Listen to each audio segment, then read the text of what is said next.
The first book of Samuel, otherwise called the first book of the Kings. Chapter 1. Now there was a certain man of Ramathaim Zophim, of Mount Ephraim, and his name was Elkanah, the son of Jeroam, the son of Elihu, the son of Tohu, the son of Zuph, and Ephrathite. And he had 2 wives. The name of one was Hannah, and the name of the other was Peninnah. And Peninnah had children, but Hannah had no children.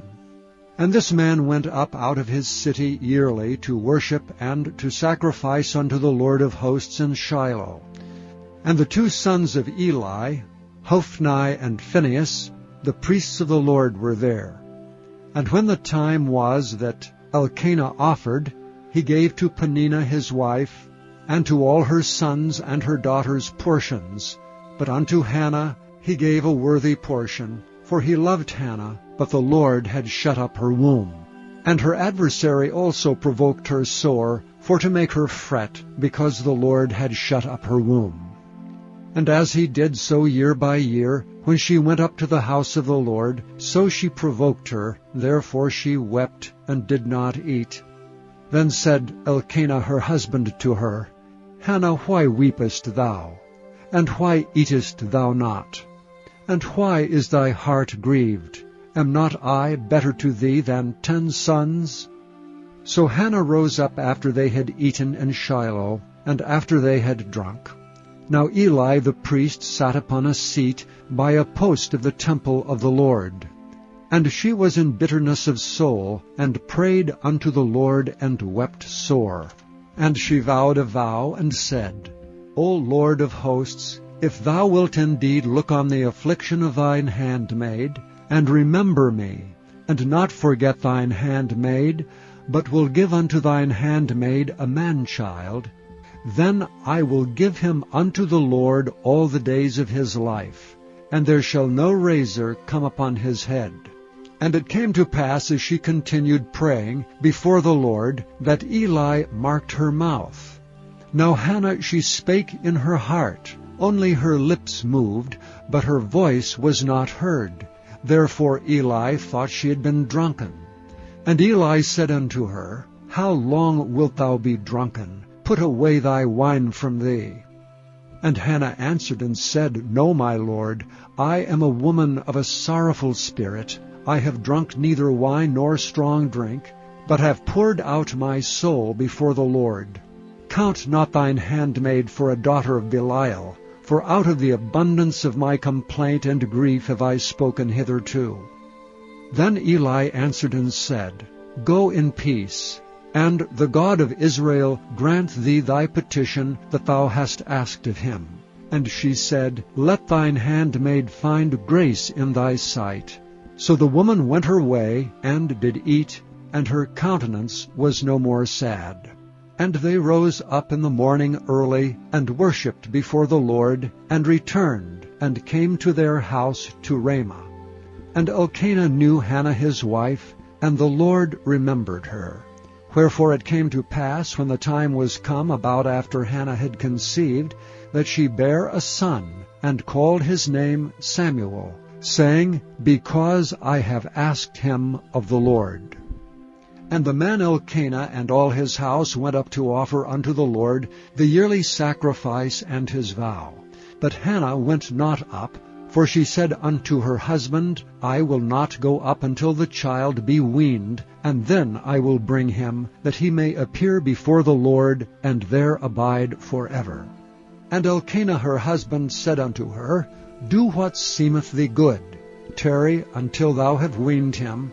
Only the Lord establish his word. So the woman abode, and gave her son suck until she weaned him.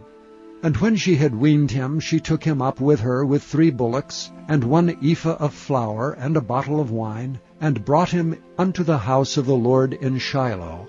And the child was young. And they slew a bullock, and brought the child to Eli.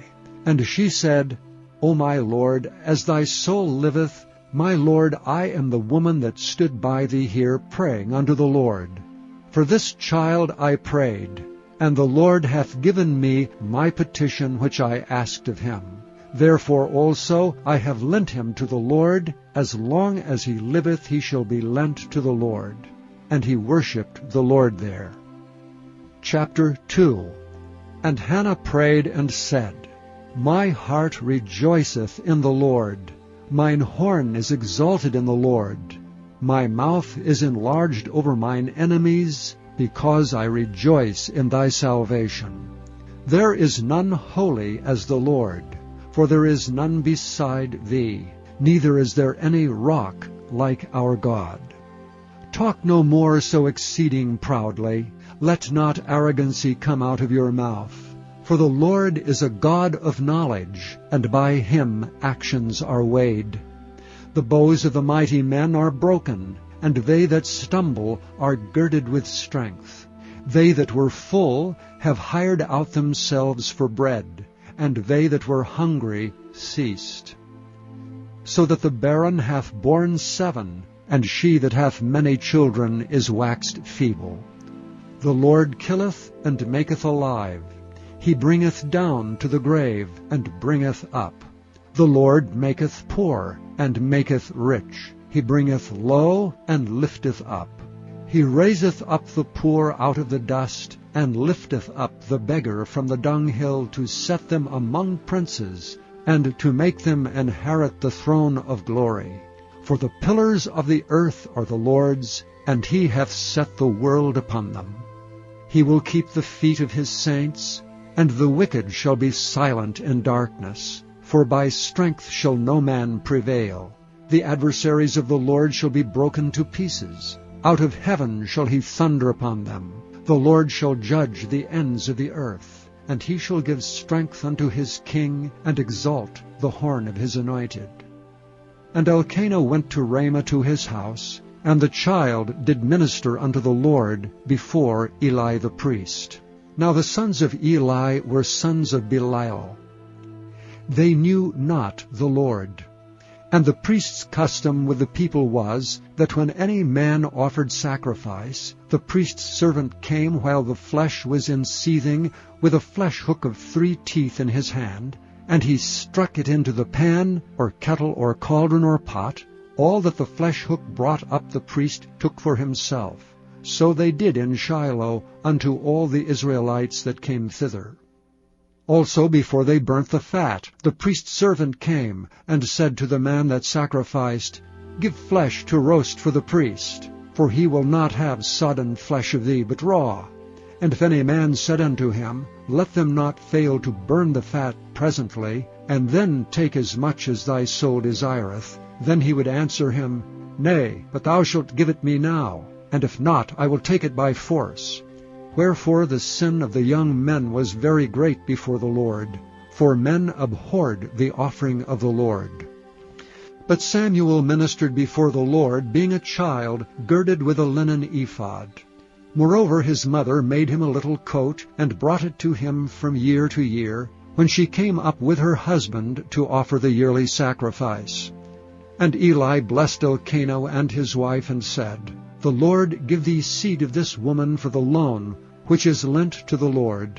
And they went unto their own home. And the Lord visited Hannah, so that she conceived and bare 3 sons and 2 daughters. And the child Samuel grew before the Lord.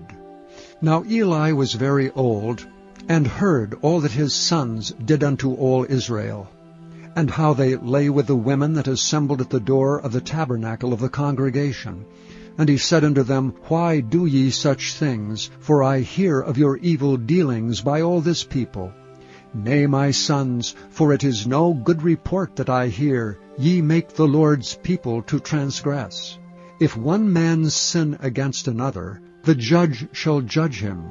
But if a man sin against the Lord, who shall entreat for him? Notwithstanding they hearkened not unto the voice of their father, because the Lord would slay them. And the child Samuel grew on, and was in favor both with the Lord and also with men. And there came a man of God unto Eli, and said unto him, Thus saith the Lord, Did I plainly appear unto the house of thy father when they were in Egypt in Pharaoh's house? And did I choose him out of all the tribes of Israel to be my priest, to offer upon mine altar, to burn incense, to wear an ephod before me? And did I give unto the house of thy father all the offerings made by fire of the children of Israel? Wherefore kick ye at my sacrifice and at mine offering, which I have commanded in my habitation, and honourest thy sons above me, to make yourselves fat with the chiefest of all the offerings of Israel my people?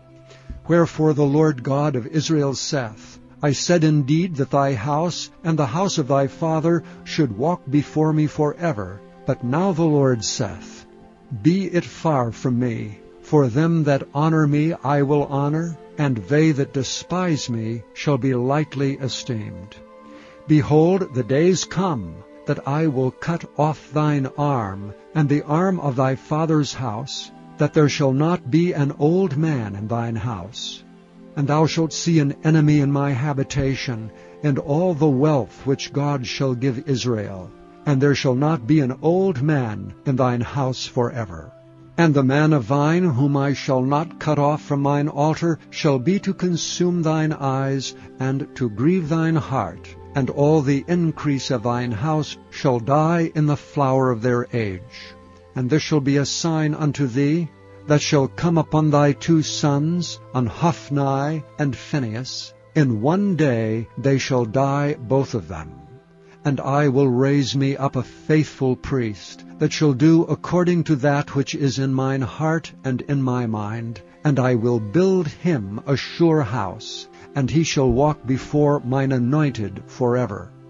And it shall come to pass, that every one that is left in thine house shall come and crouch to him for a piece of silver and a morsel of bread, and shall say, Put me, I pray thee, into one of the priest's offices, that I may eat a piece of bread. Chapter 3. And the child Samuel ministered unto the Lord before Eli. And the word of the Lord was precious in those days. There was no open vision. And it came to pass at that time, when Eli was laid down in his place, and his eyes began to wax dim, that he could not see, and ere the lamp of God went out in the temple of the Lord, where the ark of God was, and Samuel was laid down to sleep, that the Lord called Samuel. And he answered, Here am I. And he ran unto Eli and said, Here am I, for thou calledst me.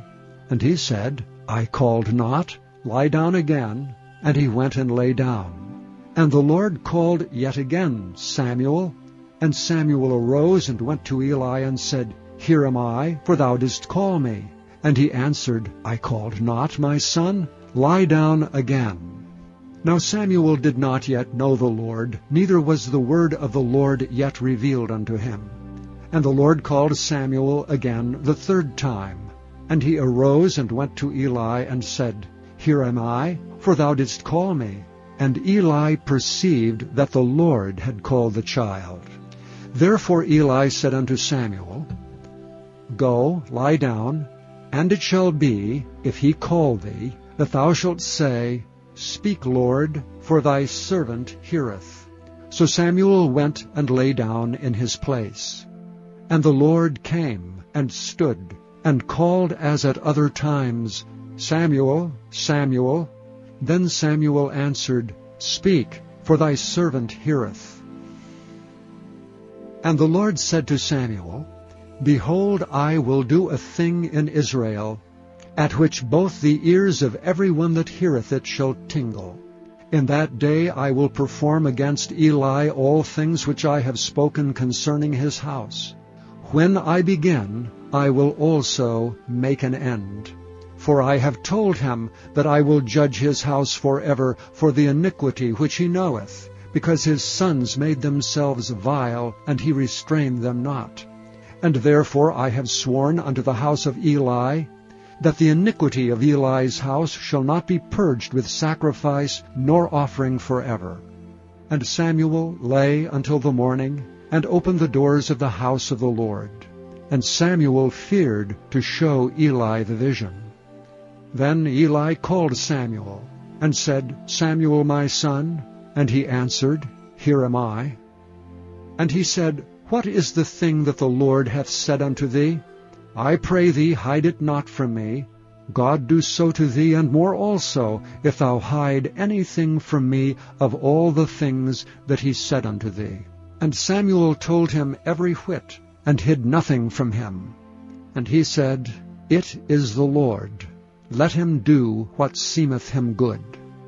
And Samuel grew, and the Lord was with him, and did let none of his words fall to the ground. And all Israel from Dan even to Beersheba knew that Samuel was established to be a prophet of the Lord. And the Lord appeared again in Shiloh, for the Lord revealed himself to Samuel in Shiloh by the word of the Lord. Chapter 4. And the word of Samuel came to all Israel.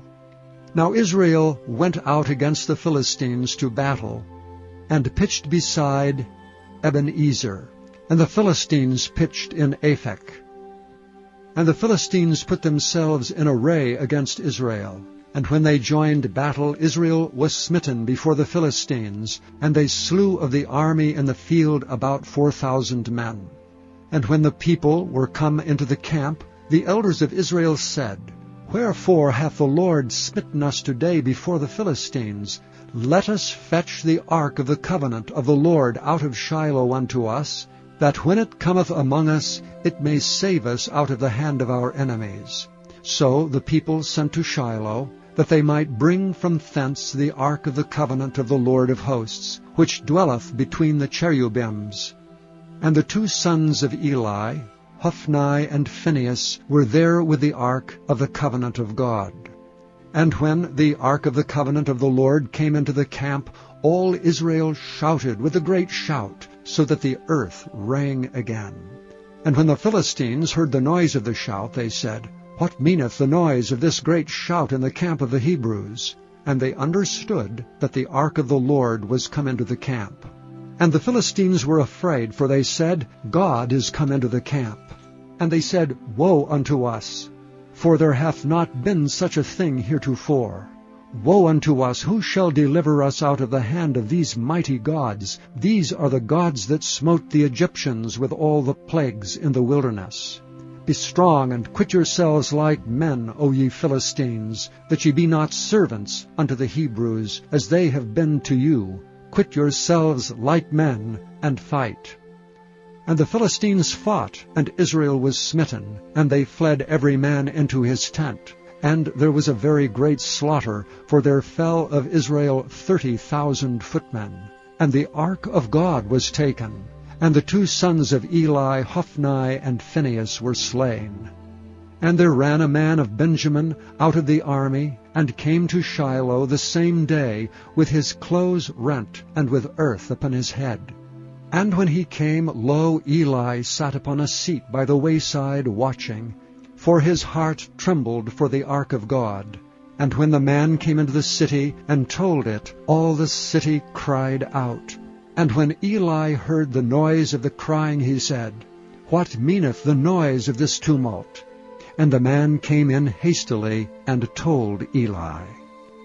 Now Eli was 98 years old, and his eyes were dim that he could not see.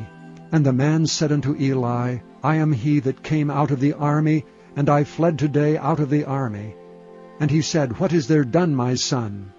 And the messenger answered and said, Israel is fled before the Philistines, and there hath been also a great slaughter among the people, and thy two sons also, Hophni and Phinehas, are dead, and the ark of God is taken. And it came to pass, when he made mention of the ark of God, that he fell from off the seat backward by the side of the gate, and his neck brake, and he died. For he was an old man, and heavy, and he had judged Israel 40 years. And his daughter-in-law, Phinehas' wife, was with child, near to be delivered. And when she heard the tidings that the ark of God was taken, and that her father-in-law and her husband were dead, she bowed herself and travailed, for her pains came upon her. And about the time of her death, the women that stood by her said unto her, Fear not, for thou hast borne a son. But she answered not, neither did she regard it. And she named the child Ichabod, saying, The glory is departed from Israel, because the ark of God was taken, and because of her father-in-law and her husband. And she said, The glory is departed from Israel, for the ark of God is taken. Chapter 5. And the Philistines took the ark of God, and brought it from Ebenezer unto Ashdod. When the Philistines took the ark of God, they brought it into the house of Dagon, and set it by Dagon. And when they of Ashdod arose early on the morrow, behold, Dagon was fallen upon his face to the earth before the ark of the Lord. And they took Dagon, and set him in his place again. And when they arose early on the morrow morning, behold, Dagon was fallen upon his face to the ground before the ark of the Lord, and the head of Dagon and both the palms of his hands were cut off upon the threshold. Only the stump of Dagon was left to him. Therefore neither the priests of Dagon, nor any that came into Dagon's house, tread on the threshold of Dagon in Ashdod unto this day. But the hand of the Lord was heavy upon them of Ashdod, and he destroyed them and smote them with emerods, even Ashdod and the coasts thereof. And when the men of Ashdod saw that it was so, they said, The ark of the God of Israel shall not abide with us, for his hand is sore upon us and upon Dagon our God. They sent therefore and gathered all the lords of the Philistines unto them, and said, What shall we do with the ark of the God of Israel? And they answered, Let the ark of the God of Israel be carried about unto Gath. And they carried the ark of the God of Israel about thither. And it was so, that after they had carried it about, the hand of the Lord was against the city with a very great destruction. And he smote the men of the city, both small and great, and they had emerods in their secret parts. Therefore they sent the ark of God to Ekron. And it came to pass, as the ark of God came to Ekron, that the Ekronites cried out, saying, They have brought about the ark of the God of Israel to us to slay us and our people. So they sent and gathered together all the lords of the Philistines, and said, Send away the ark of the God of Israel, and let it go again to his own place, that it slay us not and our people. For there was a deadly destruction throughout all the city. The hand of God was very heavy there. And the men that died not were smitten with the emerods, and the cry of the city went up to heaven. Chapter 6. And the ark of the Lord was in the country of the Philistines 7 months. And the Philistines called for the priests and the diviners, saying, What shall we do to the ark of the Lord? Tell us wherewith we shall send it to his place. And they said, If ye send away the ark of the God of Israel, send it not empty, but in any wise return him a trespass offering. Then ye shall be healed, and it shall be known to you why his hand is not removed from you. Then said they, What shall be the trespass offering which we shall return to him? They answered, 5 golden emerods and 5 golden mice, according to the number of the lords of the Philistines, for 1 plague was on you all, and on your lords.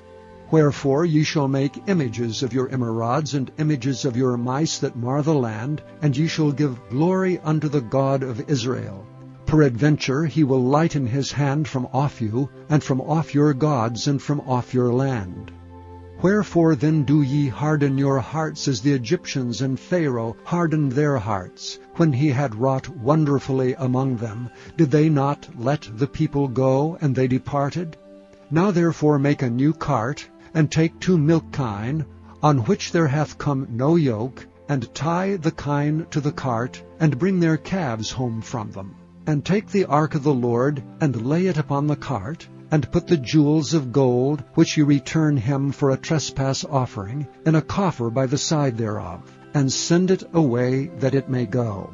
And see if it goeth up by the way of his own coast to Bethshemesh, then he hath done us this great evil.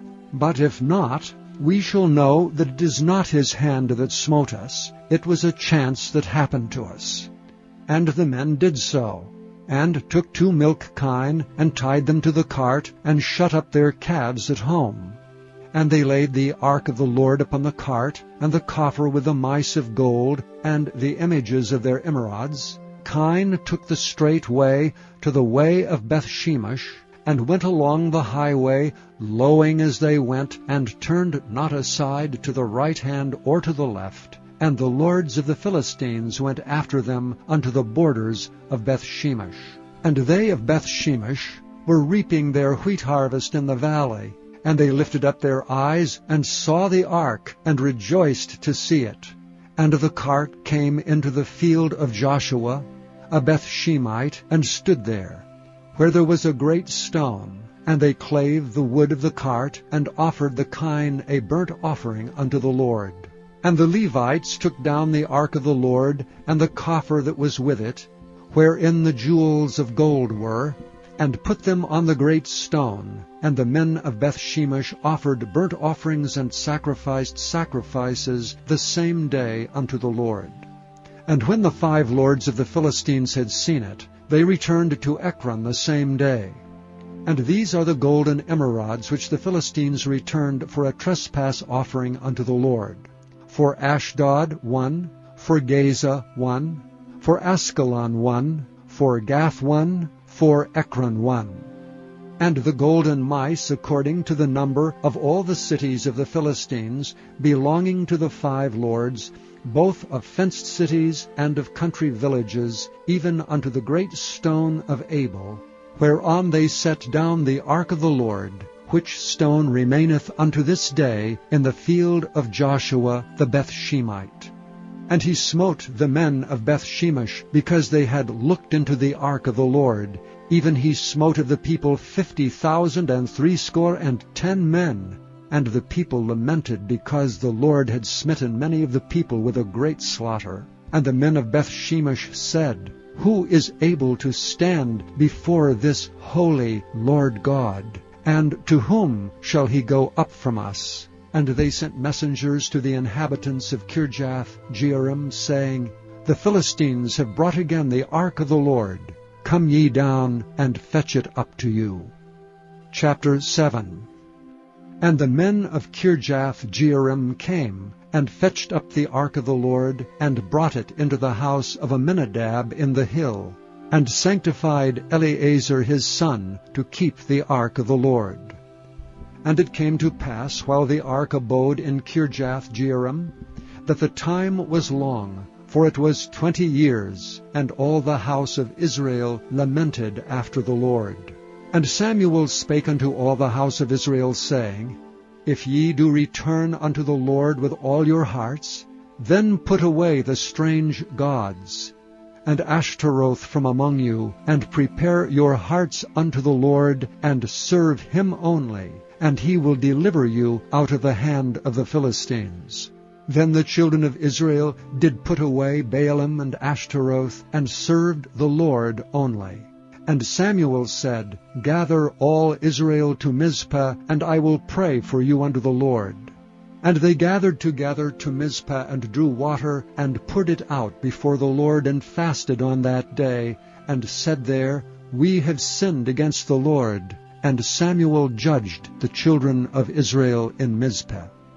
And when the Philistines heard that the children of Israel were gathered together to Mizpah, the lords of the Philistines went up against Israel. And when the children of Israel heard it, they were afraid of the Philistines. And the children of Israel said to Samuel, Cease not to cry unto the Lord our God for us, that he will save us out of the hand of the Philistines. And Samuel took a sucking lamb, and offered it for a burnt offering holy unto the Lord. And Samuel cried unto the Lord for Israel, and the Lord heard him. And as Samuel was offering up the burnt offering, the Philistines drew near to battle against Israel. But the Lord thundered with a great thunder on that day upon the Philistines, and discomfited them, and they were smitten before Israel. And the men of Israel went out of Mizpah, and pursued the Philistines, and smote them, until they came under Bethkar. Then Samuel took a stone, and set it between Mizpah and Shen, and called the name of it Ebenezer, saying, hitherto hath the Lord helped us. So the Philistines were subdued, and they came no more into the coast of Israel, and the hand of the Lord was against the Philistines all the days of Samuel. And the cities which the Philistines had taken from Israel were restored to Israel, from Ekron even unto Gath. And the coast thereof did Israel deliver out of the hands of the Philistines. And there was peace between Israel and the Amorites. And Samuel judged Israel all the days of his life. And he went from year to year in circuit to Bethel and Gilgal and Mizpah, and judged Israel in all those places. And his return was to Ramah, for there was his house, and there he judged Israel, and there he built an altar unto the Lord. Chapter 8. And it came to pass, when Samuel was old, that he made his sons judges over Israel. Now the name of his firstborn was Joel, and the name of his second Abiah. They were judges in Beersheba. And his sons walked not in his ways, but turned aside after lucre, and took bribes, and perverted judgment. Then all the elders of Israel gathered themselves together, and came to Samuel unto Ramah, and said unto him, Behold, thou art old, and thy sons walk not in thy ways. Now make us a king to judge over us like all the nations. But the thing displeased Samuel when they said, Give us a king to judge us. And Samuel prayed unto the Lord. And the Lord said unto Samuel, Hearken unto the voice of the people in all that they say unto thee, for they have not rejected thee, but they have rejected me, that I should not reign over them. According to all the works which they have done since the day that I brought them up out of Egypt, even unto this day, wherewith they have forsaken me, and served other gods, so do they also unto thee. Now therefore hearken unto their voice. Howbeit yet protest solemnly unto them, and show them the manner of the king that shall reign over them. And Samuel told all the words of the Lord unto the people that asked of him a king. And he said, This will be the manner of the king that shall reign over you. He will take your sons, and appoint them for himself for his chariots, and to be his horsemen, and some shall run before his chariots. And he will appoint him captains over thousands, and captains over 50s, and will set them to ear his ground, and to reap his harvest, and to make his instruments of war, and instruments of his chariots. And he will take your daughters to be confectionaries, and to be cooks, and to be bakers. And he will take your fields, and your vineyards, and your oliveyards, even the best of them, and give them to his servants. And he will take the 10th of your seed and of your vineyards, and give to his officers and to his servants. And he will take your menservants and your maidservants, and your goodliest young men and your asses, and put them to his work. He will take the 10th of your sheep, and ye shall be his servants. And ye shall cry out in that day because of your king, which ye shall have chosen you. And the Lord will not hear you in that day. Nevertheless the people refused to obey the voice of Samuel. And they said, Nay, but we will have a king over us, that we also may be like all the nations, and that our king may judge us, and go out before us, and fight our battles. And Samuel heard all the words of the people, and he rehearsed them in the ears of the Lord. And the Lord said to Samuel, Hearken unto their voice, and make them a king. And Samuel said unto the men of Israel, Go ye every man unto his city. Chapter 9. Now there was a man of Benjamin, whose name was Kish, the son of Abiel, the son of Zeror, the son of Bechorath, the son of Aphiah, a Benjamite, a mighty man of power. And he had a son whose name was Saul, a choice young man and a goodly. And there was not among the children of Israel a goodlier person than he. From his shoulders and upward he was higher than any of the people. And the asses of Kish Saul's father were lost. And Kish said to Saul his son, Take now one of the servants with thee, and arise to seek the asses. And he passed through Mount Ephraim, and passed through the land of Shalishah, but they found them not. Then they passed through the land of Shalem, and there they were not. And he passed through the land of the Benjamites, but they found them not. And when they were come to the land of Zuph, Saul said to his servant that was with him, Come and let us return, lest my father leave caring for the asses, and take thought for us. And he said unto him, Behold now, there is in this city a man of God, and he is an honorable man, and all that he saith cometh surely to pass. Now let us go thither, peradventure he can show us our way that we should go. Then said Saul to his servant, But behold, if we go, what shall we bring the man? For the bread is spent in our vessels, and there is not a present to bring to the man of God. What have we? And the servant answered Saul again and said, Behold, I have here at hand the 4th part of a shekel of silver. That will I give to the man of God to tell us our way. Before time in Israel, when a man went to inquire of God, thus he spake, Come and let us go to the seer, for he that is now called a prophet was before time called a seer. Then said Saul to his servant, Well said, come, let us go. So they went unto the city where the man of God was. And as they went up the hill to the city, they found young maidens going out to draw water, and said unto them, Is the seer here? And they answered them and said, He is, behold, he is before you. Make haste now, for he came today to the city. For there is a sacrifice of the people today in the high place. As soon as ye be come into the city, ye shall straightway find him, before he go up to the high place to eat. For the people will not eat until he come, because he doth bless the sacrifice. And afterwards they eat that be bidden. Now therefore get you up, for about this time ye shall find him. And they went up into the city, and when they were come into the city, behold, Samuel came out against them, for to go up to the high place. Now the Lord had told Samuel in his ear a day before Saul came, saying, Tomorrow about this time I will send thee a man out of the land of Benjamin, and thou shalt anoint him to be captain over my people Israel, that he may save my people out of the hand of the Philistines. For I have looked upon my people, because their cry is come unto me. And when Samuel saw Saul, the Lord said unto him, Behold the man whom I spake to thee of. This same shall reign over my people. Then Saul drew near to Samuel in the gate, and said, Tell me, I pray thee, where the seer's house is. And Samuel answered Saul, and said, I am the seer. Go up before me unto the high place, for ye shall eat with me today, and tomorrow I will let thee go, and will tell thee all that is in thine heart. And as for thine asses that were lost 3 days ago, set not thy mind on them, for they are found.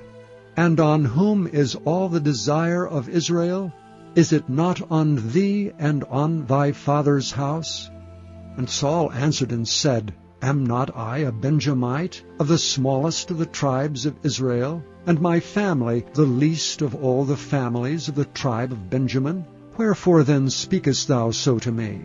And Samuel took Saul and his servant, and brought them into the parlor, and made them sit in the chiefest place among them that were bidden, which were about 30 persons. And Samuel said unto the cook, Bring the portion which I gave thee, of which I said unto thee, Set it by thee. And the cook took up the shoulder, and that which was upon it, and set it before Saul. And Samuel said, Behold that which is left, set it before thee, and eat. For unto this time hath it been kept for thee, since I said, I have invited the people. So Saul did eat with Samuel that day. And when they were come down from the high place unto the city, Samuel communed with Saul upon the top of the house. And they rose early, and it came to pass about the spring of the day, that Samuel called Saul to the top of the house, saying, Up, that I may send thee away. And Saul arose, and they went out both of them, he and Samuel, abroad. And as they were going down to the end of the city, Samuel said to Saul, Bid the servant pass on before us. And he passed on, But stand thou still a while, that I may show thee the word of God. Chapter 10. Then Samuel took a vial of oil, and poured it upon his head, and kissed him, and said, Is it not because the Lord hath anointed thee to be captain over his inheritance? When thou art departed from me today, then thou shalt find 2 men by Rachel's sepulchre, in the border of Benjamin at Zelah. And they will say unto thee, The asses which thou wentest to seek are found, and lo, thy father hath left the care of the asses, and sorroweth for you, saying, What shall I do for my son? Then shalt thou go on forward from thence, and thou shalt come to the plain of Tabor, and there shall meet thee 3 men going up to God, to Bethel, one carrying 3 kids, and another carrying 3 loaves of bread, and another carrying a bottle of wine. And they will salute thee, and give thee 2 loaves of bread, which thou shalt receive of their hands. After that thou shalt come to the hill of God, where is the garrison of the Philistines. And it shall come to pass, when thou art come thither to the city, that thou shalt meet a company of prophets coming down from the high place, with a psaltery, and a tabret, and a pipe, and a harp before them, and they shall prophesy, and the Spirit of God will come upon thee. And thou shalt prophesy with them, and thou shalt be turned into another man. And let it be, when these signs are come unto thee, that thou do as occasion serve thee, for God is with thee. And thou shalt go down before me to Gilgal, and behold, I will come down unto thee to offer burnt offerings, and to sacrifice sacrifices of peace offerings. 7 days shalt thou tarry, till I come to thee, and show thee what thou shalt do. And it was so, that when he had turned his back to go from Samuel, God gave him another heart. And all those signs came to pass that day.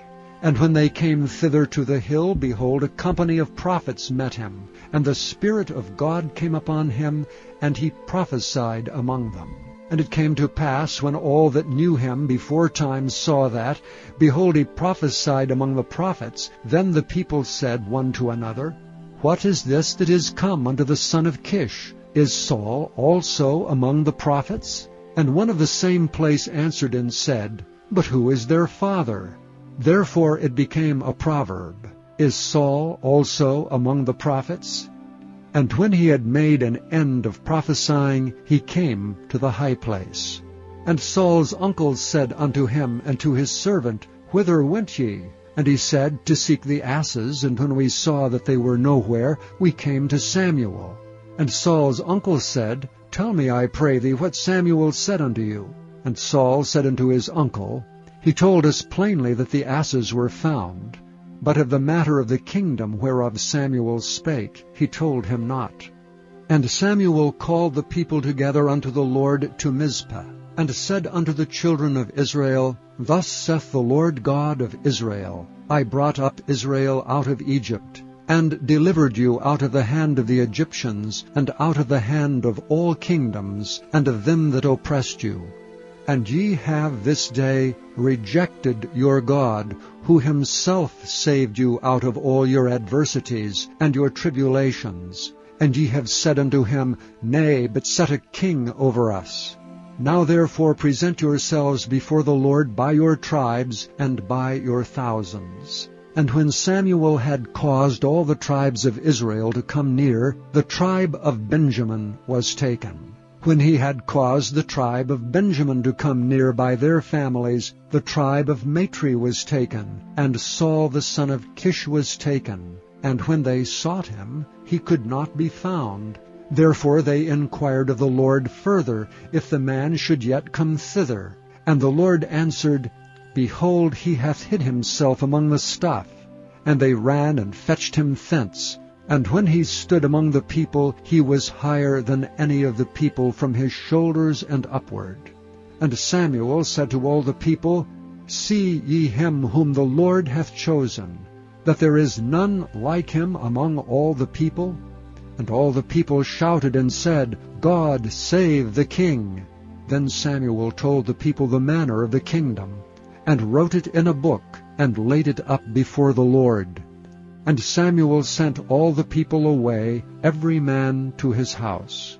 And Saul also went home to Gibeah, and there went with him a band of men whose hearts God had touched. But the children of Belial said, How shall this man save us? And they despised him, and brought him no presents, but he held his peace. Chapter 11. Then Nahash the Ammonite came up and encamped against Jabesh-Gilead.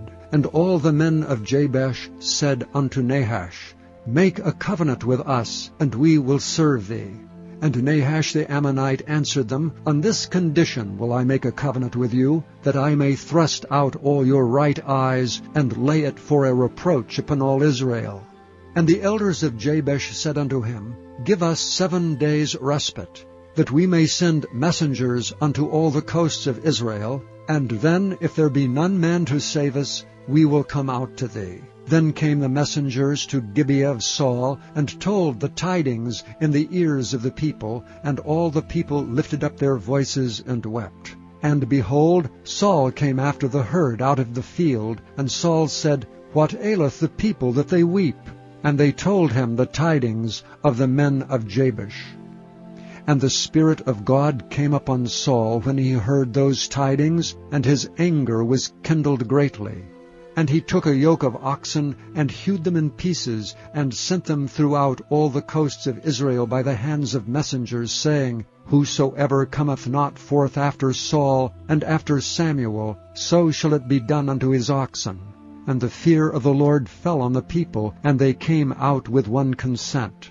And when he numbered them in Bezek, the children of Israel were 300,000, and the men of Judah 30,000. And they said unto the messengers that came, Thus shall ye say unto the men of Jabesh-Gilead, Tomorrow by that time the sun be hot, ye shall have help. And the messengers came and showed it to the men of Jabesh, and they were glad. Therefore the men of Jabesh said, Tomorrow we will come out unto you, and ye shall do with us all that seemeth good unto you.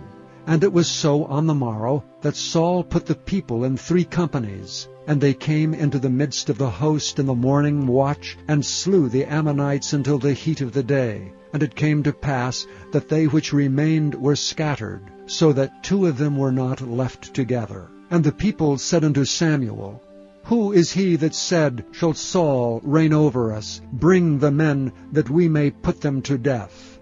And Saul said, There shall not a man be put to death this day, for today the Lord hath wrought salvation in Israel. Then said Samuel to the people, Come, and let us go to Gilgal, and renew the kingdom there. And all the people went to Gilgal.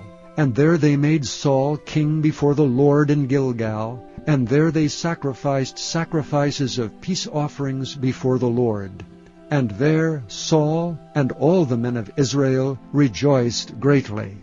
Chapter 12. And Samuel said unto all Israel, Behold, I have hearkened unto your voice in all that ye said unto me, and have made a king over you. And now, behold, the king walketh before you, and I am old and gray-headed, and behold, my sons are with you, and I have walked before you from my childhood unto this day. Behold, here I am, witness against me before the Lord and before his anointed. Whose ox have I taken? Or whose ass have I taken? Or whom have I defrauded? Whom have I oppressed? Or of whose hand have I received any bribe to blind mine eyes therewith? And I will restore it you. And they said, Thou hast not defrauded us, nor oppressed us, neither hast thou taken aught of any man's hand. And he said unto them, The Lord is witness against you, and his anointed is witness this day, that ye have not found aught in my hand. And they answered, He is witness. And Samuel said unto the people, It is the Lord that advanced Moses and Aaron, and that brought your fathers up out of the land of Egypt. Now therefore stand still, that I may reason with you before the Lord of all the righteous acts of the Lord which he did to you and to your fathers. When Jacob was come into Egypt, and your fathers cried unto the Lord, then the Lord sent Moses and Aaron, which brought forth your fathers out of Egypt, and made them dwell in this place. And when they forgat the Lord their God, he sold them into the hand of Sisera, captain of the host of Hazor, and into the hand of the Philistines, and into the hand of the king of Moab, and they fought against them. And they cried unto the Lord, and said, We have sinned, because we have forsaken the Lord, and have served Baalim and Ashtaroth. But now deliver us out of the hand of our enemies, and we will serve thee.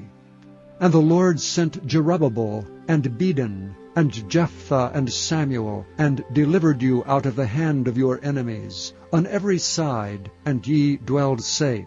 And when ye saw that Nahash, the king of the children of Ammon, came against you, ye said unto me, Nay, but a king shall reign over us, when the Lord your God was your king.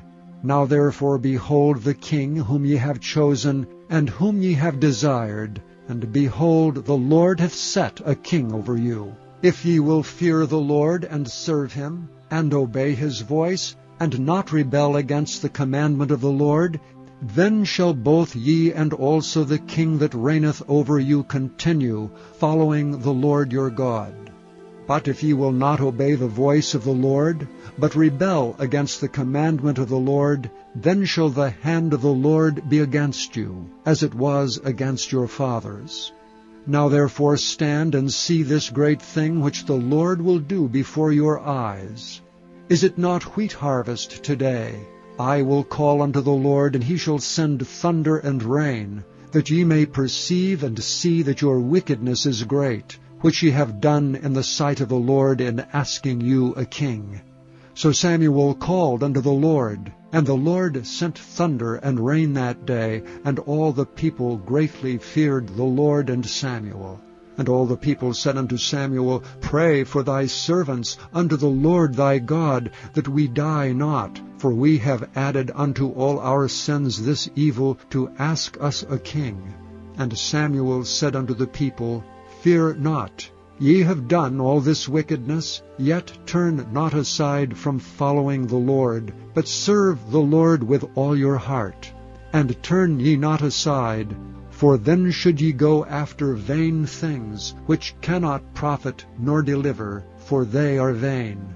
For the Lord will not forsake his people for his great name's sake, because it hath pleased the Lord to make you his people. Moreover, as for me, God forbid that I should sin against the Lord in ceasing to pray for you. But I will teach you the good and the right way.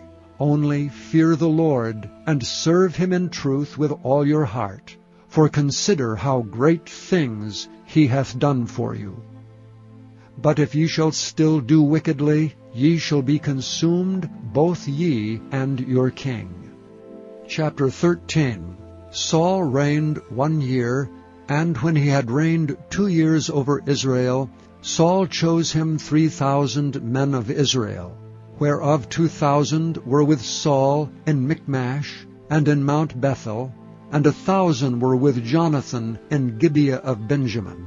And the rest of the people he sent every man to his tent. And Jonathan smote the garrison of the Philistines that was in Geba, and the Philistines heard of it. And Saul blew the trumpet throughout all the land, saying, Let the Hebrews hear. And all Israel heard say that Saul had smitten a garrison of the Philistines, and that Israel also was had an abomination with the Philistines. And the people were called together after Saul to Gilgal. And the Philistines gathered themselves together to fight with Israel, 30,000 chariots and 6,000 horsemen, and people as the sand which is on the seashore in multitude. And they came up and pitched in Michmash eastward from Bethaven. When the men of Israel saw that they were in a strait, for the people were distressed, then the people did hide themselves in caves, and in thickets, and in rocks, and in high places, and in pits. And some of the Hebrews went over Jordan to the land of Gad and Gilead. As for Saul, he was yet in Gilgal, and all the people followed him trembling. And he tarried 7 days according to the set time that Samuel had appointed. But Samuel came not to Gilgal, and the people were scattered from him. And Saul said, Bring hither a burnt offering to me, and peace offerings. And he offered the burnt offering. And it came to pass that as soon as he had made an end of offering the burnt offering, behold, Samuel came, and Saul went out to meet him, that he might salute him. And Samuel said, What hast thou done? And Saul said, Because I saw that the people were scattered from me, and that thou camest not within the days appointed, and that the Philistines gathered themselves together at Michmash, therefore said I, The Philistines will come down now upon me to Gilgal, and I have not made supplication unto the Lord. I forced myself therefore, and offered a burnt offering. And Samuel said to Saul, Thou hast done foolishly. Thou hast not kept the commandment of the Lord thy God, which he commanded thee, for now would the Lord have established thy kingdom upon Israel forever. But now thy kingdom shall not continue. The Lord hath sought him a man after his own heart, and the Lord hath commanded him to be captain over his people, because thou hast not kept that which the Lord commanded thee. And Samuel arose and gat him up from Gilgal unto Gibeah of Benjamin. And Saul numbered the people that were present with him, about 600 men. And Saul and Jonathan his son, and the people that were present with him, abode in Gibeah of Benjamin. But the Philistines encamped in Michmash. And the spoilers came out of the camp of the Philistines in 3 companies. 1 company turned unto the way that leadeth to Ophrah, unto the land of Shual. And another company turned the way to Beth-horon. And another company turned to the way of the border that looketh to the valley of Zeboim, toward the wilderness. Now there was no smith found throughout all the land of Israel. For the Philistines said, Lest the Hebrews make them swords or spears. But all the Israelites went down to the Philistines to sharpen every man his share, and his coulter, and his axe, and his mattock.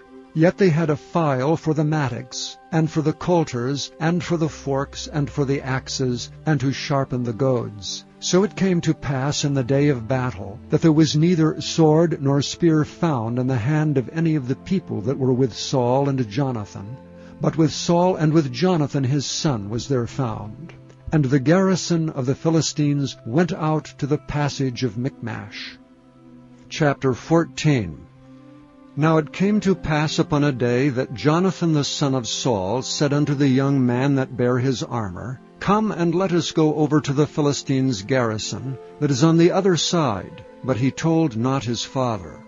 And Saul tarried in the uttermost part of Gibeah under a pomegranate tree, which is in Migron. And the people that were with him were about 600 men. And Ahiah the son of Ahitub, Ichabod's brother, the son of Phinehas, the son of Eli, the Lord's priest in Shiloh, wearing an ephod. And the people knew not that Jonathan was gone. And between the passages by which Jonathan sought to go over unto the Philistines' garrison, there was a sharp rock on the one side, and a sharp rock on the other side. And the name of the one was Bozez, and the name of the other Seni. The forefront of the one was situate northward over against Michmash, and the other southward over against Gibeah. And Jonathan said to the young man that bare his armor, Come and let us go over unto the garrison of these uncircumcised. It may be that the Lord will work for us. For there is no restraint to the Lord to save by many or by few. And his armor-bearer said unto him, Do all that is in thine heart. Turn thee, behold, I am with thee according to thy heart. Then said Jonathan, Behold, we will pass over unto these men, and we will discover ourselves unto them. If they say unto us, Tarry until we come to you, then we will stand still in our place, and will not go up unto them. But if they say thus, Come up unto us, then we will go up, for the Lord hath delivered them into our hand. and this shall be a sign unto us. And both of them discovered themselves unto the garrison of the Philistines. And the Philistines said, Behold, the Hebrews come forth out of the holes where they had hid themselves. And the men of the garrison answered Jonathan and his armor-bearer, and said, Come up to us, and we will show you a thing. And Jonathan said unto his armor-bearer, Come up after me, for the Lord hath delivered them into the hand of Israel. And Jonathan climbed up upon his hands and upon his feet, and his armor-bearer after him. And they fell before Jonathan, and his armor-bearers slew after him. And that first slaughter which Jonathan and his armor-bearer made was about 20 men, within as it were an half-acre of land, which a yoke of oxen might plow. And there was trembling in the host, in the field, and among all the people. The garrison and the spoilers, they also trembled, and the earth quaked, so it was a very great trembling. And the watchmen of Saul and Gibeah of Benjamin looked, and behold, the multitude melted away, and they went on beating down one another. Then said Saul unto the people that were with him, Number now, and see who is gone from us. And when they had numbered, behold, Jonathan and his armor-bearer were not there. And Saul said unto Ahiah, Bring hither the ark of God. For the ark of God was at that time with the children of Israel. And it came to pass, while Saul talked unto the priest, that the noise that was in the host of the Philistines went on and increased. And Saul said unto the priest, Withdraw thine hand. And Saul and all the people that were with him assembled themselves, and they came to the battle. And behold, every man's sword was against his fellow, and there was a very great discomfiture.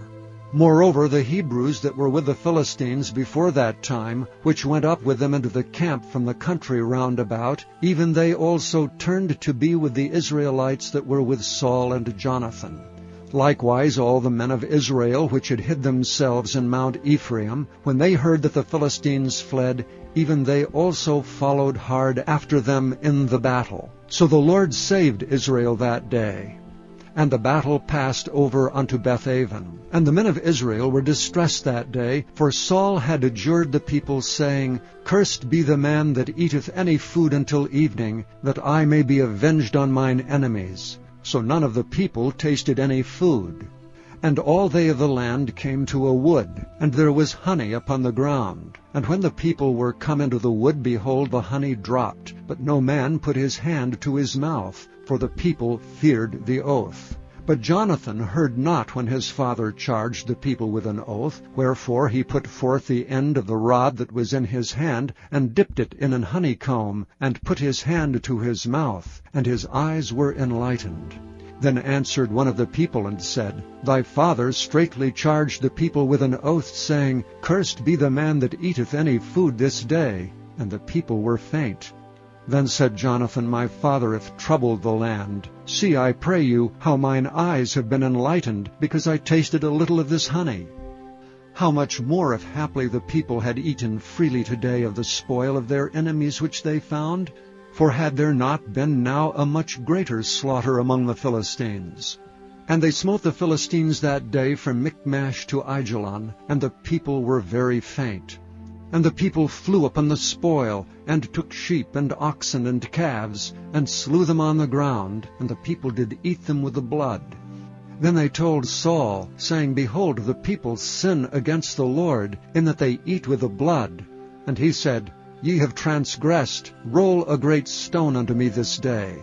And Saul said, Disperse yourselves among the people, and say unto them, Bring me hither every man his ox and every man his sheep, and slay them here and eat, and sin not against the Lord in eating with the blood. And all the people brought every man his ox with him that night, and slew them there. And Saul built an altar unto the Lord. The same was the first altar that he built unto the Lord. And Saul said, Let us go down after the Philistines by night, and spoil them until the morning light, and let us not leave a man of them. And they said, Do whatsoever seemeth good unto thee. Then said the priest, Let us draw near hither unto God. And Saul asked counsel of God, Shall I go down after the Philistines? Wilt thou deliver them into the hand of Israel? But he answered him not that day. And Saul said, Draw ye near hither all the chief of the people, and know and see wherein this sin hath been this day. For as the Lord liveth, which saveth Israel, though it be in Jonathan my son, he shall surely die. But there was not a man among the people that answered him. Then said he unto all Israel, Be ye on one side, and I and Jonathan my son will be on the other side. And the people said unto Saul, Do what seemeth good unto thee. Therefore Saul said unto the Lord God of Israel, Give a perfect lot. And Saul and Jonathan were taken, but the people escaped. And Saul said, Cast lots between me and Jonathan my son. And Jonathan was taken. Then Saul said to Jonathan, Tell me what thou hast done. And Jonathan told him and said, I did but taste a little honey with the end of the rod that was in mine hand, and lo, I must die. And Saul answered, God do so and more also, for thou shalt surely die, Jonathan. And the people said unto Saul, Shall Jonathan die, who hath wrought this great salvation in Israel? God forbid. As the Lord liveth, there shall not one hair of his head fall to the ground, for he hath wrought with God this day. So the people rescued Jonathan, that he died not. Then Saul went up from following the Philistines, and the Philistines went to their own place. So Saul took the kingdom over Israel, and fought against all his enemies on every side, against Moab, and against the children of Ammon, and against Edom, and against the kings of Zobah, and against the Philistines. And whithersoever he turned himself, he vexed them. And he gathered an host, and smote the Amalekites, and delivered Israel out of the hands of them that spoiled them. Now the sons of Saul were Jonathan, and Ishuai, and Melchishua. And the names of his 2 daughters were these, the name of the firstborn Merab, and the name of the younger Michal. And the name of Saul's wife was Ahinoam, the daughter of Ahimaaz. And the name of the captain of his host was Abner, the son of Ner, Saul's uncle. And Kish was the father of Saul, and Ner the father of Abner was the son of Abiel. And there was sore war against the Philistines all the days of Saul. And when Saul saw any strong man or any valiant man, he took him unto him. Chapter 15. Samuel also said unto Saul, The Lord sent me to anoint thee to be king over his people, over Israel. Now therefore hearken thou unto the voice of the words of the Lord. Thus saith the Lord of hosts, I remember that which Amalek did to Israel, how he laid wait for him in the way when he came up from Egypt. Now go and smite Amalek, and utterly destroy all that they have, and spare them not, but slay both man and woman, infant and suckling, ox and sheep, camel and ass. And Saul gathered the people together, and numbered them in Telaim, 200,000 footmen, and 10,000 men of Judah. And Saul came to a city of Amalek, and laid wait in the valley. And Saul said unto the Kenites, Go, depart, get you down from among the Amalekites, lest I destroy you with them. For ye showed kindness to all the children of Israel when they came up out of Egypt. So the Kenites departed from among the Amalekites. And Saul smote the Amalekites from Havilah until thou comest to Shur, that is over against Egypt. And he took Agag, the king of the Amalekites, alive, and utterly destroyed all the people with the edge of the sword. But Saul and the people spared Agag, and the best of the sheep, and of the oxen, and of the fatlings, and the lambs, and all that was good, and would not utterly destroy them. But everything that was vile and refuse, that they destroyed utterly. Then came the word of the Lord unto Samuel, saying, It repenteth me that I have set up Saul to be king, for he is turned back from following me, and hath not performed my commandments. And it grieved Samuel, and he cried unto the Lord all night.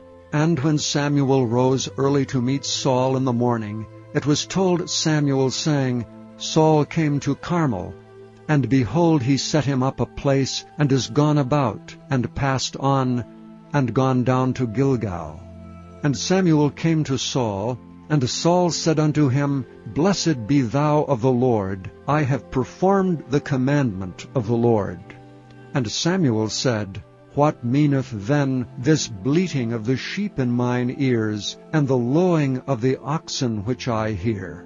And Saul said, They have brought them from the Amalekites, for the people spared the best of the sheep and the oxen to sacrifice unto the Lord thy God, and the rest we have utterly destroyed. Then Samuel said unto Saul, Stay, and I will tell thee what the Lord hath said to me this night. And he said unto him, Say on. And Samuel said, When thou wast little in thine own sight, wast thou not made the head of the tribes of Israel, and the Lord anointed thee king over Israel? And the Lord sent thee on a journey, and said, Go and utterly destroy the sinners, the Amalekites, and fight against them until they be consumed. Wherefore then didst thou not obey the voice of the Lord, but didst fly upon the spoil, and didst bring evil in the sight of the Lord? And Saul said unto Samuel, Yea, I have obeyed the voice of the Lord, and have gone the way which the Lord sent me, and have brought Agag the king of Amalek, and have utterly destroyed the Amalekites. But the people took of the spoil, sheep and oxen, the chief of the things which should have been utterly destroyed, to sacrifice unto the Lord thy God in Gilgal.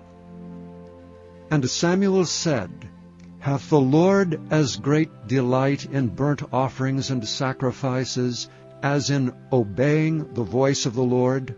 Behold, to obey is better than sacrifice, and to hearken than the fat of rams. For rebellion is as the sin of witchcraft, and stubbornness is as iniquity and idolatry. Because thou hast rejected the word of the Lord, he hath also rejected thee from being king. And Saul said unto Samuel, I have sinned, for I have transgressed the commandment of the Lord, and thy words, because I feared the people and obeyed their voice. Now therefore I pray thee pardon my sin, and turn again with me, that I may worship the Lord. And Samuel said unto Saul, I will not return with thee, for thou hast rejected the word of the Lord, and the Lord hath rejected thee from being king over Israel. And as Samuel turned about to go away, he laid hold upon the skirt of his mantle, and it rent.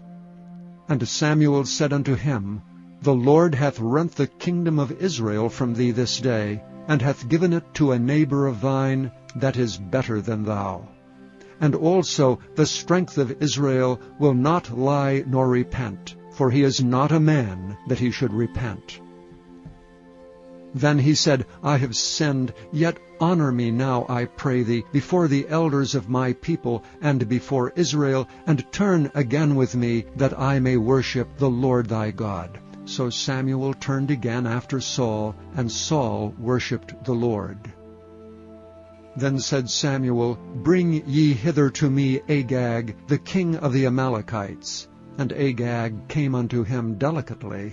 And Agag said, Surely the bitterness of death is past. And Samuel said, As thy sword hath made women childless, so shall thy mother be childless among women. And Samuel hewed Agag in pieces before the Lord in Gilgal. Then Samuel went to Ramah, and Saul went up to his house in Gibeah of Saul.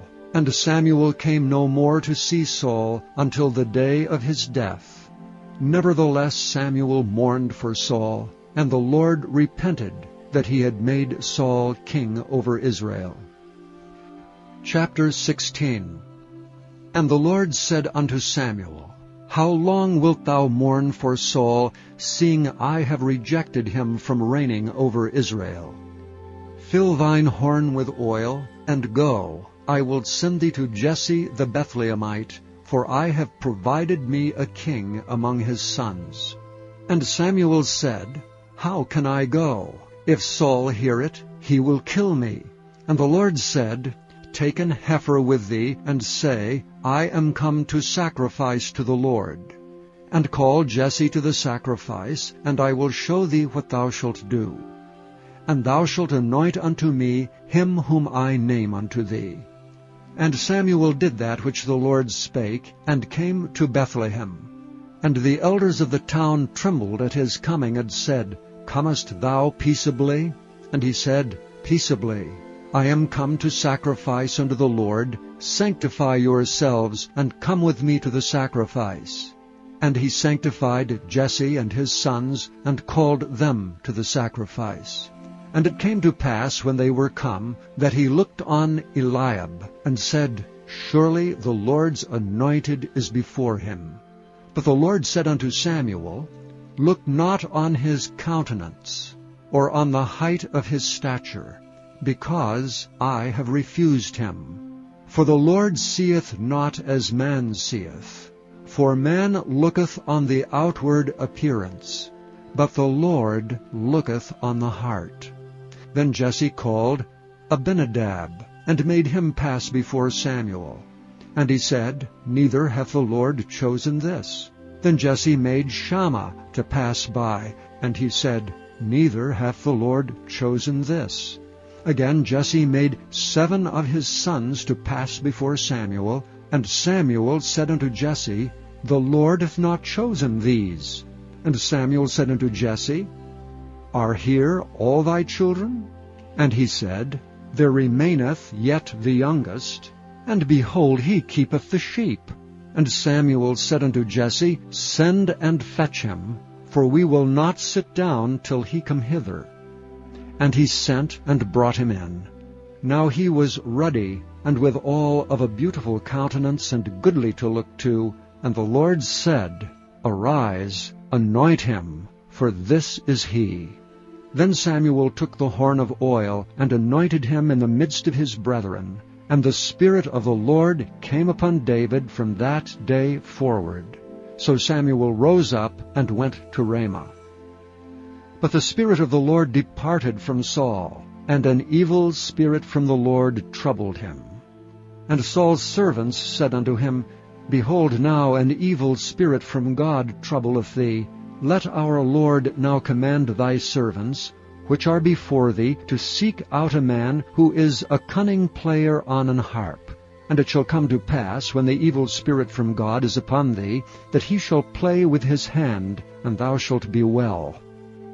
And Saul said unto his servants, Provide me now a man that can play well, and bring him to me. Then answered one of the servants, and said, Behold, I have seen a son of Jesse the Bethlehemite, that is cunning in playing, and a mighty valiant man, and a man of war, and prudent in matters, and a comely person, and the Lord is with him. Wherefore Saul sent messengers unto Jesse, and said, Send me David thy son, which is with the sheep. And Jesse took an ass laden with bread, and a bottle of wine, and a kid, and sent them by David his son unto Saul. And David came to Saul, and stood before him. And he loved him greatly, and he became his armor-bearer. And Saul sent to Jesse, saying, Let David, I pray thee, stand before me, for he hath found favor in my sight. And it came to pass, when the evil spirit from God was upon Saul, that David took an harp and played with his hand. So Saul was refreshed, and was well, and the evil spirit departed from him. Chapter 17. Now the Philistines gathered together their armies to battle, and were gathered together at Shochoh, which belongeth to Judah, and pitched between Shochoh and Azekah in Ephes-dammim. And Saul and the men of Israel were gathered together, and pitched by the valley of Elah, and set the battle in array against the Philistines. And the Philistines stood on a mountain on the one side, and Israel stood on a mountain on the other side, and there was a valley between them. And there went out a champion out of the camp of the Philistines, named Goliath of Gath, whose height was 6 cubits and a span. And he had an helmet of brass upon his head, and he was armed with a coat of mail, and the weight of the coat was 5,000 shekels of brass. And he had greaves of brass upon his legs, and a target of brass between his shoulders. And the staff of his spear was like a weaver's beam, and his spear's head weighed 600 shekels of iron, and one bearing a shield went before him. And he stood and cried unto the armies of Israel, and said unto them, Why are ye come out to set your battle in array? Am not I a Philistine, and ye servants to Saul? Choose you a man for you, and let him come down to me.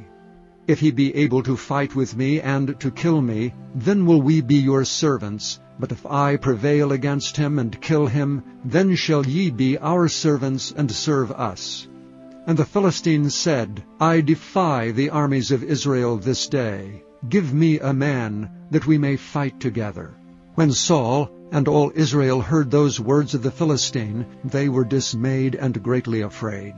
Now David was the son of that Ephrathite of Bethlehem, Judah, whose name was Jesse. And he had 8 sons, and the man went among men for an old man in the days of Saul. And the 3 eldest sons of Jesse went and followed Saul to the battle. And the names of his 3 sons that went to the battle were Eliab the firstborn, and next unto him Abinadab, and the 3rd Shammah. And David was the youngest, and the 3 eldest followed Saul. But David went and returned from Saul to feed his father's sheep at Bethlehem.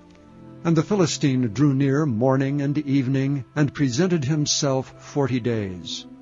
And Jesse said unto David his son, Take now for thy brethren an ephah of this parched corn, and these 10 loaves, and run to the camp to thy brethren.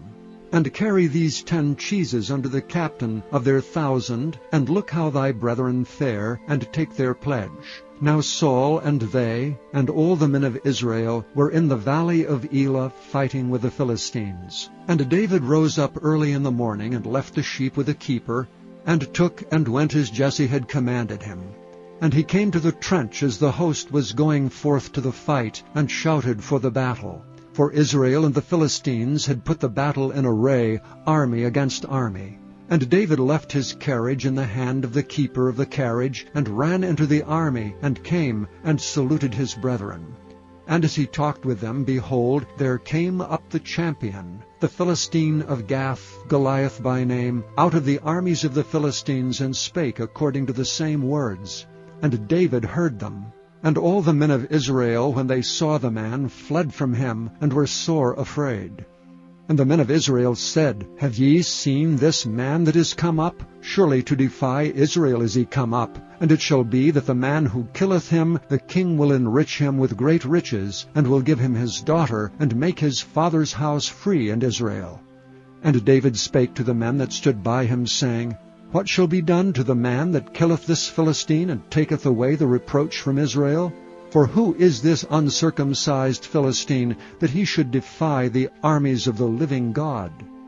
And the people answered him after this manner, saying, So shall it be done to the man that killeth him. And Eliab his eldest brother heard when he spake unto the men, and Eliab's anger was kindled against David, and he said, Why camest thou down hither? And with whom hast thou left those few sheep in the wilderness? I know thy pride and the naughtiness of thine heart, for thou art come down that thou mightest see the battle.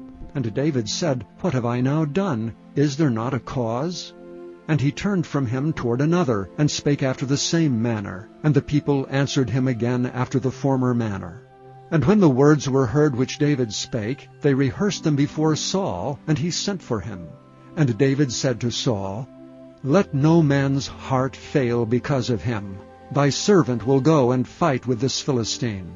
And Saul said to David, Thou art not able to go against this Philistine to fight with him, for thou art but a youth, and he is a man of war from his youth.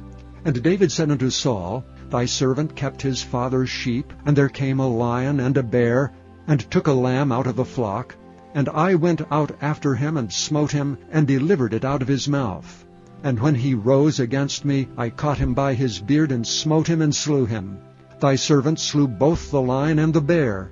And this uncircumcised Philistine shall be as one of them, seeing he hath defied the armies of the living God.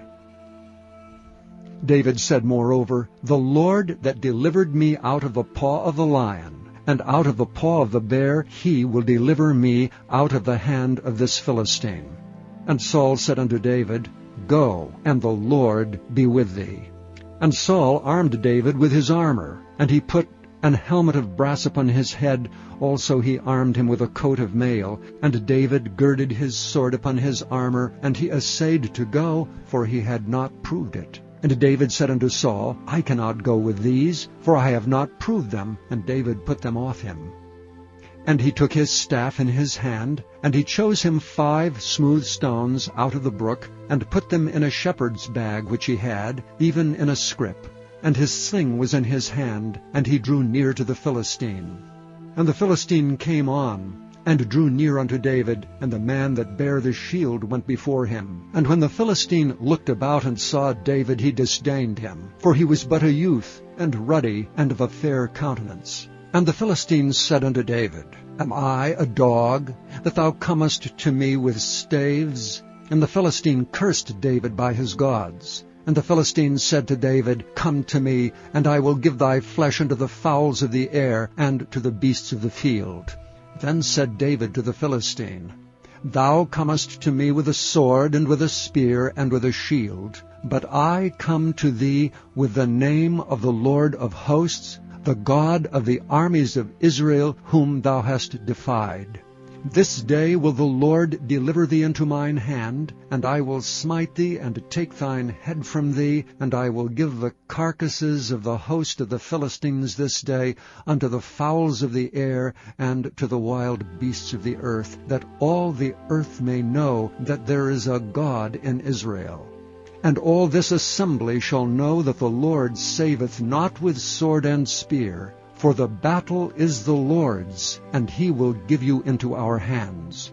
And it came to pass, when the Philistine arose and came and drew nigh to meet David, that David hasted and ran toward the army to meet the Philistine. And David put his hand in his bag, and took thence a stone, and slang it, and smote the Philistine in his forehead, that the stone sunk into his forehead, and he fell upon his face to the earth. So David prevailed over the Philistine with a sling and with a stone, and smote the Philistine, and slew him. But there was no sword in the hand of David. Therefore David ran, and stood upon the Philistine, and took his sword, and drew it out of the sheath thereof, and slew him, and cut off his head therewith. And when the Philistines saw their champion was dead, they fled. And the men of Israel and of Judah arose and shouted, and pursued the Philistines until thou come to the valley, and to the gates of Ekron. And the wounded of the Philistines fell down by the way to Shearaim, even unto Gath and unto Ekron. And the children of Israel returned from chasing after the Philistines, and they spoiled their tents. And David took the head of the Philistine, and brought it to Jerusalem, but he put his armor in his tent. And when Saul saw David go forth against the Philistine, he said unto Abner, the captain of the host, Abner, whose son is this youth? And Abner said, As thy soul liveth, O king, I cannot tell. And the king said, Enquire thou whose son the stripling is. And as David returned from the slaughter of the Philistine, Abner took him, and brought him before Saul with the head of the Philistine in his hand. And Saul said to him, Whose son art thou, thou young man? And David answered, I am the son of thy servant Jesse the Bethlehemite. Chapter 18. And it came to pass, when he had made an end of speaking unto Saul, that the soul of Jonathan was knit with the soul of David, and Jonathan loved him as his own soul. And Saul took him that day, and would let him go no more home to his father's house. Then Jonathan and David made a covenant, because he loved him as his own soul. And Jonathan stripped himself of the robe that was upon him, and gave it to David, and his garments, even to his sword, and to his bow, and to his girdle. And David went out whithersoever Saul sent him, and behaved himself wisely. And Saul set him over the men of war, and he was accepted in the sight of all the people, and also in the sight of Saul's servants. And it came to pass, as they came, when David was returned from the slaughter of the Philistines, that the women came out of all cities of Israel, singing and dancing, to meet King Saul with tabrets, with joy and with instruments of music. And the women answered one another as they played, and said, Saul hath slain his thousands, and David his 10,000s. And Saul was very wroth, and the saying displeased him. And he said, They have ascribed unto David 10,000s, and to me they have ascribed but thousands. And what can he have more but the kingdom? And Saul eyed David from that day and forward. And it came to pass on the morrow, that the evil spirit from God came upon Saul, and he prophesied in the midst of the house, and David played with his hand as at other times, and there was a javelin in Saul's hand. And Saul cast the javelin, for he said, I will smite David even to the wall with it. And David avoided out of his presence twice. And Saul was afraid of David, because the Lord was with him, and he was departed from Saul. Therefore Saul removed him from him, and made him his captain over 1,000. And he went out and came in before the people. And David behaved himself wisely in all his ways, and the Lord was with him. Wherefore when Saul saw that he behaved himself very wisely, he was afraid of him. But all Israel and Judah loved David, because he went out and came in before them. And Saul said to David, Behold my daughter Merab, her will I give thee to wife, only be thou valiant for me, and fight the Lord's battles. For Saul said, Let not mine hand be upon him, but let the hand of the Philistines be upon him. And David said unto Saul, Who am I? And what is my life or my father's family in Israel, that I should be son-in-law to the king? But it came to pass at the time when Merab, Saul's daughter, should have been given to David, that he was given unto Adriel the Maholathite to wife. And Michal, Saul's daughter, loved David, and they told Saul, and the thing pleased him. And Saul said, I will give him her, that she may be a snare to him, and that the hand of the Philistines may be against him.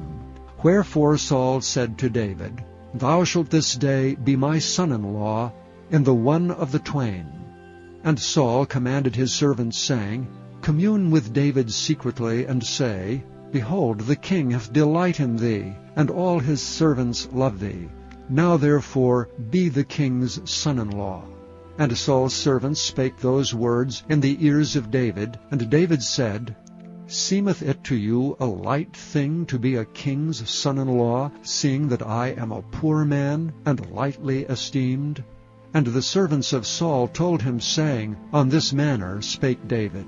And Saul said, Thus shall ye say to David, The king desireth not any dowry, but 100 foreskins of the Philistines, to be avenged of the king's enemies. But Saul thought to make David fall by the hand of the Philistines. And when his servants told David these words, it pleased David well to be the king's son-in-law, and the days were not expired. Wherefore David arose and went, he and his men, and slew of the Philistines 200 men. And David brought their foreskins, and they gave them in full tale to the king, that he might be the king's son-in-law. And David gave him Michal his daughter to wife. And Saul saw and knew that the Lord was with David, and that Michal, Saul's daughter, loved him. And Saul was yet the more afraid of David, and Saul became David's enemy continually. Then the princes of the Philistines went forth, and it came to pass, after they went forth, that David behaved himself more wisely than all the servants of Saul, so that his name was much set by. Chapter 19. And Saul spake to Jonathan his son, and to his servants, that they should kill David. But Jonathan, Saul's son, delighted much in David. And Jonathan told David, saying, Saul my father seeketh to kill thee. Now therefore I pray thee, take heed to thyself until the morning, and abide in a secret place, and hide thyself. And I will go out and stand beside my father in the field where thou art, and I will commune with my father of thee, and what I see, that I will tell thee. And Jonathan spake good of David unto Saul his father, and said unto him, Let not the king sin against his servant, against David, because he hath not sinned against thee, and because his works have been to thee-ward very good. For he did put his life in his hand, and slew the Philistine, and the Lord wrought a great salvation for all Israel. Thou sawest it, and didst rejoice. Wherefore then wilt thou sin against innocent blood, to slay David without a cause? And Saul hearkened unto the voice of Jonathan. And Saul sware, As the Lord liveth, he shall not be slain. And Jonathan called David, and Jonathan showed him all those things. And Jonathan brought David to Saul, and he was in his presence as in times past. And there was war again. And David went out and fought with the Philistines, and slew them with a great slaughter, and they fled from him. And the evil spirit from the Lord was upon Saul, as he sat in his house with his javelin in his hand, and David played with his hand. And Saul sought to smite David even to the wall with a javelin, but he slipped away out of Saul's presence, and he smote the javelin into the wall. And David fled and escaped that night. Saul also sent messengers unto David's house to watch him, and to slay him in the morning. And Michal David's wife told him, saying, If thou save not thy life tonight, tomorrow thou shalt be slain. So Michal let David down through a window, and he went and fled and escaped. And Michal took an image and laid it in the bed, and put a pillow of goat's hair for his bolster, and covered it with a cloth. And when Saul sent messengers to take David, she said, He is sick. And Saul sent the messengers again to see David, saying, Bring him up to me in the bed, that I may slay him. And when the messengers were come in, behold, there was an image in the bed, with a pillow of goat's hair for his bolster. And Saul said unto Michal, Why hast thou deceived me so, and sent away mine enemy, that he is escaped? And Michal answered Saul, He said unto me, Let me go, why should I kill thee? So David fled and escaped, and came to Samuel to Ramah, and told him all that Saul had done to him. And he and Samuel went and dwelt in Naioth. And it was told Saul, saying, Behold, David is at Naioth in Ramah. And Saul sent messengers to take David. And when they saw the company of the prophets prophesying, and Samuel standing as appointed over them, the Spirit of God was upon the messengers of Saul, and they also prophesied. And when it was told Saul, he sent other messengers, and they prophesied likewise. And Saul sent messengers again the third time, and they prophesied also. Then went he also to Ramah, and came to a great well that is in Seku. And he asked and said, Where are Samuel and David? And one said, Behold, they be at Naioth in Ramah. And he went thither to Naioth in Ramah, and the Spirit of God was upon him also. And he went on and prophesied until he came to Naioth in Ramah. And he stripped off his clothes also, and prophesied before Samuel in like manner, and lay down naked all that day and all that night. Wherefore they say, Is Saul also among the prophets? Chapter 20. And David fled from Naioth in Ramah, and came and said before Jonathan, What have I done? What is mine iniquity, and what is my sin before thy father, that he seeketh my life? And he said unto him, God forbid, thou shalt not die. Behold, my father will do nothing either great or small, but that he will show it me. And why should my father hide this thing from me?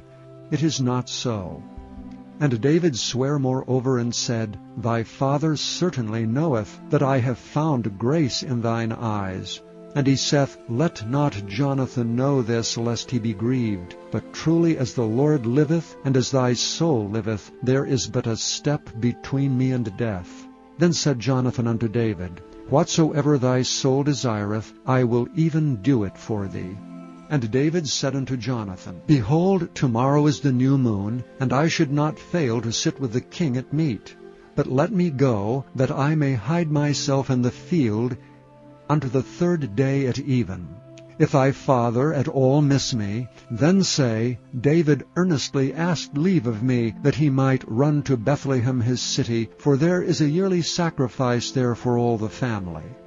If he say thus, It is well, thy servant shall have peace. But if he be very wroth, then be sure that evil is determined by him. Therefore thou shalt deal kindly with thy servant, for thou hast brought thy servant into a covenant of the Lord with thee. Notwithstanding, if there be in me iniquity, slay me thyself, for why shouldst thou bring me to thy father?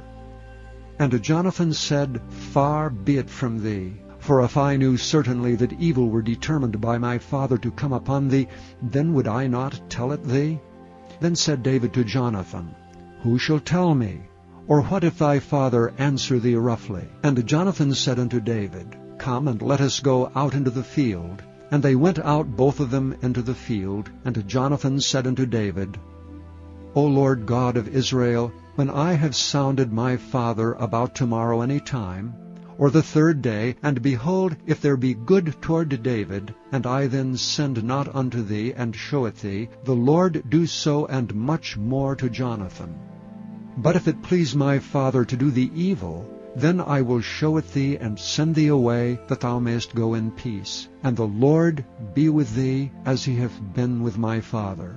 And thou shalt not only, while yet I live, show me the kindness of the Lord, that I die not, but also thou shalt not cut off thy kindness from my house forever, no, not when the Lord hath cut off the enemies of David, every one of them from the face of the earth. So Jonathan made a covenant with the house of David, saying, Let the Lord even require it at the hand of David's enemies. And Jonathan caused David to swear again, because he loved him, for he loved him as he loved his own soul. Then Jonathan said to David, Tomorrow is the new moon, and thou shalt be missed, because thy seat will be empty. And when thou hast stayed 3 days, then thou shalt go down quickly, and come to the place where thou didst hide thyself when the business was in hand, and shalt remain by the stone Ezel. And I will shoot 3 arrows on the side thereof, as though I shot at a mark. And behold, I will send a lad, saying, Go, find out the arrows. If I expressly say unto the lad, Behold, the arrows are on this side of thee, take them, then come thou, for there is peace to thee, and no hurt, as the Lord liveth. But if I say thus unto the young man, Behold, the arrows are beyond thee, go thy way, for the Lord hath sent thee away.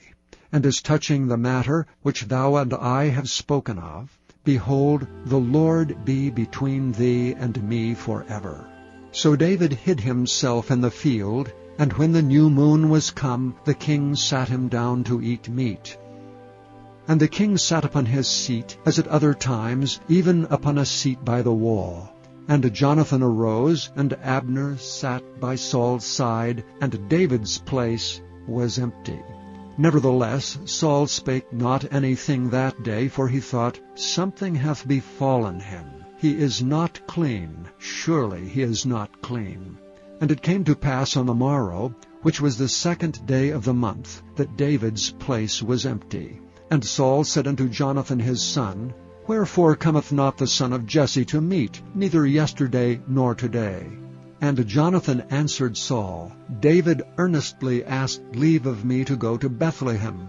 And he said, Let me go, I pray thee, for our family hath a sacrifice in the city, and my brother, he hath commanded me to be there. And now, if I have found favor in thine eyes, let me go away, I pray thee, and see my brethren. Therefore he cometh not unto the king's table.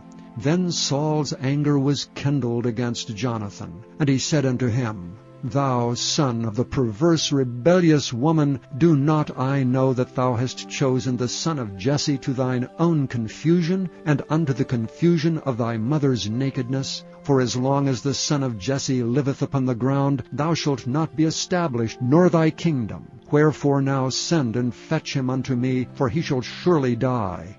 And Jonathan answered Saul his father, and said unto him, Wherefore shall he be slain? What hath he done? And Saul cast a javelin at him to smite him, whereby Jonathan knew that it was determined of his father to slay David.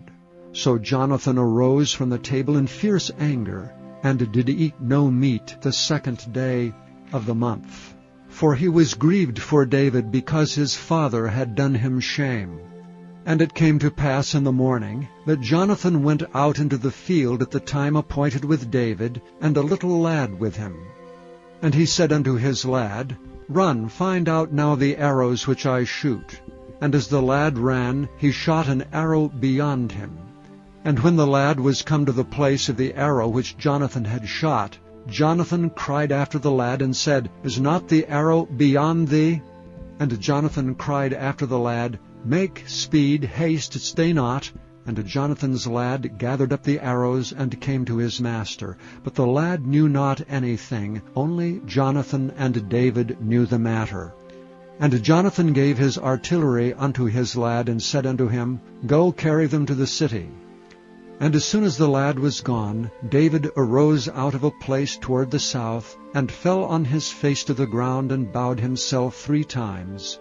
And they kissed one another, and wept with one another, until David exceeded. And Jonathan said to David, Go in peace, forasmuch as we have sworn both of us in the name of the Lord, saying, The Lord be between me and thee, and between my seed and thy seed forever. And he arose and departed, and Jonathan went into the city. Chapter 21. Then came David to Nob, to Ahimelech the priest. And Ahimelech was afraid at the meeting of David, and said unto him, Why art thou alone, and no man with thee? And David said unto Ahimelech the priest, The king hath commanded me a business, and hath said unto me, Let no man know anything of the business whereabout I send thee, and what I have commanded thee. And I have appointed my servants to such and such a place. Now therefore, what is under thine hand? Give me 5 loaves of bread in mine hand, and what there is present. And the priest answered David and said, There is no common bread under mine hand, but there is hallowed bread, if the young men have kept themselves at least from women.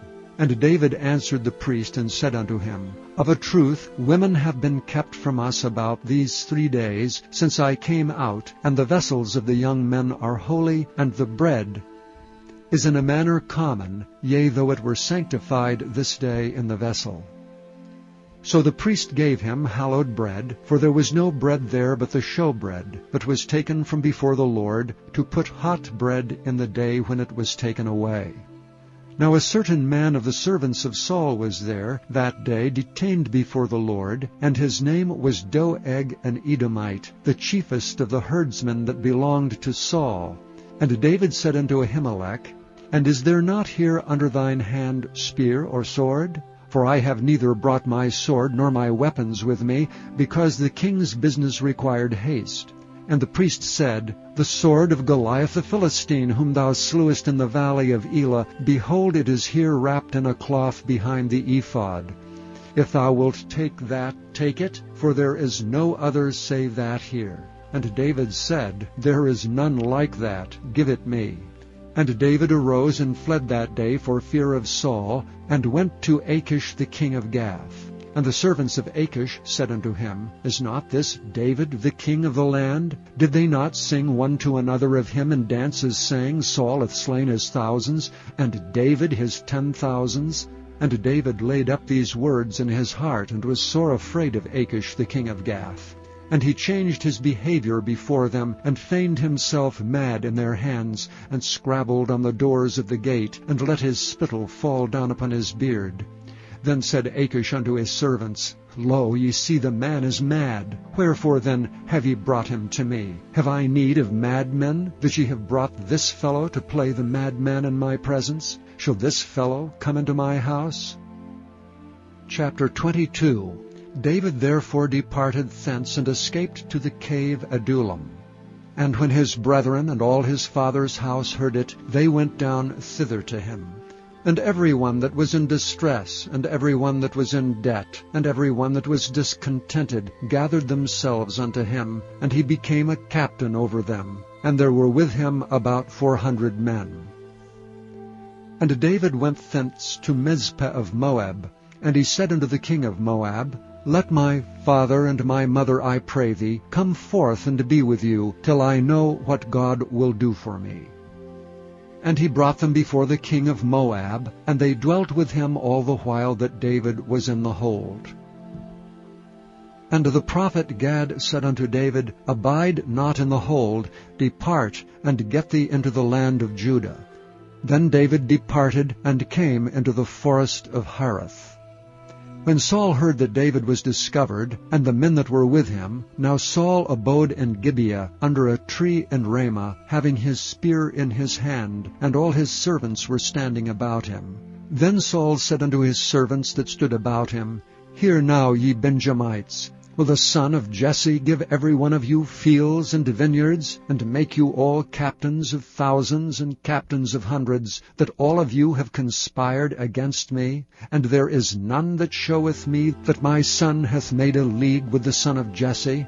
And there is none of you that is sorry for me, or showeth unto me that my son hath stirred up my servant against me to lie in wait as at this day?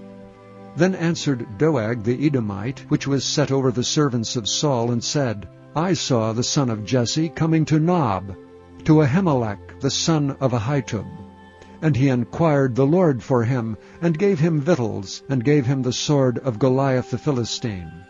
Then the king sent to call Ahimelech the priest, the son of Ahitub, and all his father's house, the priests that were in Nob. And they came all of them to the king. And Saul said, Hear now, thou son of Ahitub.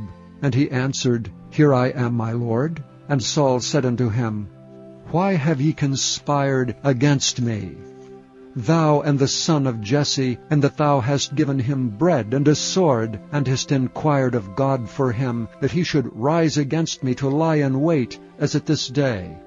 Then Ahimelech answered the king and said, And who is so faithful among all thy servants as David, which is the king's son-in-law, and goeth at thy bidding, and is honorable in thine house?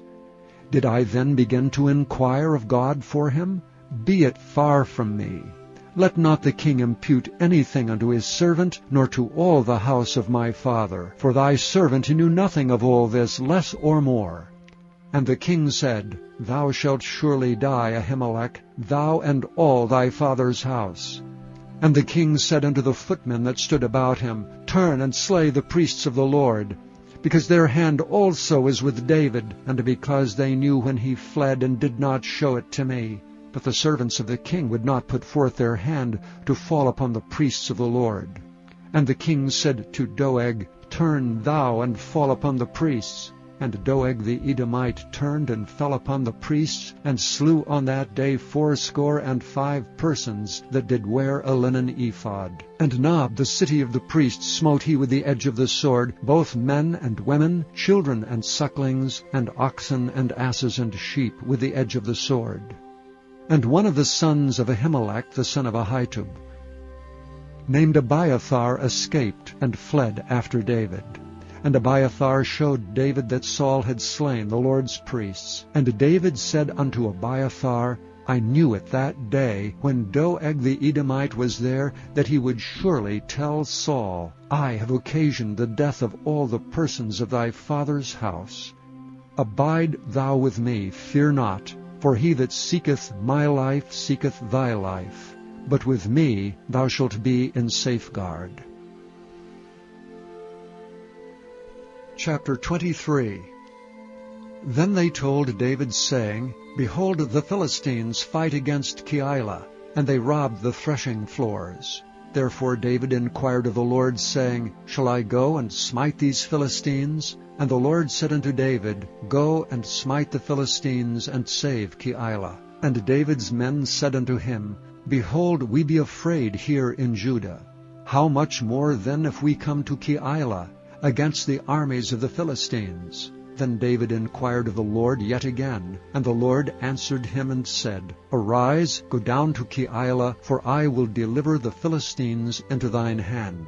So David and his men went to Keilah, and fought with the Philistines, and brought away their cattle, and smote them with a great slaughter. So David saved the inhabitants of Keilah. And it came to pass, when Abiathar the son of Ahimelech fled to David, to Keilah, that he came down with an ephod in his hand. And it was told Saul that David was come to Keilah. And Saul said, God hath delivered him into mine hand, for he is shut in by entering into a town that hath gates and bars. And Saul called all the people together to war, to go down to Keilah, to besiege David and his men. And David knew that Saul secretly practiced mischief against him. And he said to Abiathar the priest, Bring hither the ephod.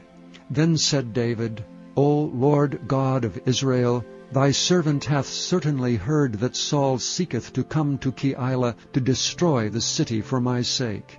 Will the men of Keilah deliver me up into his hand? Will Saul come down as thy servant hath heard?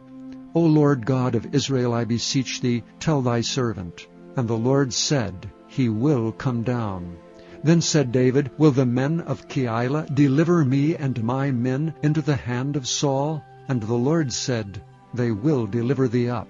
Then David and his men, which were about 600, arose and departed out of Keilah, and went whithersoever they could go. And it was told Saul that David was escaped from Keilah, and he forbare to go forth. And David abode in the wilderness and strongholds, and remained in a mountain in the wilderness of Ziph. And Saul sought him every day, but God delivered him not into his hand. And David saw that Saul was come out to seek his life, and David was in the wilderness of Ziph in a wood. And Jonathan, Saul's son, arose and went to David into the wood, and strengthened his hand in God. And he said unto him, Fear not, for the hand of Saul my father shall not find thee, and thou shalt be king over Israel, and I shall be next unto thee, and that also Saul my father knoweth. And they two made a covenant before the Lord, and David abode in the wood, and Jonathan went to his house. Then came up the Ziphites to Saul to Gibeah, saying, Doth not David hide himself with us in strongholds, in the wood, in the hill of Hachilah, which is on the south of Jeshimon? Now therefore, O king, come down according to all the desire of thy soul to come down, and our part shall be to deliver him into the king's hand. And Saul said, Blessed be ye of the Lord, for ye have compassion on me.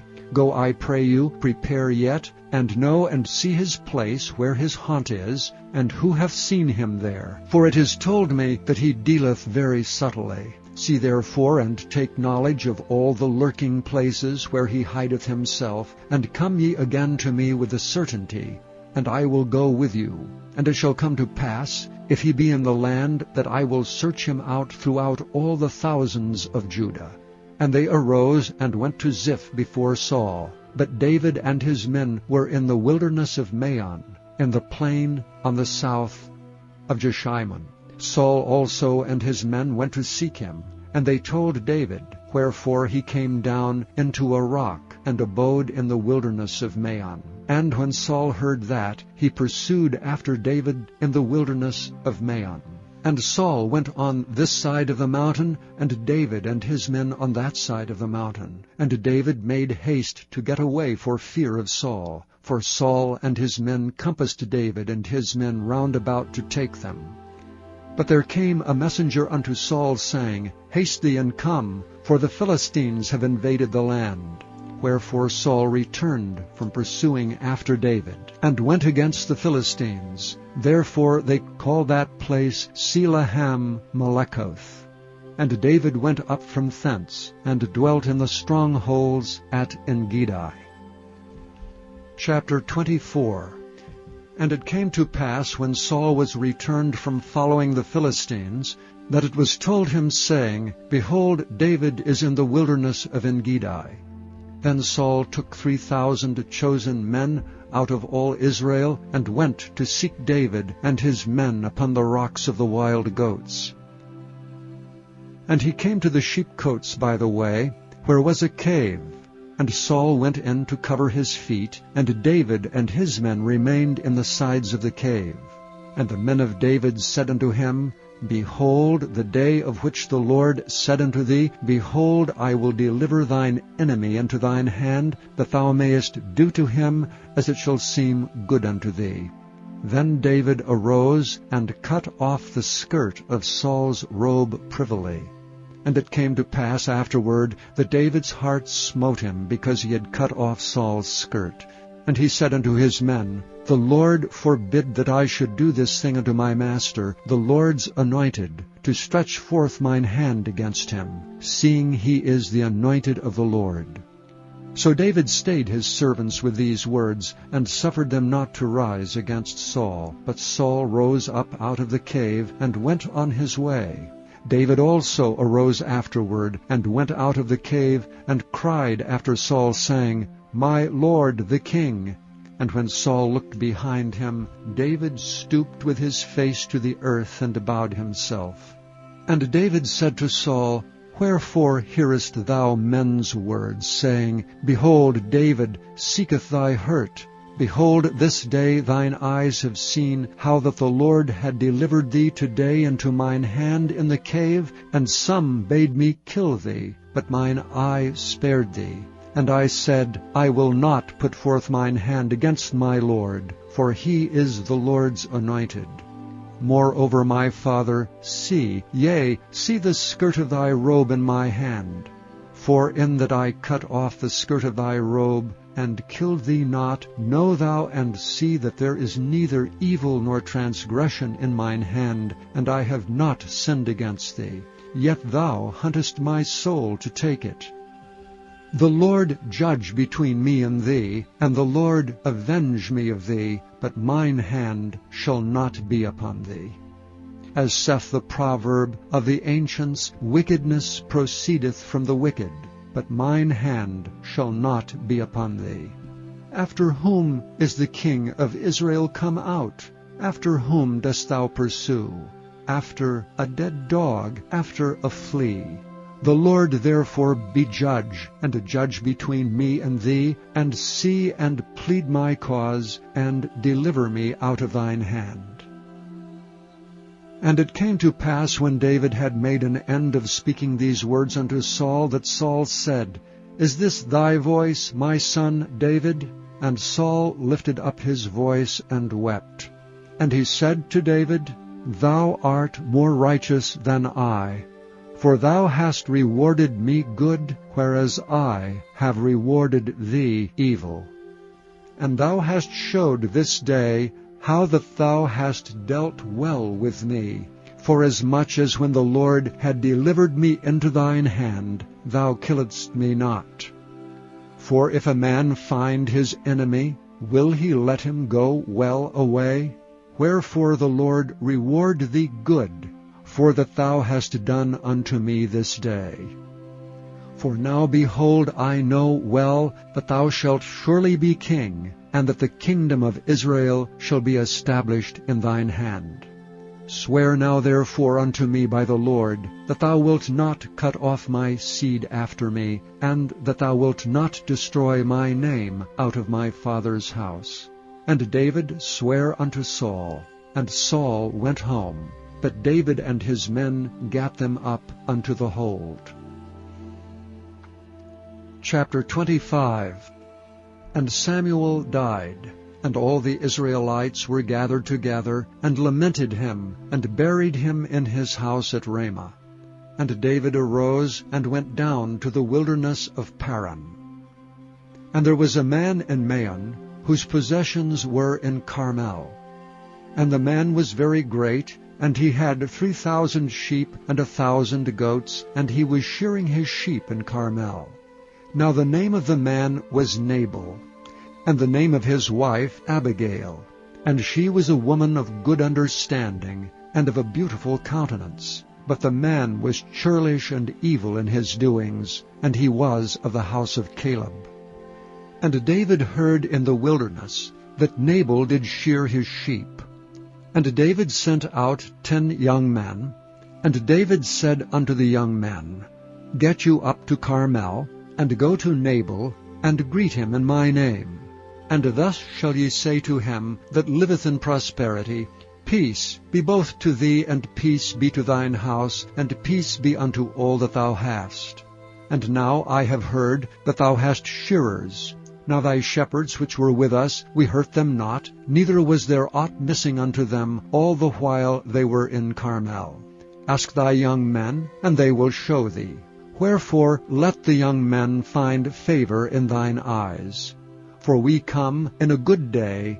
Give, I pray thee, whatsoever cometh to thine hand unto thy servants and to thy son David. And when David's young men came, they spake to Nabal according to all those words in the name of David, and ceased. And Nabal answered David's servants and said, Who is David, and who is the son of Jesse? There be many servants nowadays that break away, every man from his master. Shall I then take my bread, and my water, and my flesh that I have killed for my shearers, and give it unto men whom I know not whence they be?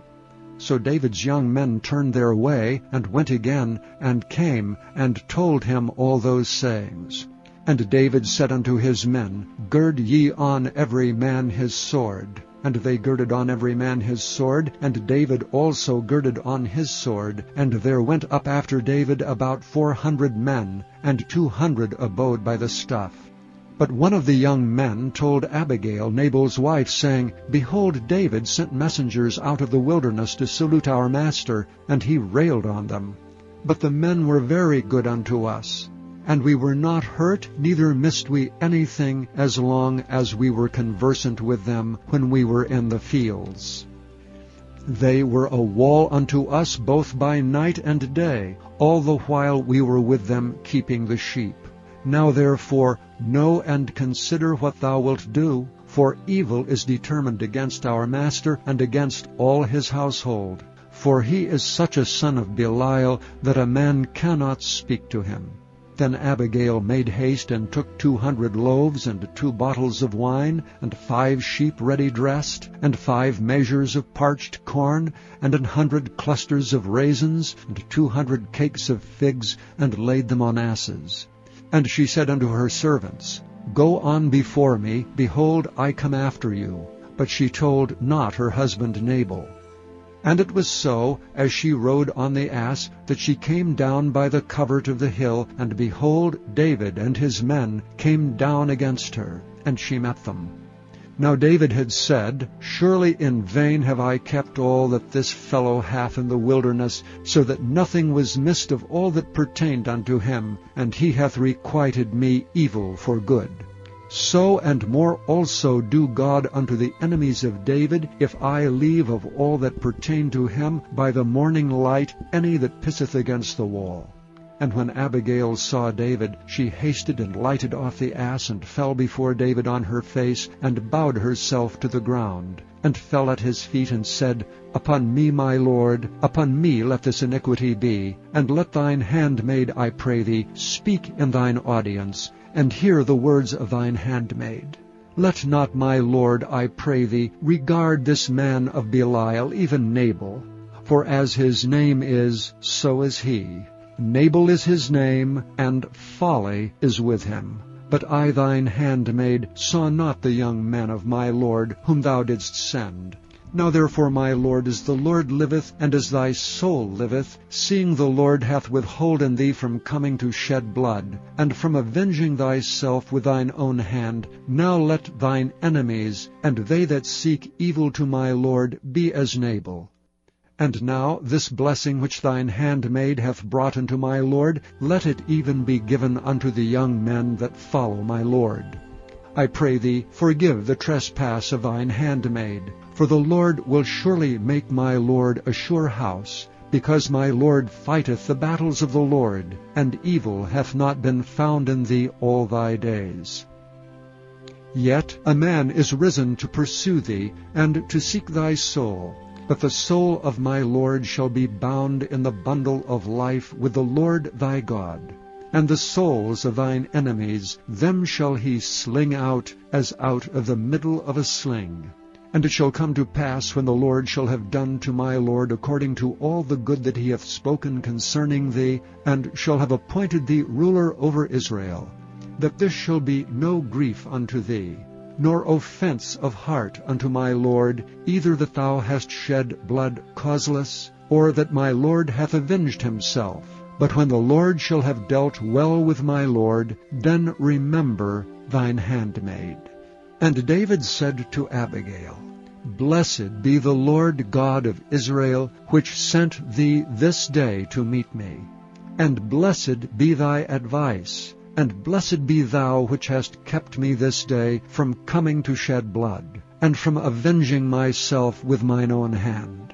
For in very deed as the Lord God of Israel liveth, which hath kept me back from hurting thee, except thou hadst hasted and come to meet me, surely there had not been left unto Nabal by the morning light any that pisseth against the wall.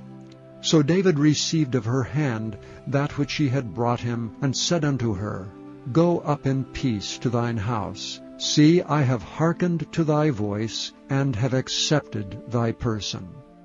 And Abigail came to Nabal, and behold, he held a feast in his house, like the feast of a king. And Nabal's heart was merry within him, for he was very drunken. Wherefore she told him nothing, less or more, until the morning light. But it came to pass in the morning, when the wine was gone out of Nabal, and his wife had told him these things, that his heart died within him, and he became as a stone.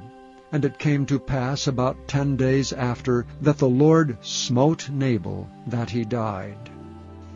And when David heard that Nabal was dead, he said, Blessed be the Lord, that hath pleaded the cause of my reproach from the hand of Nabal, and hath kept his servant from evil. For the Lord hath returned the wickedness of Nabal upon his own head. And David sent and communed with Abigail, to take her to him to wife.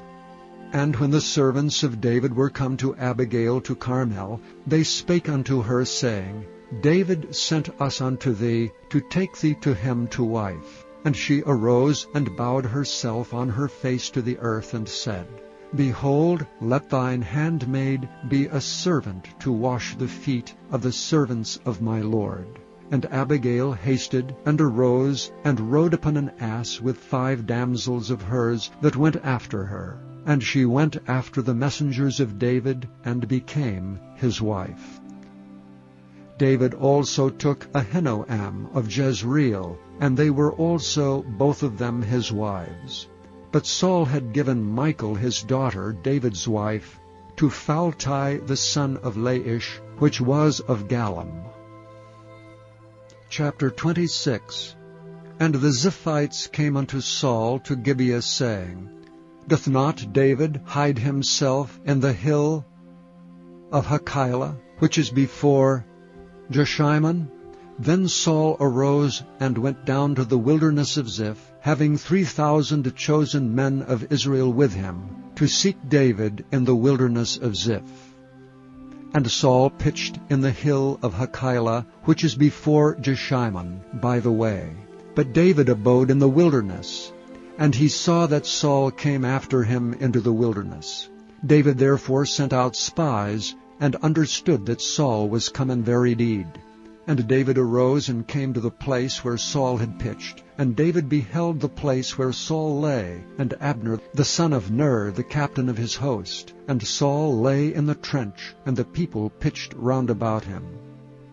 Then answered David and said to Ahimelech the Hittite, and to Abishai the son of Zeruiah, brother to Joab, saying, Who will go down with me to Saul to the camp?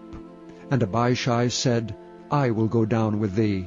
So David and Abishai came to the people by night, and behold, Saul lay sleeping within the trench, and his spear stuck in the ground at his bolster. But Abner and the people lay round about him. Then said Abishai to David, God hath delivered thine enemy into thine hand this day. Now therefore let me smite him, I pray thee, with the spear, even to the earth at once, and I will not smite him the second time. And David said to Abishai, Destroy him not, for who can stretch forth his hand against the Lord's anointed and be guiltless? David said furthermore, As the Lord liveth, the Lord shall smite him, or his day shall come to die, or he shall descend into battle and perish. The Lord forbid that I should stretch forth mine hand against the Lord's anointed. But I pray thee, take thou now the spear that is at his bolster, and the cruse of water, and let us go.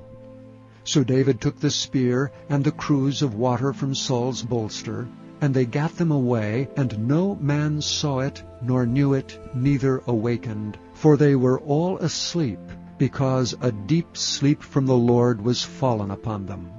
Then David went over to the other side, and stood on the top of an hill afar off, a great space being between them. And David cried to the people, and to Abner the son of Ner, saying, Answerest thou not, Abner?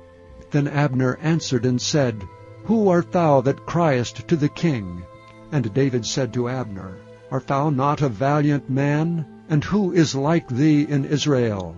Wherefore then hast thou not kept thy lord the king? For there came out one of the people in to destroy the king thy lord.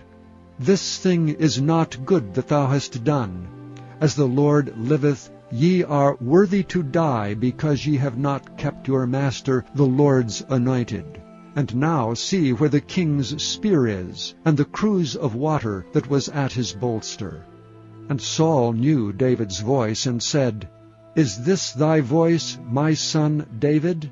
And David said, It is my voice, my lord, O king. And he said, Wherefore doth my lord thus pursue after his servant? For what have I done, or what evil is in mine hand? Now therefore I pray thee, let my lord the king hear the words of his servant. If the Lord have stirred thee up against me, let him accept an offering. But if they be the children of men, cursed be they before the Lord, for they have driven me out this day from abiding in the inheritance of the Lord, saying, Go, serve other gods. Now therefore let not my blood fall to the earth before the face of the Lord. For the king of Israel is come out to seek a flea, as when one doth hunt a partridge in the mountains. Then said Saul, I have sinned. Return, my son David, for I will no more do thee harm, because my soul was precious in thine eyes this day. Behold, I have played the fool, and have erred exceedingly.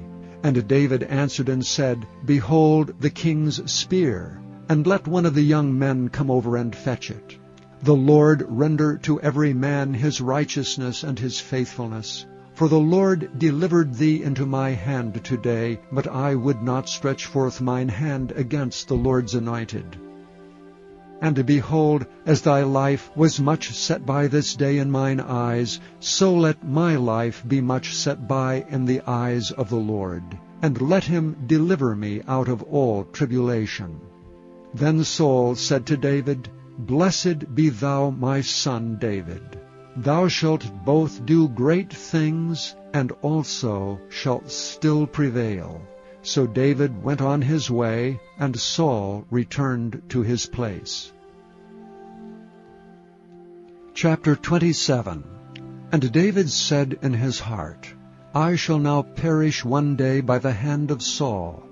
There is nothing better for me than that I should speedily escape into the land of the Philistines, and Saul shall despair of me to seek me any more in the coast of Israel. So shall I escape out of his hand.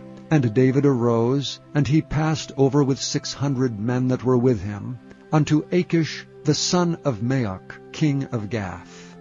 And David dwelt with Achish at Gath, he and his men, every man with his household, even David with his 2 wives, Ahinoam the Jezreelitess, and Abigail the Carmelitess, Nabal's wife. And it was told Saul that David was fled to Gath, and he sought no more again for him. And David said unto Achish, If I have now found grace in thine eyes, let them give me a place in some town in the country, that I may dwell there. For why should thy servant dwell in the royal city with thee? Then Achish gave him Ziklag that day, wherefore Ziklag pertaineth unto the kings of Judah unto this day. And the time that David dwelt in the country of the Philistines was a full year and 4 months. And David and his men went up and invaded the Geshurites, and the Gezrites, and the Amalekites. For these nations were of old the inhabitants of the land, as thou goest to Shur, even unto the land of Egypt. And David smote the land, and left neither man nor woman alive, and took away the sheep, and the oxen, and the asses, and the camels, and apparel, and returned, and came to Achish. And Achish said, Whither have ye made a road today?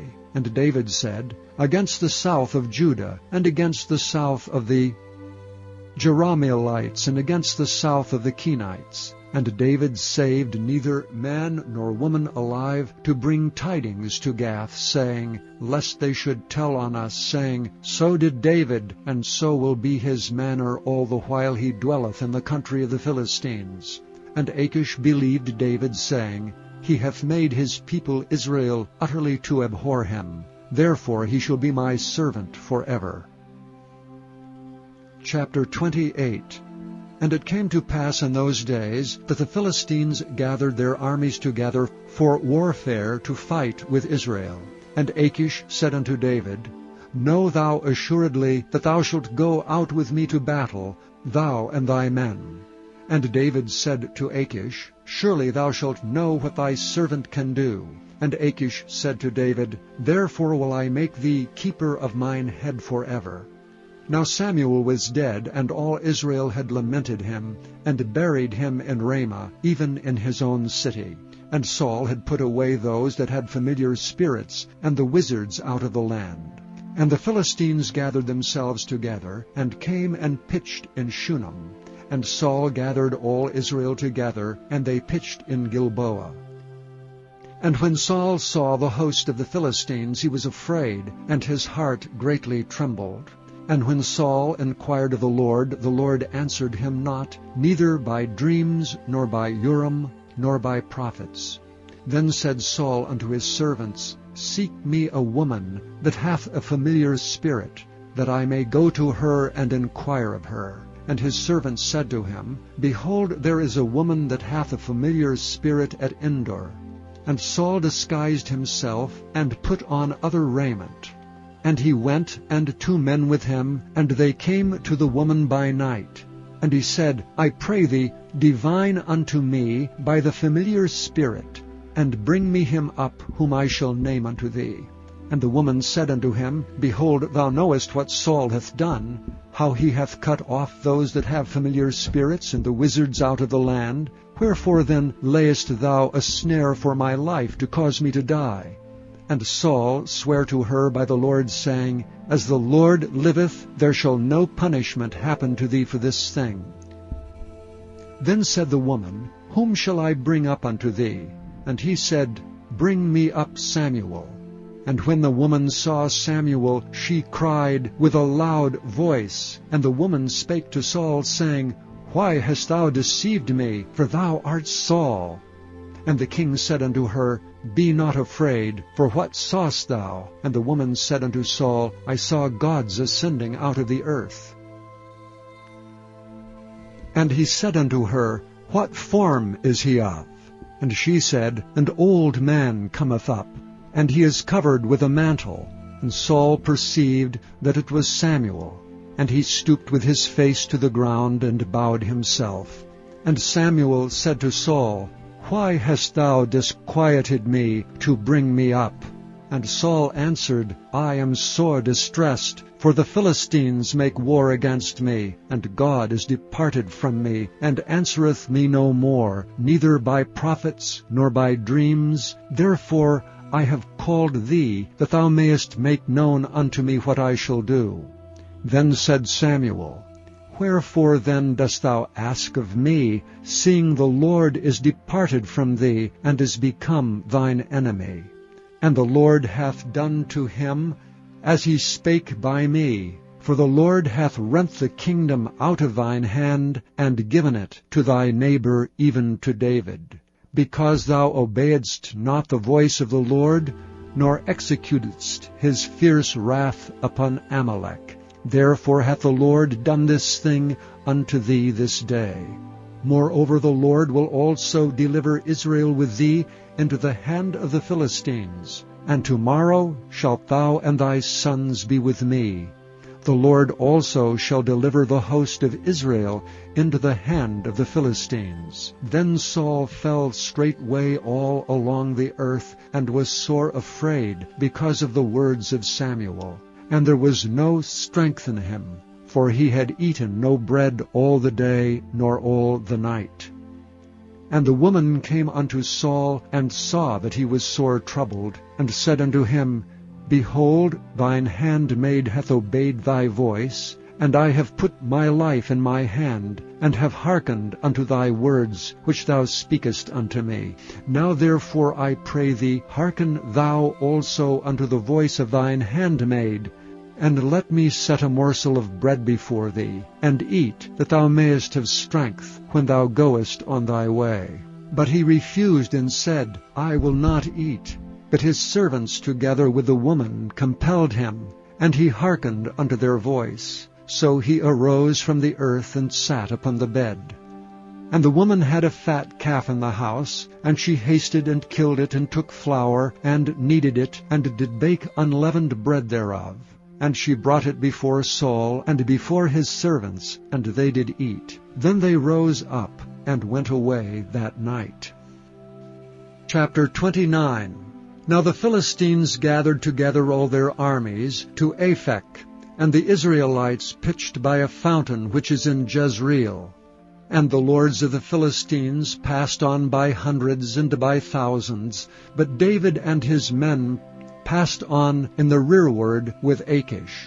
Then said the princes of the Philistines, What do these Hebrews here? And Achish said unto the princes of the Philistines, Is not this David the servant of Saul the king of Israel, which hath been with me these days or these years, and I have found no fault in him, since he fell unto me unto this day? And the princes of the Philistines were wroth with him, and the princes of the Philistines said unto him, Make this fellow return, that he may go again to his place which thou hast appointed him, and let him not go down with us to battle, lest in the battle he be an adversary to us. And wherewith should he reconcile himself unto his master? Should it not be with the heads of these men? Is not this David, of whom they sang one to another in dances, saying, Saul slew his thousands, and David his 10,000s? Then Achish called David, and said unto him, Surely as the Lord liveth, thou hast been upright, and thy going out and thy coming in with me in the host is good in my sight. For I have not found evil in thee since the day of thy coming unto me unto this day. Nevertheless the Lord's favour thee not. Wherefore now return, and go in peace, that thou displease not the lords of the Philistines. And David said unto Achish, But what have I done? And what hast thou found in thy servant so long as I have been with thee unto this day, that I may not go fight against the enemies of my lord the king? And Achish answered and said to David, I know that thou art good in my sight as an angel of God. Notwithstanding the princes of the Philistines have said, He shall not go up with us to the battle. Wherefore now rise up early in the morning with thy master's servants that are come with thee, and as soon as ye be up early in the morning and have light, depart. So David and his men rose up early to depart in the morning, to return into the land of the Philistines. And the Philistines went up to Jezreel. Chapter 30. And it came to pass, when David and his men were come to Ziklag on the third day, that the Amalekites had invaded the south, and Ziklag, and smitten Ziklag, and burned it with fire, and had taken away the women captives that were therein. They slew not any, either great or small, but carried them away, and went on their way. So David and his men came to the city, and behold, it was burned with fire, and their wives, and their sons, and their daughters were taken captives. Then David and the people that were with him lifted up their voice and wept, until they had no more power to weep. And David's 2 wives were taken captives, Ahinoam the Jezreelitess, and Abigail the wife of Nabal the Carmelite. And David was greatly distressed, for the people spoke of stoning him, because the soul of all the people was grieved, every man for his sons and for his daughters. But David encouraged himself in the Lord his God. And David said to Abiathar the priest, Ahimelech's son, I pray thee, bring me hither the ephod. And Abiathar brought thither the ephod to David. And David inquired at the Lord, saying, Shall I pursue after this troop? shall I overtake them? And he answered him, Pursue, for thou shalt surely overtake them, and without fail recover all. So David went, he and the 600 men that were with him, and came to the brook Besor, where those that were left behind stayed. But David pursued, he and 400 men, for 200 abode behind, which were so faint that they could not go over the brook Besor.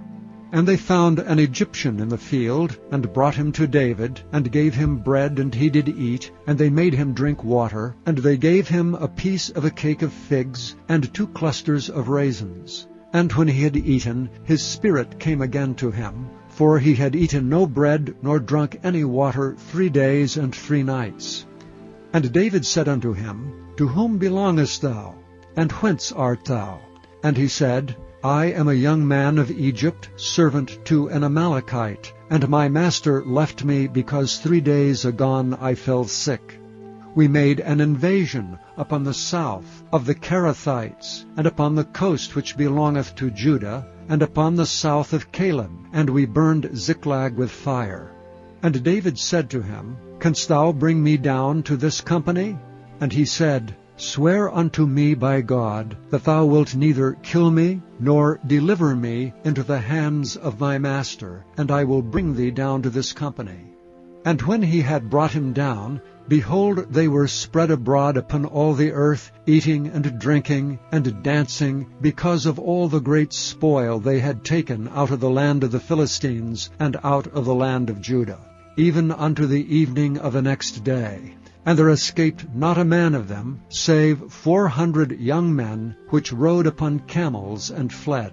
And David recovered all that the Amalekites had carried away, and David rescued his 2 wives.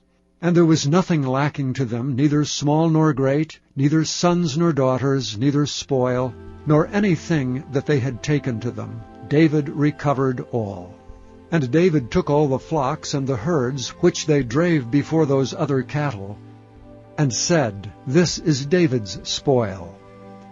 And David came to the 200 men, which were so faint that they could not follow David, whom they had made also to abide at the brook Besor, and they went forth to meet David, and to meet the people that were with him. And when David came near to the people, he saluted them. Then answered all the wicked men, and men of Belial, of those that went with David, and said, Because they went not with us, we will not give them aught of the spoil that we have recovered, save to every man his wife and his children, that they may lead them away and depart. Then said David, Ye shall not do so, my brethren, with that which the Lord hath given us, who hath preserved us, and delivered the company that came against us into our hand. For who will hearken unto you in this matter? But as his part is that goeth down to the battle, so shall his part be that tarrieth by the stuff. They shall part alike. And it was so from that day forward, that he made it a statute and an ordinance for Israel unto this day. And when David came to Ziklag, he sent of the spoil unto the elders of Judah, even to his friends, saying, Behold, a present for you of the spoil of the enemies of the Lord, to them which were in Bethel, and to them which were in South Ramoth, and to them that were in Jatir, and to them which were in Aroer, and to them which were in Siphmoth, and to them which were in Eshtemoa, and to them which were in Rachel, and to them which were in the cities of the Jerahmeelites, and to them which were in the cities of the Kenites, and to them which were in Hormah, and to them which were in Athak, and to them which were in Hebron, and to all the places where David himself and his men were wont to haunt. Chapter 31. Now the Philistines fought against Israel, and the men of Israel fled from before the Philistines, and fell down slain in Mount Gilboa. And the Philistines followed hard upon Saul and upon his sons. And the Philistines slew Jonathan, and Abinadab, and Malchi-Shua, Saul's sons. And the battle went sore against Saul, and the archers hit him, and he was sore wounded of the archers. Then said Saul unto his armor-bearer, Draw thy sword, and thrust me through therewith, lest these uncircumcised come and thrust me through and abuse me. But his armor-bearer would not, for he was sore afraid. Therefore Saul took a sword and fell upon it. And when his armor-bearer saw that Saul was dead, he fell likewise upon his sword, and died with him. So Saul died, and his 3 sons, and his armor-bearer, and all his men that same day together. And when the men of Israel that were on the other side of the valley, and they that were on the other side of Jordan, saw that the men of Israel fled, and that Saul and his sons were dead, they forsook the cities and fled, and the Philistines came and dwelt in them. And it came to pass on the morrow, when the Philistines came to strip the slain, that they found Saul and his 3 sons fallen in Mount Gilboa. And they cut off his head, and stripped off his armor, and sent into the land of the Philistines round about, to publish it in the house of their idols and among the people. And they put his armor in the house of Ashtaroth, and they fastened his body to the wall of Bethshan. And when the inhabitants of Jabesh-Gilead heard of that which the Philistines had done to Saul, all the valiant men arose, and went all night, and took the body of Saul, and the bodies of his sons from the wall of Bethshan, and came to Jabesh, and burnt them there. And they took their bones, and buried them under a tree at Jabesh, and fasted 7 days. The second book of Samuel, otherwise called the second book of the Kings, chapter 1. Now it came to pass after the death of Saul, when David was returned from the slaughter of the Amalekites, and David had abode 2 days in Ziklag, it came even to pass on the 3rd day, that behold, a man came out of the camp from Saul, with his clothes rent, and earth upon his head. And so it was, when he came to David, that he fell to the earth and did obeisance. And David said unto him, From whence comest thou? And he said unto him, Out of the camp of Israel am I escaped. And David said unto him, How went the matter? I pray thee tell me. And he answered, That the people are fled from the battle, and many of the people also are fallen and dead, and Saul and Jonathan his son are dead also. And David said unto the young man that told him, How knowest thou that Saul and Jonathan his son be dead?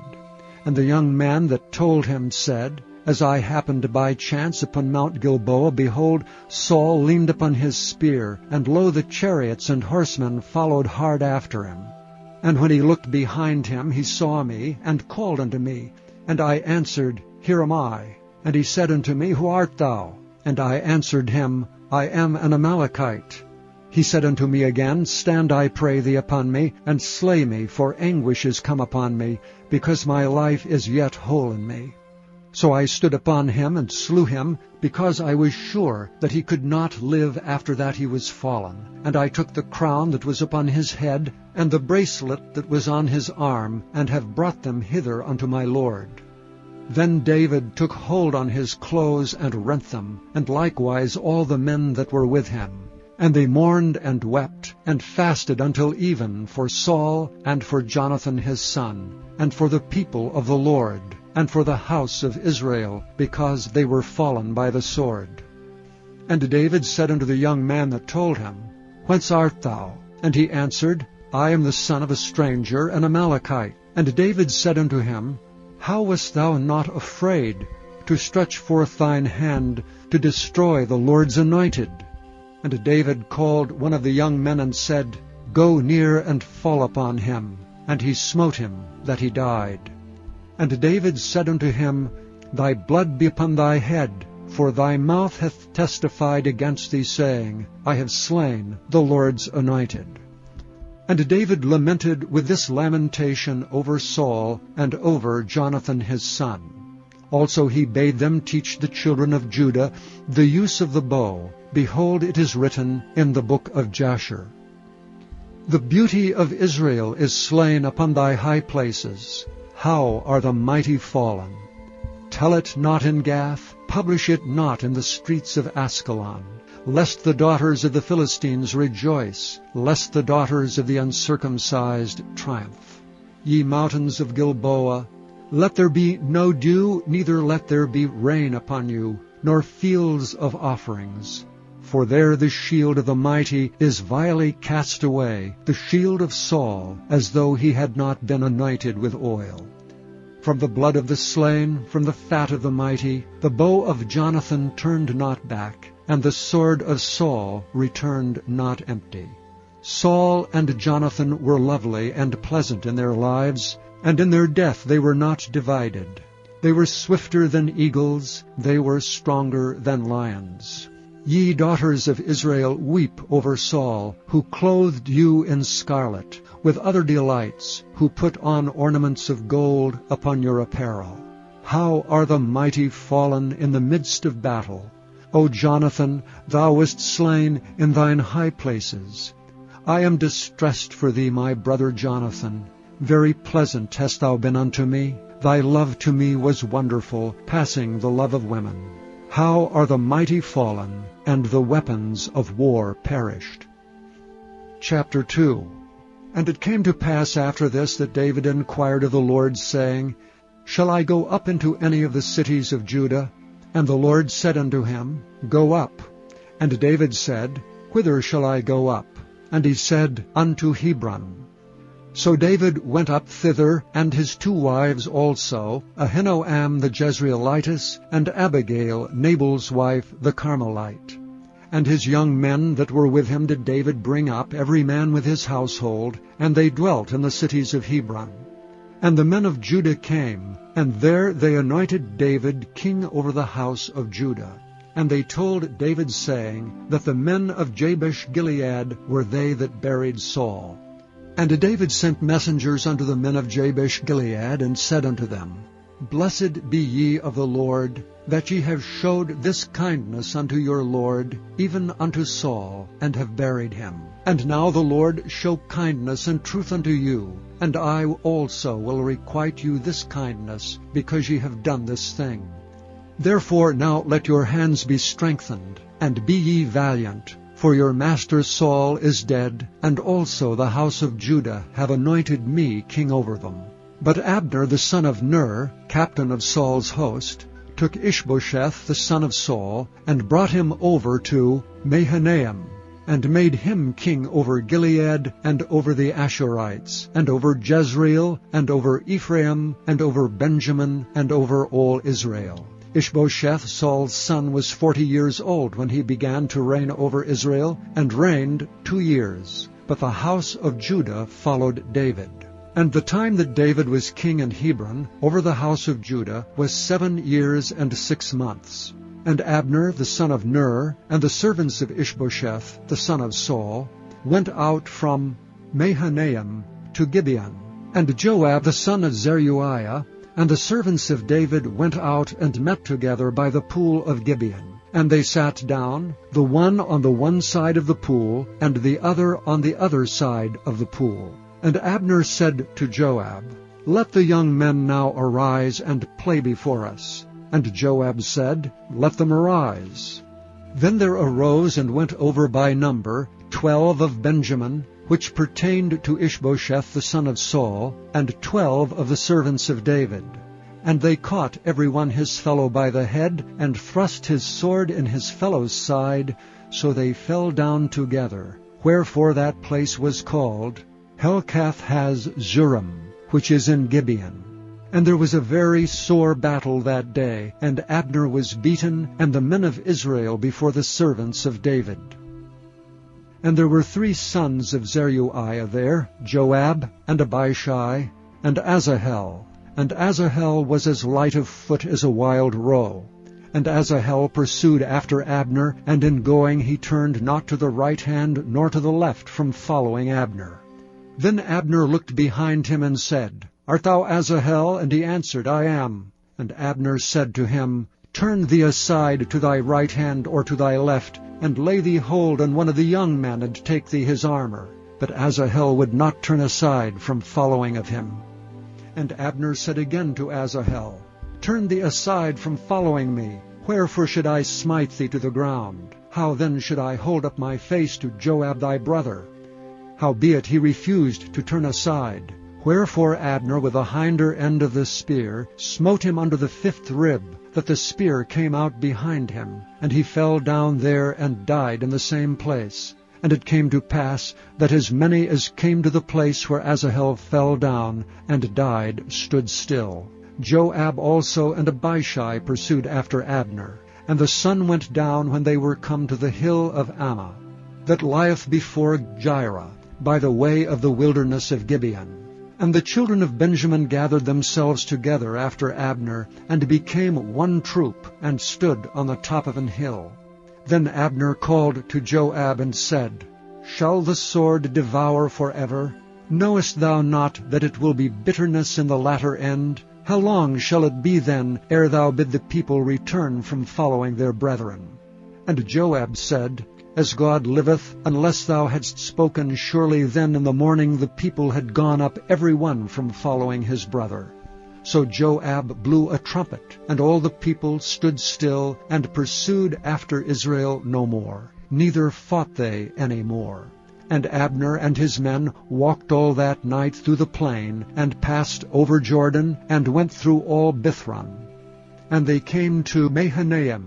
And Joab returned from following Abner, and when he had gathered all the people together, there lacked of David's servants 19 men and Asahel. But the servants of David had smitten of Benjamin, and of Abner's men, so that 360 men died. And they took up Asahel, and buried him in the sepulchre of his father, which was in Bethlehem. And Joab and his men went all night, and they came to Hebron at the break of day. Chapter 3. Now there was long war between the house of Saul and the house of David. But David waxed stronger and stronger, and the house of Saul waxed weaker and weaker. And unto David were sons born in Hebron, and his firstborn was Ammon, of Ahinoam the Jezreelitess, and his second, Chileab of Abigail, the wife of Nabal the Carmelite, and the third Absalom, the son of Maacah, the daughter of Talmai, king of Geshur, and the fourth Adonijah, the son of Haggith, and the fifth Shephatiah, the son of Abital, and the sixth Ithream, by Eglah, David's wife. These were born to David in Hebron. And it came to pass, while there was war between the house of Saul and the house of David, that Abner made himself strong for the house of Saul. And Saul had a concubine whose name was Rizpah, the daughter of Aiah. And Ishbosheth said to Abner, Wherefore hast thou gone in unto my father's concubine? Then was Abner very wroth for the words of Ishbosheth, and said, Am I a dog's head, which against Judah do show kindness this day unto the house of Saul thy father, to his brethren, and to his friends, and have not delivered thee into the hand of David, that thou chargest me today with a fault concerning this woman? So do God to Abner, and more also, except as the Lord hath sworn to David, even so I do to him, to translate this kingdom from the house of Saul, and to set up the throne of David over Israel and over Judah, from Dan even to Beersheba. And he could not answer Abner a word against him, because he feared him. And Abner sent messengers to David on his behalf, saying, Whose is the land? Saying also, Make thy league with me, and behold, my hand shall be with thee, to bring about all Israel unto thee. And he said, Well, I will make a league with thee, but one thing I require of thee, that is, that thou shalt not see my face, except thou first bring Michal, Saul's daughter, when thou comest to see my face. And David sent messengers to Ishbosheth, Saul's son, saying, Deliver me my wife Michal, which I espoused to me for 100 foreskins of the Philistines. And Ishbosheth sent, and took her from her husband, even from Phaltiel the son of Laish. And her husband went with her along, weeping behind her, to Bahurim. Then said Abner unto him, Go, return. And he returned. And Abner had communication with the elders of Israel, saying, Ye sought for David in times past to be king over you. Now then do it, for the Lord hath spoken of David, saying, By the hand of my servant David I will save my people Israel out of the hand of the Philistines, and out of the hand of all their enemies. And Abner also spake in the ears of Benjamin, and Abner went also to speak in the ears of David in Hebron all that seemed good to Israel, and that seemed good to the whole house of Benjamin. So Abner came to David to Hebron, and 20 men with him. And David made Abner and the men that were with him a feast. And Abner said unto David, I will arise and go, and will gather all Israel unto my lord the king, that they may make a league with thee, and that thou mayest reign over all that thine heart desireth. And David sent Abner away, and he went in peace. And behold, the servants of David and Joab came from pursuing a troop, and brought in a great spoil with them. But Abner was not with David in Hebron, for he had sent him away, and he was gone in peace. When Joab and all the host that was with him were come, they told Joab, saying, Abner the son of Ner came to the king, and he hath sent him away, and he is gone in peace. Then Joab came to the king and said, What hast thou done? Behold, Abner came unto thee. Why is it that thou hast sent him away, and he is quite gone? Thou knowest Abner the son of Ner, that he came to deceive thee, and to know thy going out and thy coming in, and to know all that thou doest. And when Joab was come out from David, he sent messengers after Abner, which brought him again from the well of Sirah, but David knew it not. And when Abner was returned to Hebron, Joab took him aside in the gate to speak with him quietly, and smote him there under the 5th rib that he died, for the blood of Asahel his brother. And afterward, when David heard it, he said, I and my kingdom are guiltless before the Lord forever from the blood of Abner the son of Ner. Let it rest on the head of Joab, and on all his father's house. And let there not fail from the house of Joab one that hath an issue, or that is a leper, or that leaneth on a staff, or that falleth on the sword, or that lacketh bread. So Joab and Abishai his brothers slew Abner, because he had slain their brother Asahel at Gibeon in the battle.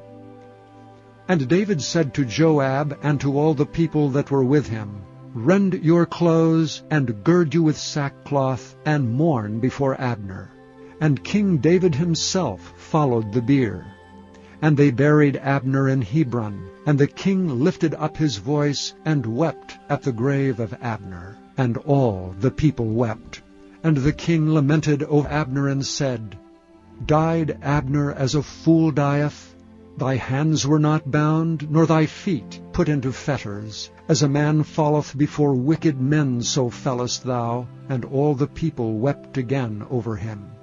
And when all the people came to cause David to eat meat while it was yet day, David sware, saying, So do God to me, and more also, if I taste bread or aught else till the sun be down. And all the people took notice of it, and it pleased them, as whatsoever the king did pleased all the people. For all the people and all Israel understood that day that it was not of the king to slay Abner the son of Ner. And the king said unto his servants, Know ye not that there is a prince and a great man fallen this day in Israel? And I am this day weak, though anointed king, and these men, the sons of Zeruiah, be too hard for me. The Lord shall reward the doer of evil according to his wickedness. Chapter 4. And when Saul's son heard that Abner was dead in Hebron, his hands were feeble, and all the Israelites were troubled. And Saul's son had 2 men that were captains of bands. The name of one was Baanah, and the name of the other Rechab, the sons of Rimmon, a Beerothite of the children of Benjamin. For Beeroth also was reckoned to Benjamin. And the Beerothites fled to Gittaim, and were sojourners there until this day. And Jonathan, Saul's son, had a son that was lame of his feet. He was 5 years old when the tidings came of Saul and Jonathan out of Jezreel, and his nurse took him up and fled. And it came to pass, as she made haste to flee, that he fell and became lame. and his name was Mephibosheth. And the sons of Rimmon, the Beerothite, Rechab, and Baanah went, and came about the heat of the day to the house of Ishbosheth, who lay on a bed at noon. And they came thither into the midst of the house, as though they would have fetched wheat, and they smote him under the 5th rib.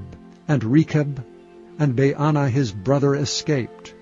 For when they came into the house, he lay on his bed in his bedchamber, and they smote him and slew him, and beheaded him, and took his head, and gat them away through the plain all night.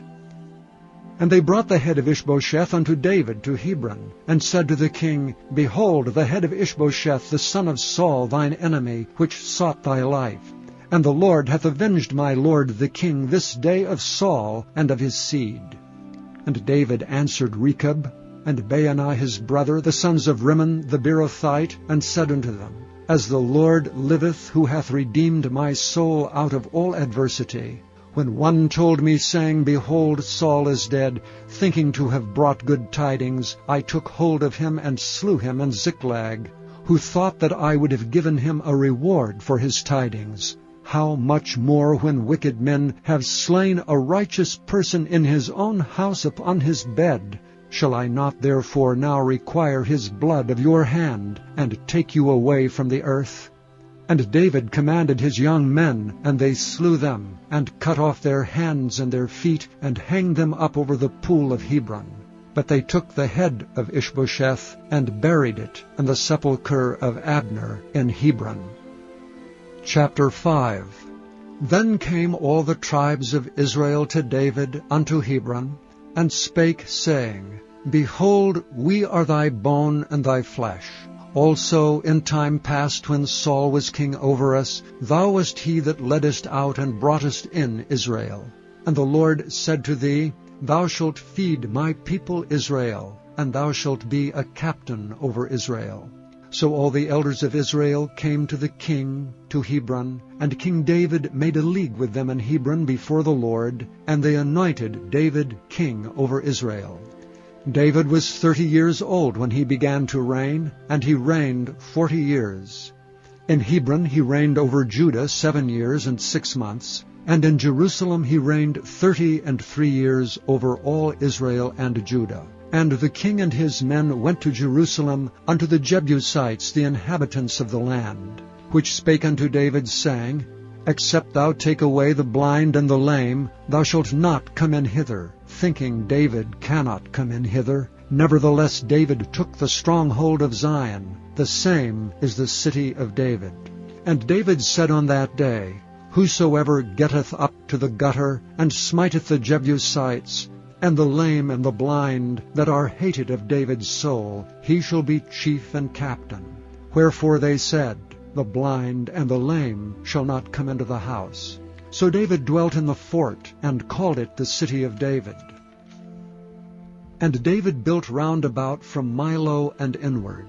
And David went on and grew great, and the Lord God of hosts was with him. And Hiram king of Tyre sent messengers to David, and cedar trees, and carpenters, and masons, and they built David an house. And David perceived that the Lord had established him king over Israel, and that he had exalted his kingdom for his people Israel's sake.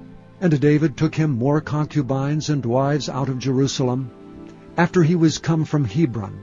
And there were yet sons and daughters born to David. And these be the names of those that were born unto him in Jerusalem, Shammua, and Shobab, and Nathan, and Solomon, Ibhar also, and Elishua, and Nepheg, and Japhira, and Elishama, and Eliada, and Eliphalet.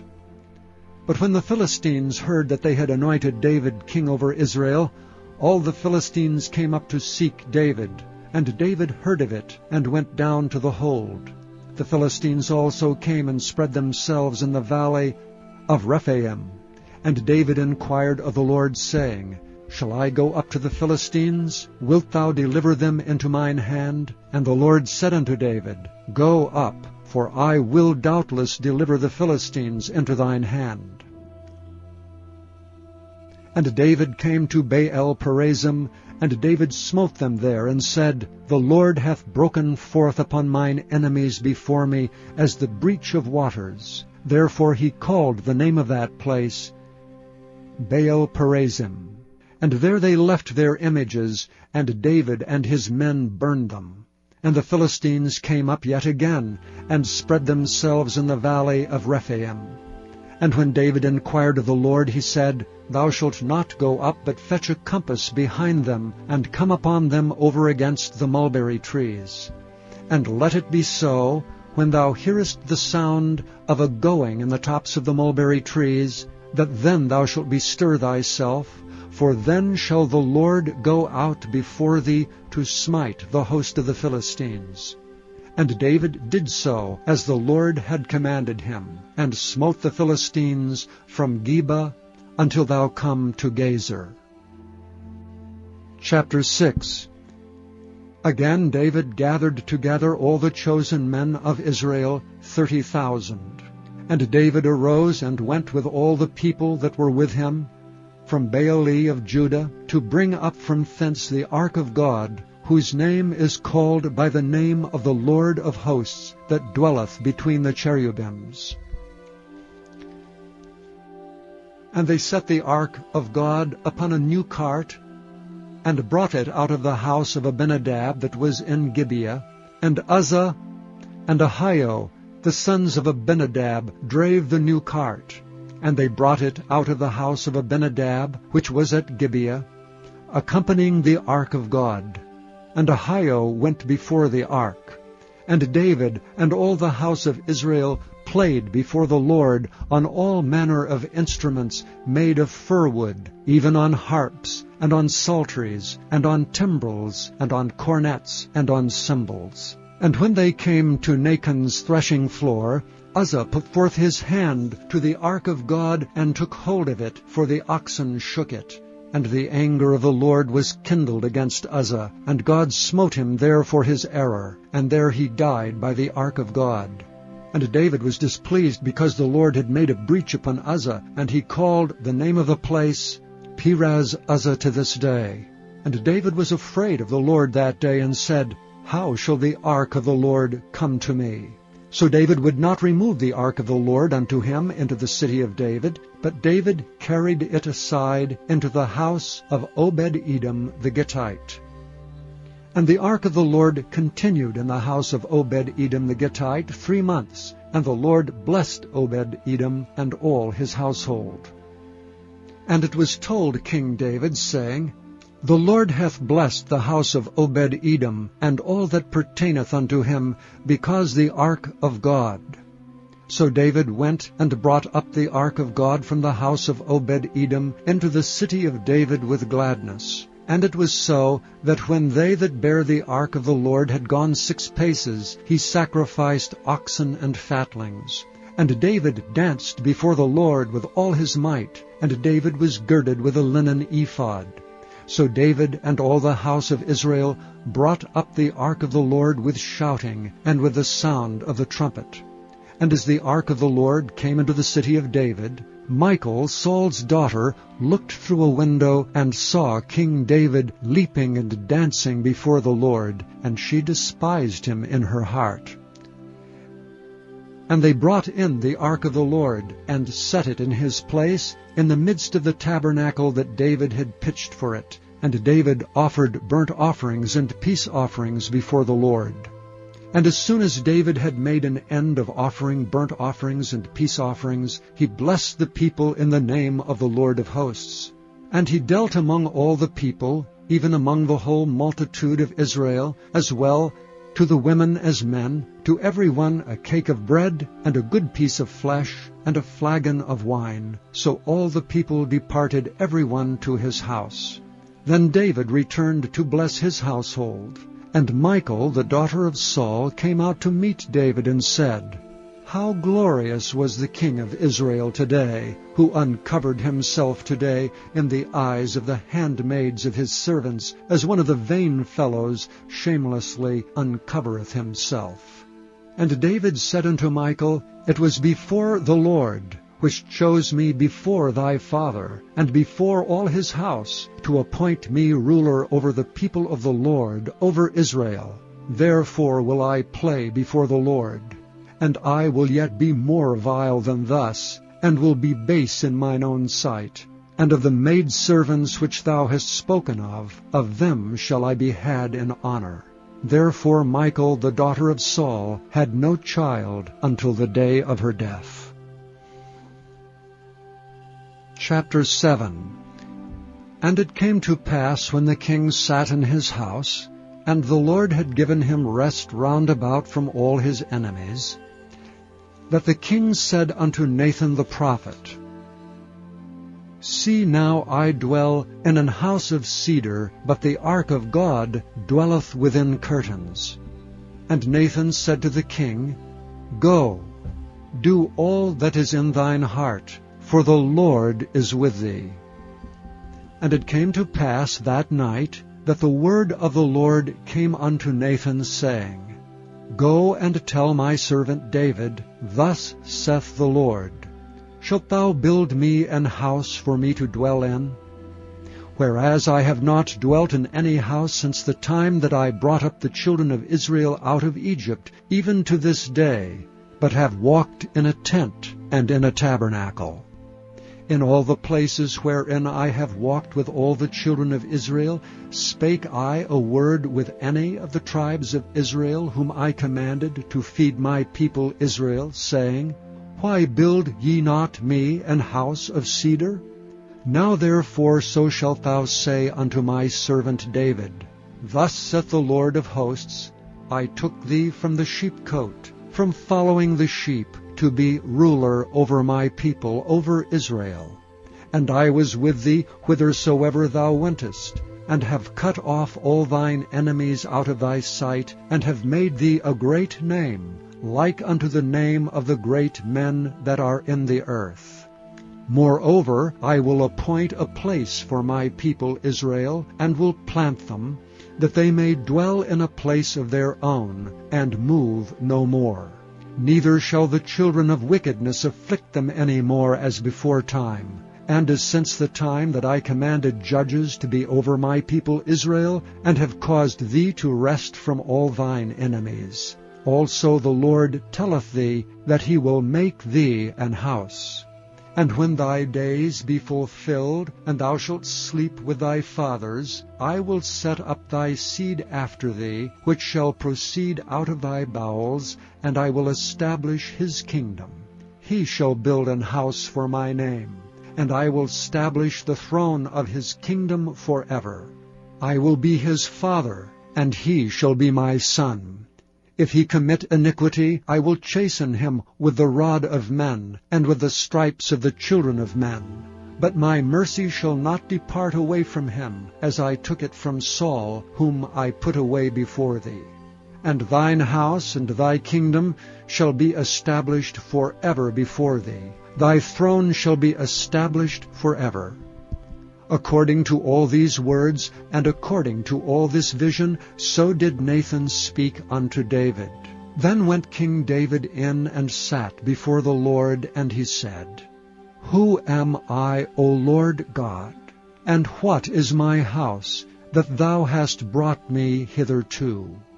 And this was yet a small thing in thy sight, O Lord God, but thou hast spoken also of thy servant's house for a great while to come. And is this the manner of man, O Lord God? And what can David say more unto thee? For thou, Lord God, knowest thy servant. For thy word's sake, and according to thine own heart hast thou done all these great things, to make thy servant know them. Wherefore thou art great, O Lord God, for there is none like thee, neither is there any God beside thee, according to all that we have heard with our ears. And what one nation in the earth is like thy people, even like Israel, whom God went to redeem for a people to himself, and to make him a name, and to do for you great things and terrible, for thy land before thy people, which thou redeemedst to thee from Egypt, from the nations and their gods. For thou hast confirmed to thyself thy people Israel to be a people unto thee forever, and thou, Lord, art become their God. And now, O Lord God, the word that thou hast spoken concerning thy servant, and concerning his house, establish it forever, and do as thou hast said. And let thy name be magnified forever, saying, The Lord of hosts is the God over Israel. And let the house of thy servant David be established before thee. For thou, O Lord of hosts, God of Israel, hast revealed to thy servant, saying, I will build thee an house. Therefore hath thy servant found in his heart to pray this prayer unto thee. And now, O Lord God, thou art that God, and thy words be true, and thou hast promised this goodness unto thy servant. Therefore now let it please thee to bless the house of thy servant, that it may continue forever before thee. For thou, O Lord God, hast spoken it, and with thy blessing let the house of thy servant be blessed forever. Chapter 8. And after this it came to pass that David smote the Philistines and subdued them. And David took Method-Ammah out of the hand of the Philistines. And he smote Moab, and measured them with a line, casting them down to the ground. Even with 2 lines measured he to put to death, and with 1 full line to keep alive. And so the Moabites became David's servants, and brought gifts. David smote also Hadadezer, the son of Rehob, king of Zobah, as he went to recover his border at the river Euphrates. And David took from him 1,000 chariots, and 700 horsemen, and 20,000 footmen. And David hewed all the chariot horses, but reserved of them for 100 chariots. And when the Syrians of Damascus came to succor Hadadezer, king of Zobah, David slew of the Syrians 22,000 men. Then David put garrisons in Syria of Damascus, and the Syrians became servants to David and brought gifts. And the Lord preserved David whithersoever he went. And David took the shields of gold that were on the servants of Hadadezer, and brought them to Jerusalem. And from Betah, and from Berothai, cities of Hadadezer, King David took exceeding much brass. When Toi, king of Hamath, heard that David had smitten all the host of Hadadezer, then Toi sent Joram his son unto King David to salute him and to bless him, because he had fought against Hadadezer and smitten him. For Hadadezer had wars with Toi.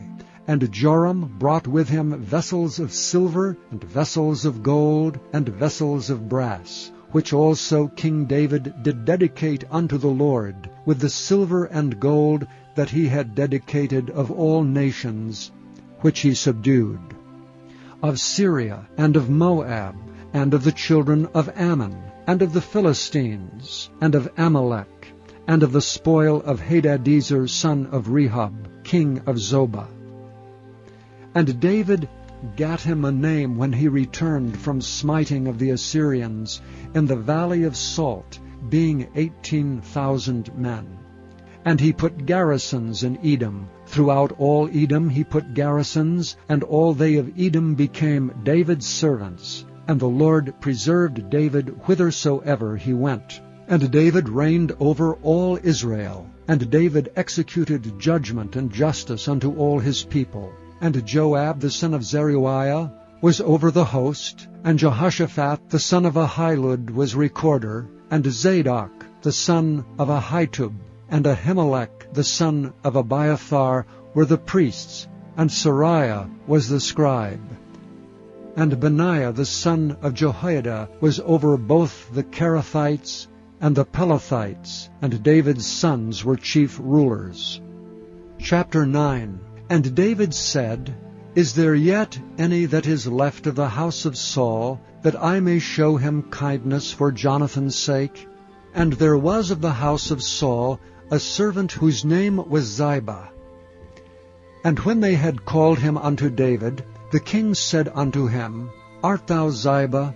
And he said, Thy servant is he. And the king said, Is there not yet any of the house of Saul, that I may show the kindness of God unto him? And Ziba said unto the king, Jonathan hath yet a son, which is lame on his feet. And the king said unto him, Where is he? And Ziba said unto the king, Behold, he is in the house of Machir, the son of Ammiel, in Lodebar. Then King David sent and fetched him out of the house of Machir, the son of Ammiel, from Lodebar. Now when Mephibosheth, the son of Jonathan, the son of Saul, was come unto David, he fell on his face and did reverence. And David said, Mephibosheth. And he answered, Behold thy servant. And David said unto him, Fear not, for I will surely show thee kindness for Jonathan thy father's sake, and will restore thee all the land of Saul thy father, and thou shalt eat bread at my table continually. And he bowed himself and said, What is thy servant, that thou shouldst look upon such a dead dog as I am? Then the king called to Ziba Saul's servant, and said unto him, I have given unto thy master's son all that pertaineth to Saul and to all his house. Thou therefore and thy sons and thy servants shall till the land for him, and thou shalt bring in the fruits, that thy master's son may have food to eat. But Mephibosheth thy master's son shall eat bread alway at my table. Now Ziba had 15 sons and 20 servants. Then said Ziba unto the king, According to all that my lord the king hath commanded his servant, so shall thy servant do.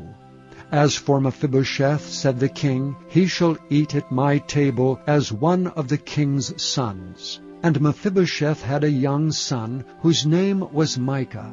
And all that dwelt in the house of Ziba were servants unto Mephibosheth. So Mephibosheth dwelt in Jerusalem, for he did eat continually at the king's table, and was lame on both his feet.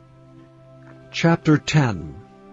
And it came to pass after this, that the king of the children of Ammon died, and Hanun his son reigned in his stead. Then said David, I will show kindness unto Hanun the son of Nahash, as his father showed kindness unto me. And David sent to comfort him by the hand of his servants for his father. And David's servants came into the land of the children of Ammon. And the princes of the children of Ammon said unto Hanun their lord, Thinkest thou that David doth honor thy father, that he hath sent comforters unto thee? Hath not David rather sent his servants unto thee to search the city, and to spy it out, and to overthrow it?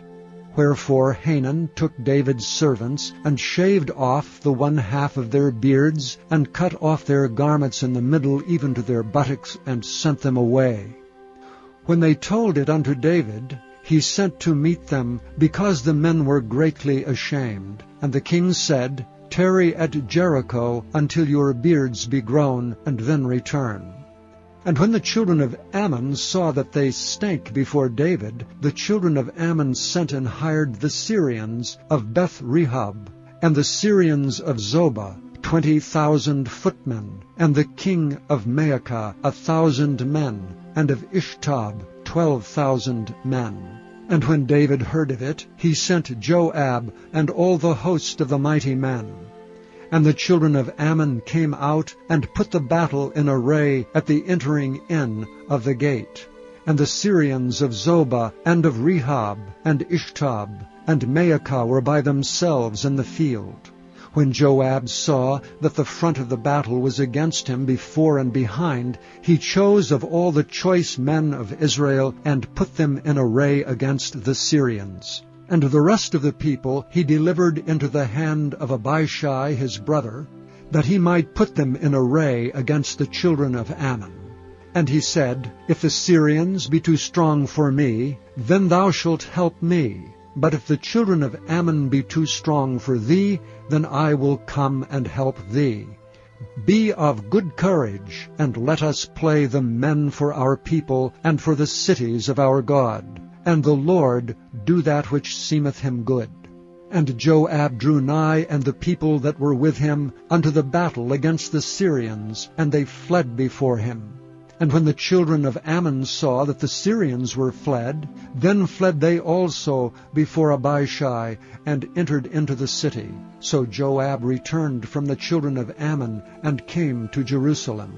And when the Syrians saw that they were smitten before Israel, they gathered themselves together. And Hadarezer sent and brought out the Syrians that were beyond the river, and they came to Helam. And Shobach, the captain of the host of Hadarezer, went before them. And when it was told David, he gathered all Israel together, and passed over Jordan, and came to Helam. And the Syrians set themselves in array against David, and fought with him.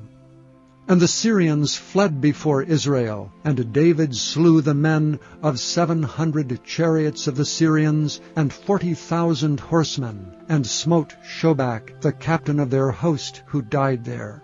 And when all the kings that were servants to Hadarezer saw that they were smitten before Israel, they made peace with Israel, and served them. So the Syrians feared to help the children of Ammon any more. Chapter 11. And it came to pass, after the year was expired, at the time when kings go forth to battle, that David sent Joab and his servants with him, and all Israel. And they destroyed the children of Ammon, and besieged Rabbah. But David tarried still at Jerusalem. And it came to pass in an evening tide, that David arose from off his bed, and walked upon the roof of the king's house. And from the roof he saw a woman washing herself, and the woman was very beautiful to look upon. And David sent and inquired after the woman, and one said, Is not this Bathsheba, the daughter of Eliam, the wife of Uriah the Hittite? And David sent messengers, and took her. And she came in unto him, and he lay with her, for she was purified from her uncleanness, and she returned unto her house. And the woman conceived, and sent and told David, and said, I am with child. And David sent to Joab, saying, Send me Uriah the Hittite. And Joab sent Uriah to David. And when Uriah was come unto him, David demanded of him how Joab did, and how the people did, and how the war prospered. And David said to Uriah, Go down to thy house, and wash thy feet. And Uriah departed out of the king's house, and there followed him a mess of meat from the king. But Uriah slept at the door of the king's house with all the servants of his lord, and went not down to his house. And when they had told David, saying, Uriah went not down unto his house, David said unto Uriah, Camest thou not from thy journey? Why then didst thou not go down unto thine house? And Uriah said unto David, The ark and Israel and Judah abide in tents, and my lord Joab and the servants of my lord are encamped in the open fields. Shall I then go into mine house to eat and to drink, and to lie with my wife? As thou livest, and as thy soul liveth, I will not do this thing. And David said to Uriah, Tarry here today also, and tomorrow I will let thee depart. So Uriah abode in Jerusalem that day and the morrow. And when David had called him, he did eat and drink before him, and he made him drunk. And at even he went out to lie on his bed with the servants of his lord, but went not down to his house. And it came to pass in the morning that David wrote a letter to Joab, and sent it by the hand of Uriah. And he wrote in the letter, saying, Set ye Uriah in the forefront of the hottest battle, and retire ye from him, that he may be smitten and die. And it came to pass, when Joab observed the city, that he assigned Uriah into a place where he knew that valiant men were. And the men of the city went out and fought with Joab, and there fell some of David's people, of the servants of David, and Uriah the Hittite died also. Then Joab sent and told David all the things concerning the war, and charged the messenger, saying, When thou hast made an end of telling the matters of the war unto the king, And if so be that the king's wrath arise, and he say unto thee, Wherefore approached ye so nigh unto the city, when ye did fight? Knew ye not that they would shoot from the wall? Who smote Abimelech the son of Jerubbesheth? Did not a woman cast a piece of a millstone upon him from the wall, that he died in Thebez? And went ye nigh the wall? Then say thou, Thy servant Uriah the Hittite is dead also. So the messenger went and came and showed David all that Joab had sent him for. And the messenger said unto David, Surely the men prevailed against us, and came out unto us into the field, and we were upon them even unto the entering of the gate. And the shooters shot from off the wall upon thy servants, and some of the king's servants be dead, and thy servant Uriah the Hittite is dead also. Then David said unto the messenger, Thus shalt thou say unto Joab, Let not this thing displease thee, for the sword devoureth one as well as another. Make thy battle more strong against the city, and overthrow it, and encourage thou him. And when the wife of Uriah heard that Uriah her husband was dead, she mourned for her husband. And when the mourning was past, David sent and fetched her to his house, and she became his wife, and bare him a son. But the thing that David had done displeased the Lord. Chapter 12. And the Lord sent Nathan unto David. And he came unto him, and said unto him, There were 2 men in one city, the one rich, and the other poor. The rich man had exceeding many flocks and herds, but the poor man had nothing save one little ewe lamb, which he had bought and nourished up. And it grew up together with him, and with his children. It did eat of his own meat, and drank of his own cup, and lay in his bosom, and was unto him as a daughter. And there came a traveller unto the rich man, and he spared to take of his own flock, and of his own herd, to dress for the wayfaring man that was come unto him, but took the poor man's lamb, and dressed it for the man that was come to him. And David's anger was greatly kindled against the man, and he said to Nathan, As the Lord liveth, the man that hath done this thing shall surely die. And he shall restore the lamb fourfold, because he did this thing, and because he had no pity. And Nathan said to David, Thou art the man. Thus saith the Lord God of Israel, I anointed thee king over Israel, and I delivered thee out of the hand of Saul, and I gave thee thy master's house, and thy master's wives into thy bosom, and gave thee the house of Israel and of Judah. And if that had been too little, I would moreover have given unto thee such and such things. Wherefore hast thou despised the commandment of the Lord, to do evil in his sight? Thou hast killed Uriah the Hittite with a sword, and hast taken his wife to be thy wife, and hast slain him with the sword of the children of Ammon. Now therefore the sword shall never depart from thine house, because thou hast despised me, and hast taken the wife of Uriah the Hittite to be thy wife. Thus saith the Lord, Behold, I will raise up evil against thee out of thine own house, and I will take thy wives before thine eyes, and give them unto thy neighbor, and he shall lie with thy wives in the sight of this sun. For thou didst it secretly, but I will do this thing before all Israel, and before the sun. And David said unto Nathan, I have sinned against the Lord. And Nathan said unto David, The Lord also hath put away thy sin. Thou shalt not die. Howbeit, because of this deed, thou hast given great occasion to the enemies of the Lord to blaspheme. The child also that is born unto thee shall surely die. And Nathan departed unto his house, and the Lord struck the child that Uriah's wife bare unto David, and it was very sick. David therefore besought God for the child, and David fasted, and went in, and lay all night upon the earth.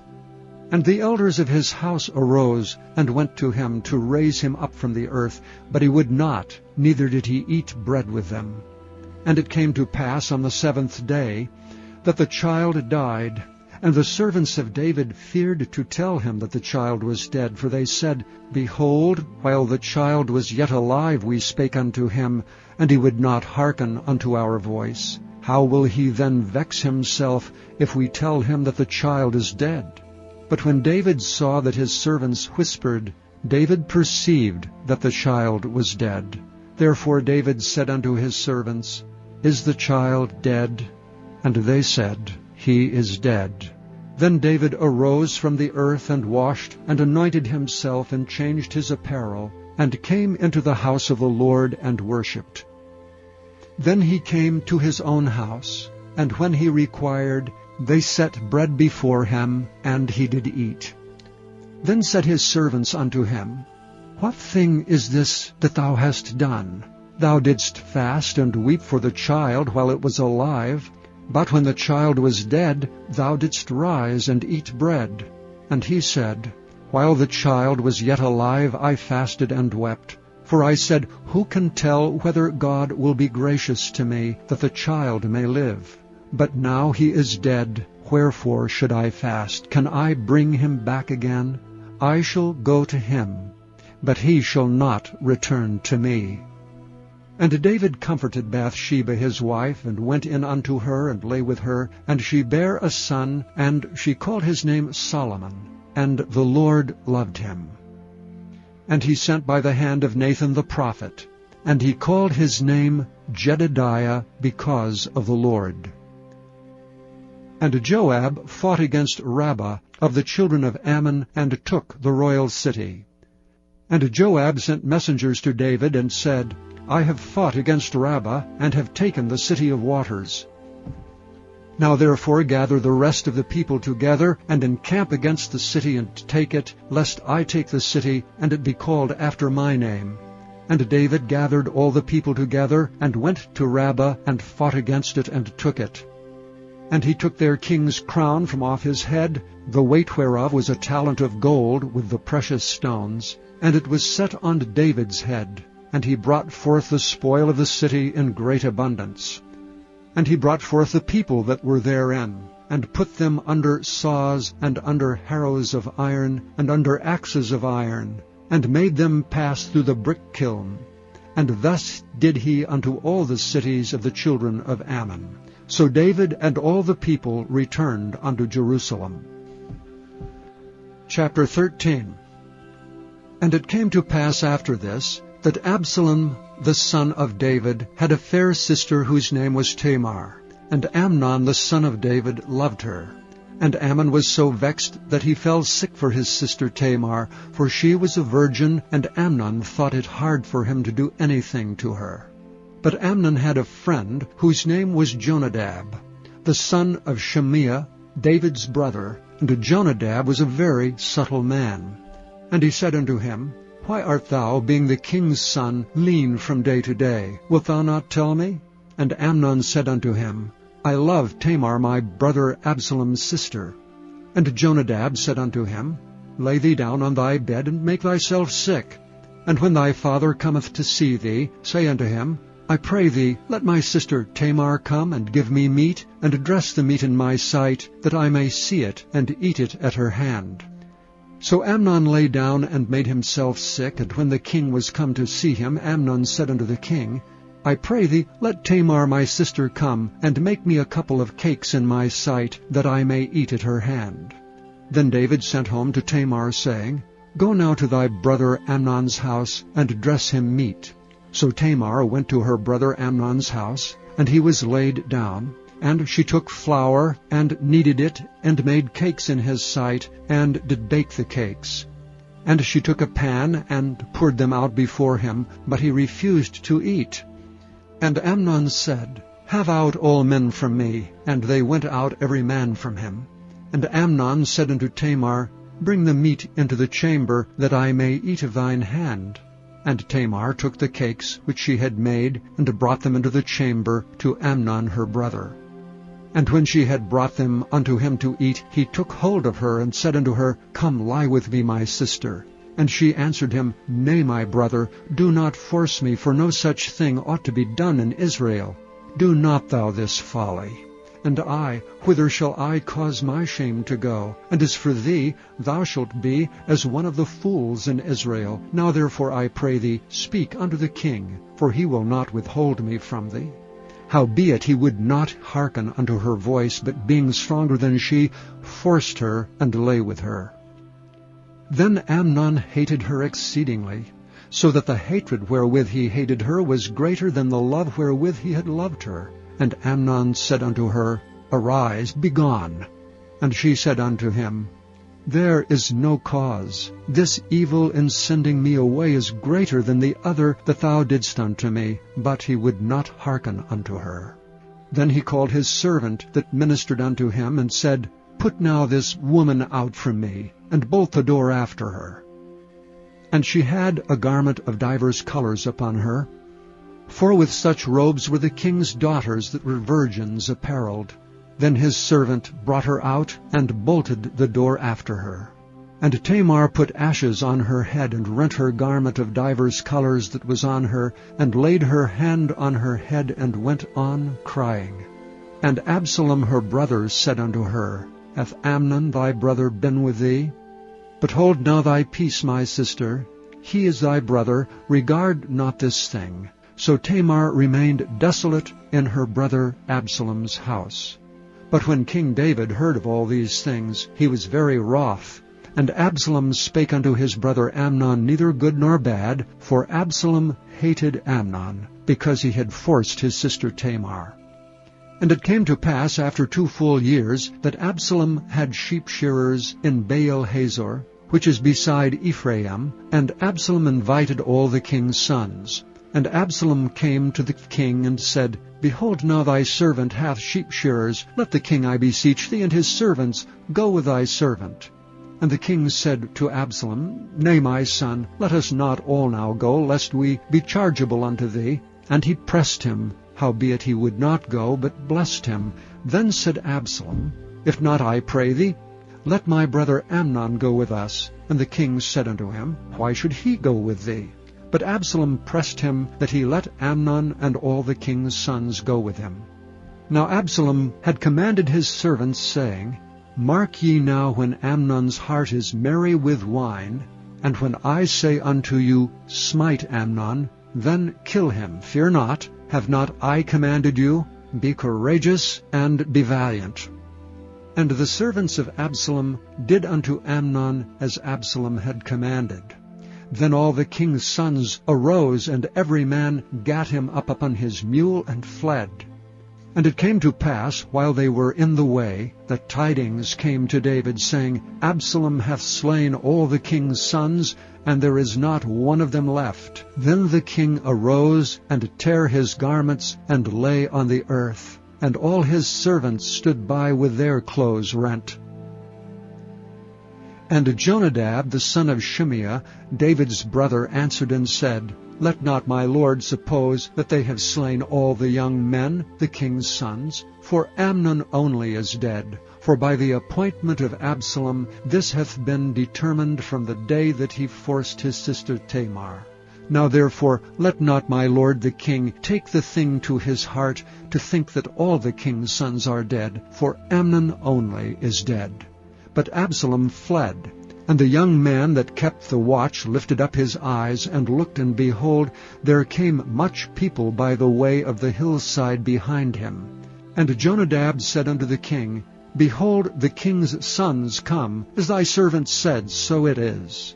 And it came to pass, as soon as he had made an end of speaking, that behold, the king's sons came, and lifted up their voices, and wept. And the king also and all his servants wept very sore. But Absalom fled, and went to Talmai the son of Ammihud, king of Geshur. And David mourned for his son every day.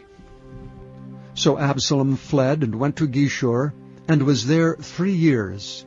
And the soul of King David longed to go forth unto Absalom, for he was comforted concerning Amnon, seeing he was dead. Chapter 14. Now Joab the son of Zeruiah perceived that the king's heart was toward Absalom. And Joab sent to Tekoa, and fetched thence a wise woman, and said unto her, I pray thee, feign thyself to be a mourner, and put on now mourning apparel, and anoint not thyself with oil, but be as a woman that had a long time mourned for the dead, and come to the king, and speak on this manner unto him. So Joab put the words in her mouth.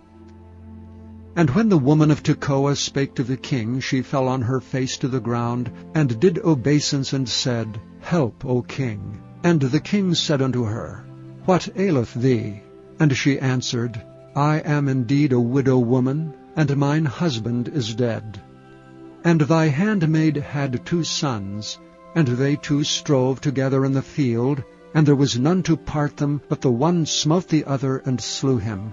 And behold, the whole family is risen against thine handmaid. And they said, Deliver him that smote his brother, that we may kill him, for the life of his brother whom he slew.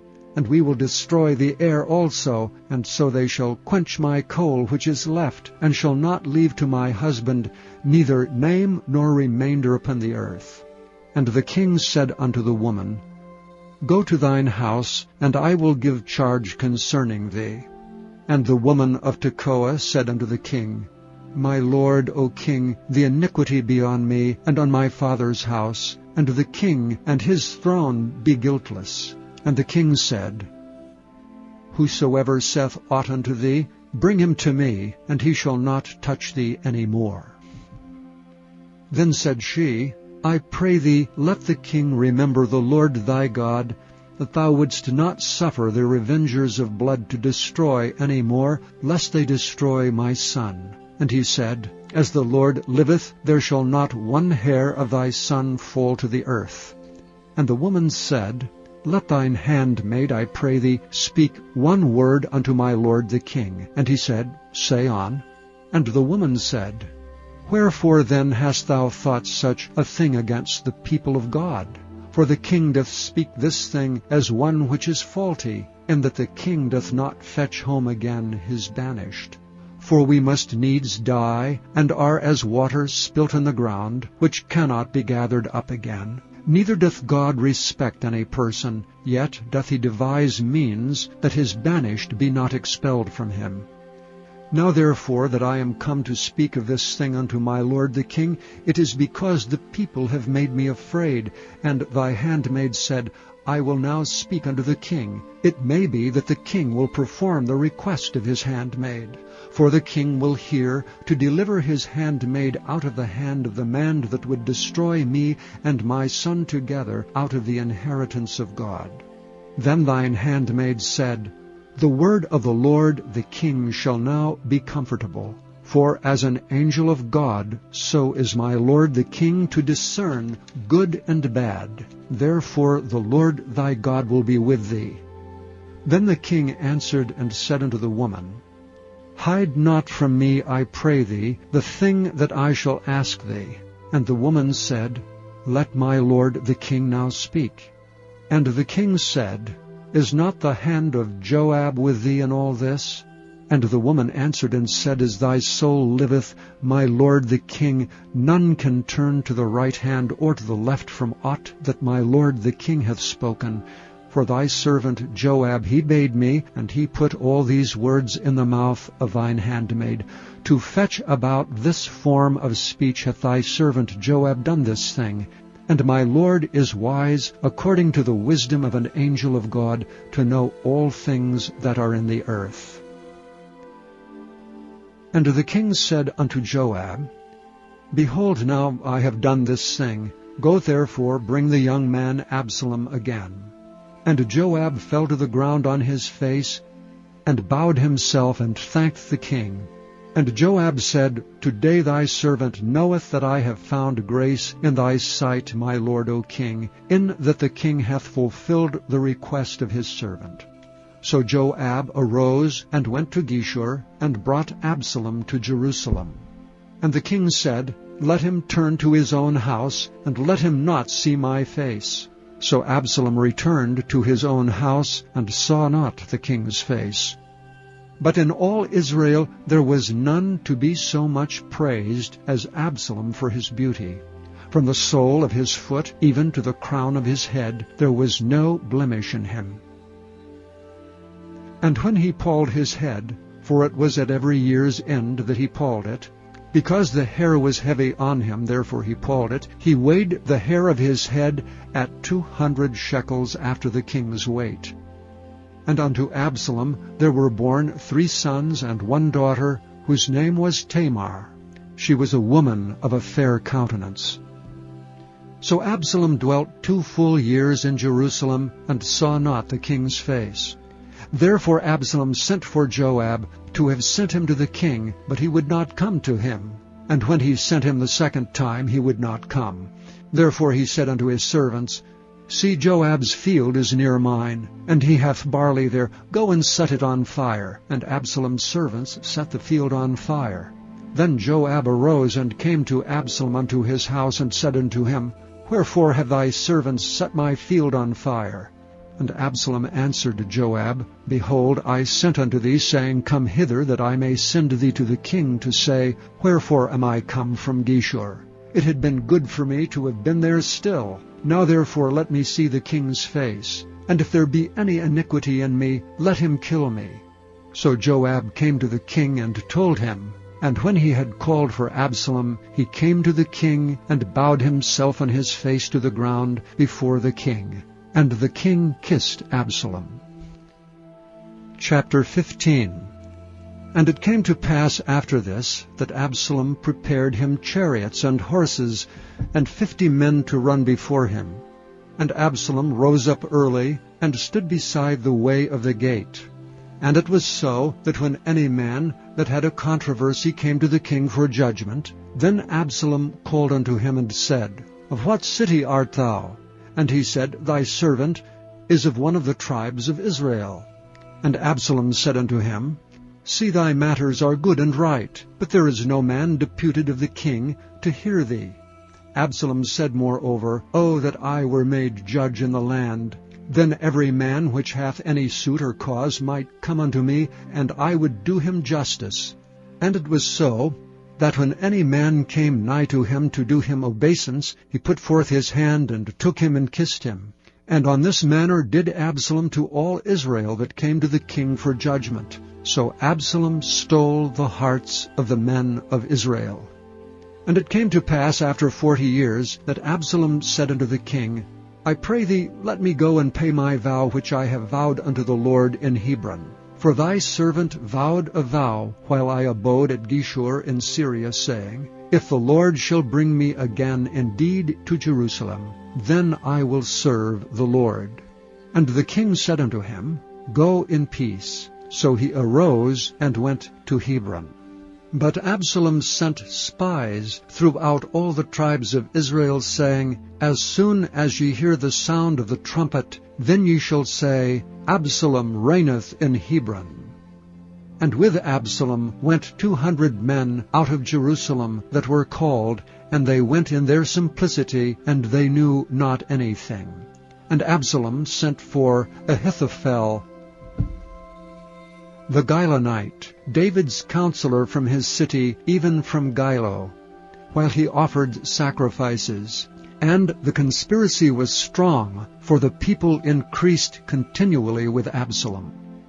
And there came a messenger to David, saying, The hearts of the men of Israel are after Absalom. And David said unto all his servants that were with him at Jerusalem, Arise, and let us flee, for we shall not else escape from Absalom. Make speed to depart, lest he overtake us suddenly, and bring evil upon us, and smite the city with the edge of the sword. And the king's servant said unto the king, Behold, thy servants are ready to do whatsoever my lord the king shall appoint.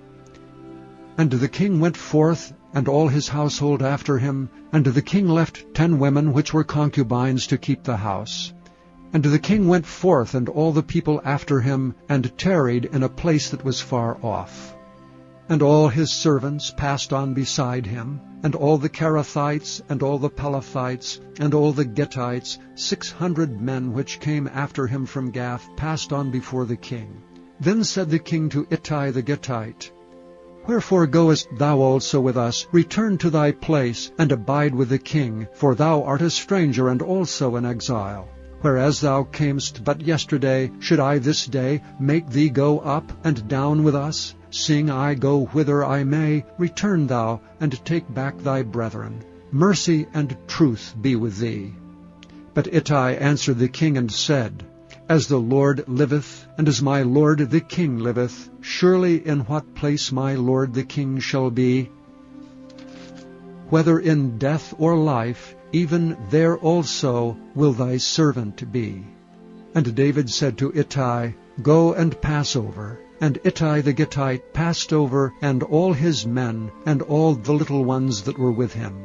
And all the country wept with a loud voice, and all the people passed over. The king also himself passed over the brook Kidron, and all the people passed over toward the way of the wilderness.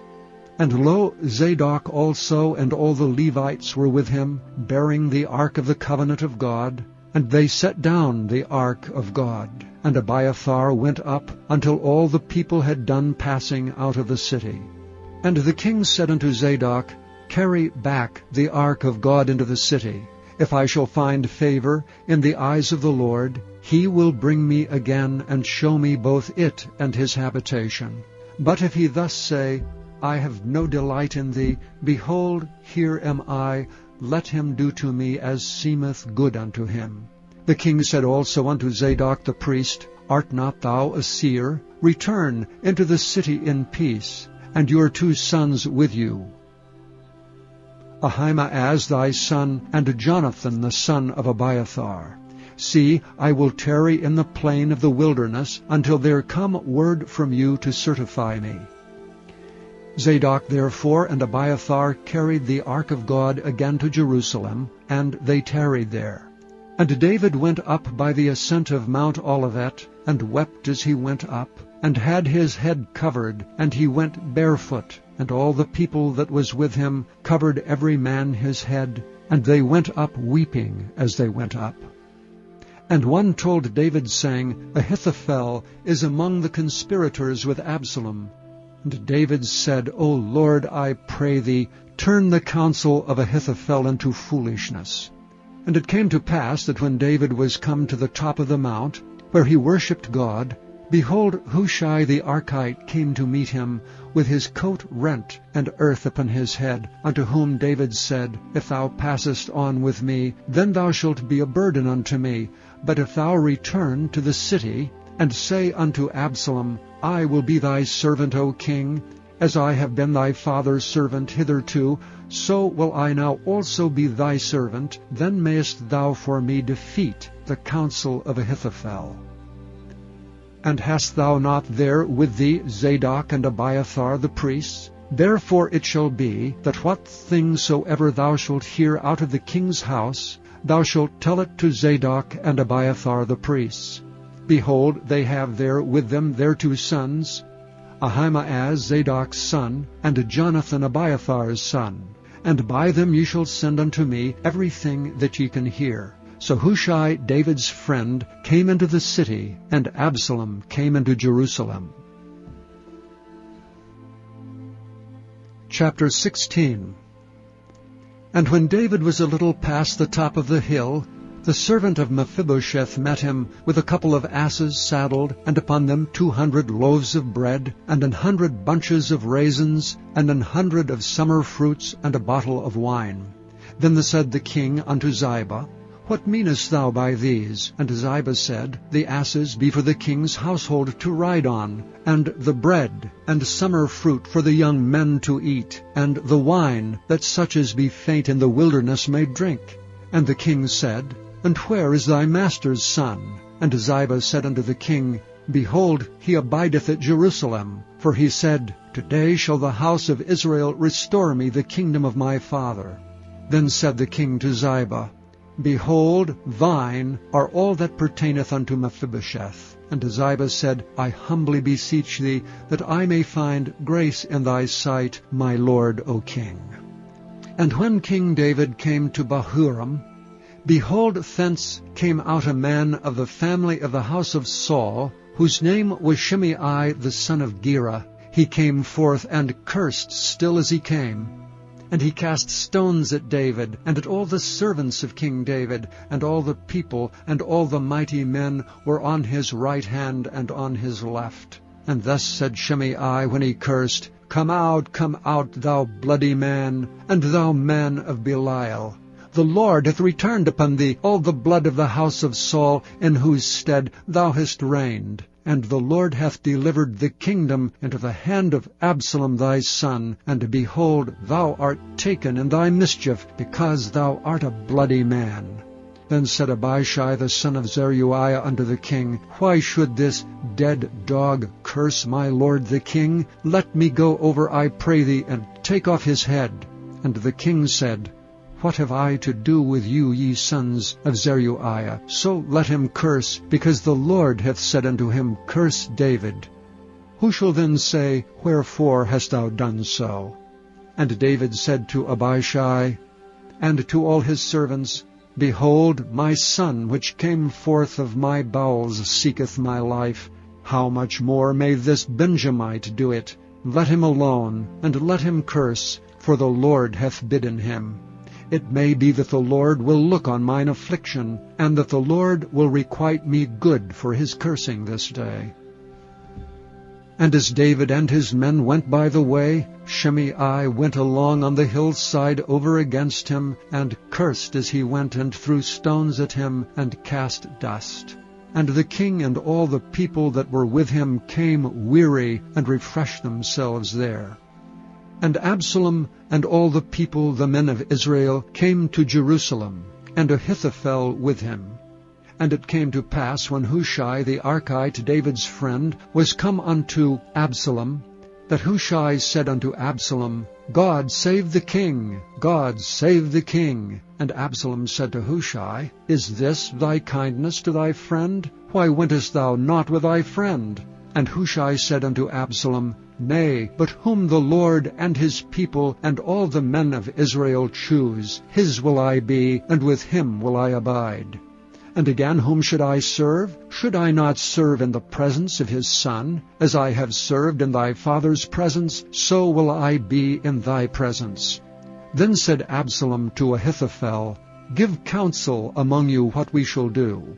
And Ahithophel said unto Absalom, go in unto thy father's concubines, which he hath left to keep the house, and all Israel shall hear that thou art abhorred of thy father. Then shall the hands of all that are with thee be strong. So they spread Absalom a tent upon the top of the house, and Absalom went in unto his father's concubines in the sight of all Israel. And the counsel of Ahithophel, which he counseled in those days, was as if a man had inquired at the oracle of God. So was all the counsel of Ahithophel, both with David and with Absalom. Chapter 17. Moreover Ahithophel said unto Absalom, let me now choose out 12,000 men, and I will arise and pursue after David this night. And I will come upon him while he is weary and weak-handed, and will make him afraid, and all the people that are with him shall flee, and I will smite the king only. And I will bring back all the people unto thee. The man whom thou seekest is as if all returned, so all the people shall be in peace.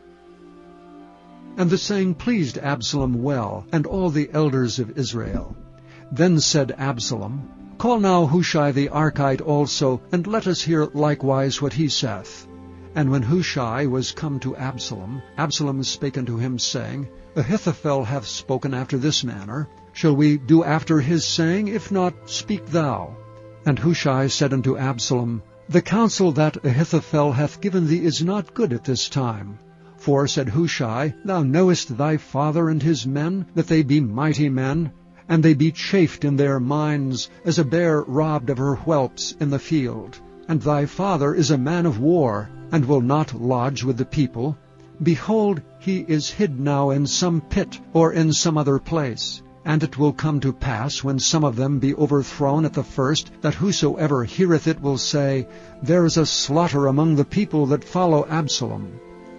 And he also that is valiant, whose heart is as the heart of a lion, shall utterly melt. For all Israel knoweth that thy father is a mighty man, and they which be with him are valiant men. Therefore I counsel that all Israel be generally gathered unto thee from Dan even to Beersheba, as the sand that is by the sea for multitude, and that thou go to battle in thine own person. So shall we come upon him in some place where he shall be found, and we will light upon him as the dew falleth on the ground. And of him and of all the men that are with him there shall not be left so much as one. Moreover, if he be gotten into a city, then shall all Israel bring ropes to that city, and we will draw it into the river until there be not one small stone found there. And Absalom and all the men of Israel said, The counsel of Hushai the Archite is better than the counsel of Ahithophel. For the Lord had appointed to defeat the good counsel of Ahithophel, to the intent that the Lord might bring evil upon Absalom. Then said Hushai unto Zadok and to Abiathar the priests, Thus and thus did Ahithophel counsel Absalom and the elders of Israel, and thus have I counseled. Now therefore send quickly, and tell David, saying, Lodge not this night in the plains of the wilderness, but speedily pass over, lest the king be swallowed up, and all the people that are with him. Now Jonathan and Ahimaaz stayed by Enrogel, for they might not be seen to come into the city. And a wench went and told them, and they went and told King David. Nevertheless a lad saw them, and told Absalom. But they went both of them away quickly, and came to a man's house in Bahurim, which had a well in his court, whither they went down. And the woman took and spread a covering over the well's mouth, and spread ground corn thereon, and the thing was not known. And when Absalom's servants came to the woman to the house, they said, Where is Ahimaaz and Jonathan? And the woman said unto them, They be gone over the brook of water. And when they had sought and could not find them, they returned to Jerusalem. And it came to pass, after they were departed, that they came up out of the well, and went and told King David, and said unto David, Arise and pass quickly over the water, for thus hath Ahithophel counseled against you. Then David arose, and all the people that were with him, and they passed over Jordan. By the morning light there lacked not one of them that was not gone over Jordan. And when Ahithophel saw that his counsel was not followed, he saddled his ass, and arose, and gat him home to his house, to his city, and put his household in order, and hanged himself, and died, and was buried in the sepulchre of his father. Then David came to Mahanaim, and Absalom passed over Jordan, he and all the men of Israel with him. And Absalom made Amasa king of the host instead of Joab, which Amasa was a man's son, whose name was Ithra, an Israelite, that went in to Abigail, the daughter of Nahash, sister to Zeruiah, Joab's mother. So Israel and Absalom pitched in the land of Gilead.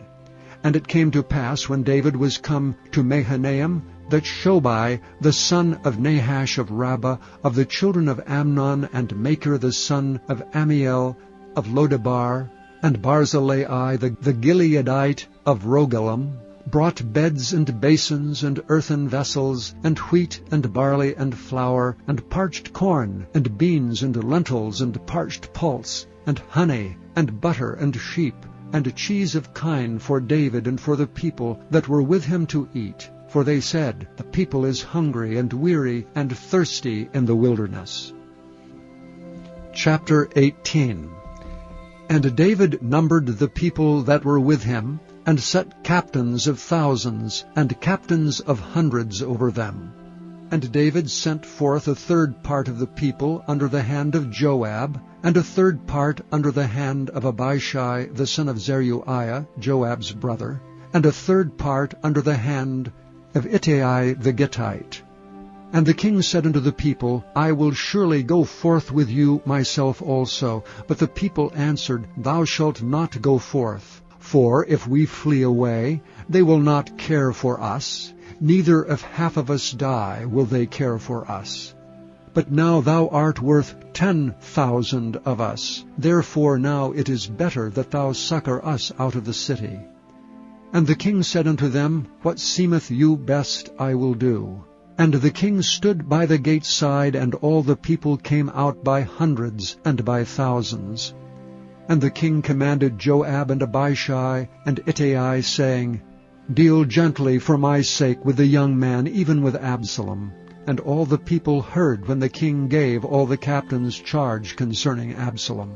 So the people went out into the field against Israel, and the battle was in the wood of Ephraim, where the people of Israel were slain before the servants of David, and there was there a great slaughter that day of 20,000 men. For the battle was there scattered over the face of all the country, and the wood devoured more people that day than the sword devoured. And Absalom met the servants of David, and Absalom rode upon a mule, and the mule went under the thick boughs of a great oak, and his head caught hold of the oak, and he was taken up between the heaven and the earth, and the mule that was under him went away. And a certain man saw it, and told Joab, and said, Behold, I saw Absalom hanged in an oak. And Joab said unto the man that told him, And behold, thou sawest him, and why didst thou not smite him there to the ground? And I would have given thee 10 shekels of silver and a girdle. And the man said unto Joab, Though I should receive 1,000 shekels of silver in mine hand, yet would I not put forth mine hand against the king's son. For in our hearing the king charged thee and Abishai and Ittai, saying, Beware that none touch the young man Absalom. Otherwise I should have wrought falsehood against mine own life. For there is no matter hid from the king, and thou thyself wouldst have set thyself against me. Then said Joab, I may not tarry thus with thee. And he took 3 darts in his hand, and thrust them through the heart of Absalom, while he was yet alive in the midst of the oak. And 10 young men that bare Joab's armor compassed about, and smote Absalom, and slew him. And Joab blew the trumpet, and the people returned from pursuing after Israel, for Joab held back the people.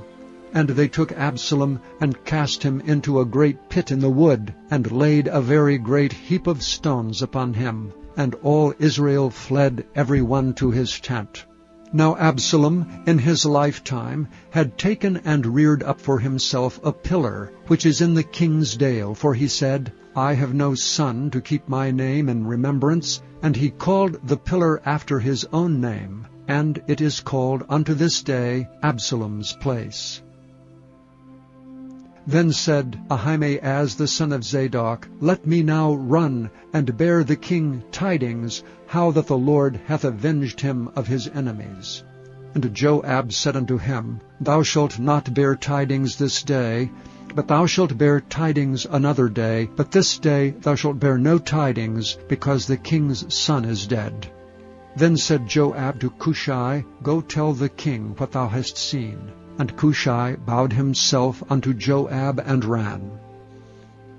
Then said Ahimaaz the son of Zadok yet again to Joab, But howsoever let me, I pray thee, also run after Cushai. And Joab said, Wherefore wilt thou run, my son, seeing that thou hast no tidings ready?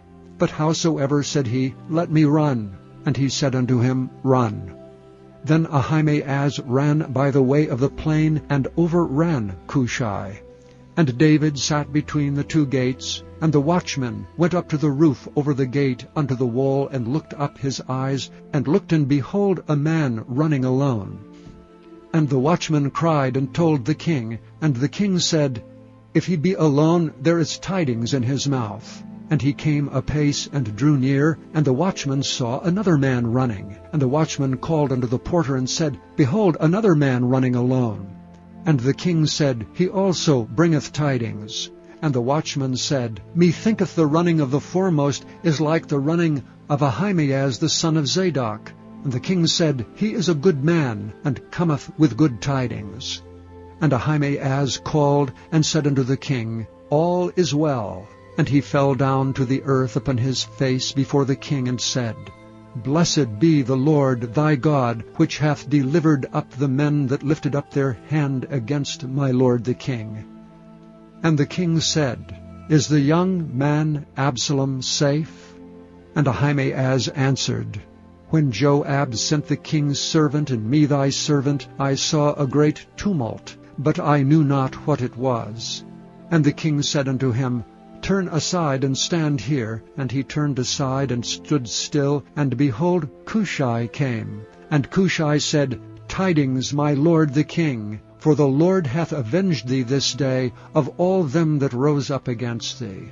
And the king said unto Cushai, Is the young man Absalom safe? And Cushai answered, The enemies of my lord the king, and all that rise against thee to do thee hurt, be as that young man is.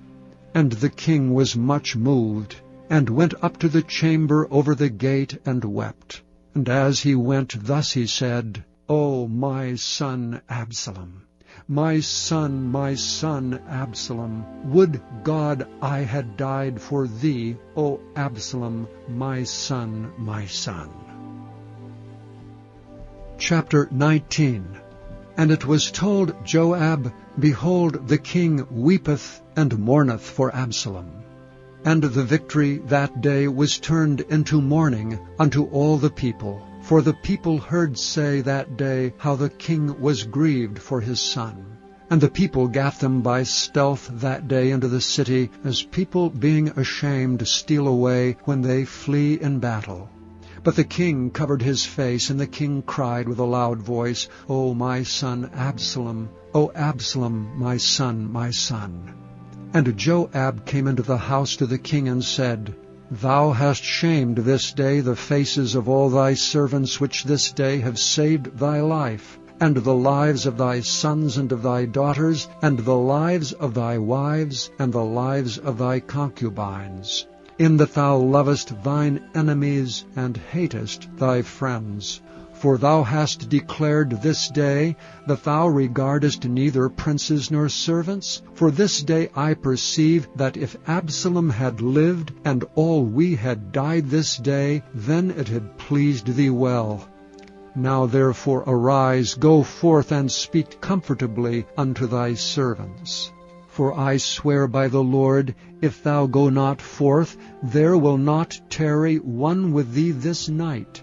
And that will be worse unto thee than all the evil that befell thee from thy youth until now. Then the king arose and sat in the gate. And they told unto all the people, saying, Behold, the king doth sit in the gate. And all the people came before the king, for Israel had fled every man to his tent.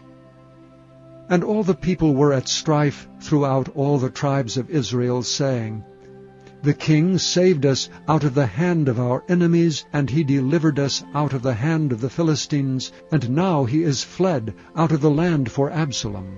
And Absalom, whom we anointed over us, is dead in battle. Now therefore, why speak ye not a word of bringing the king back?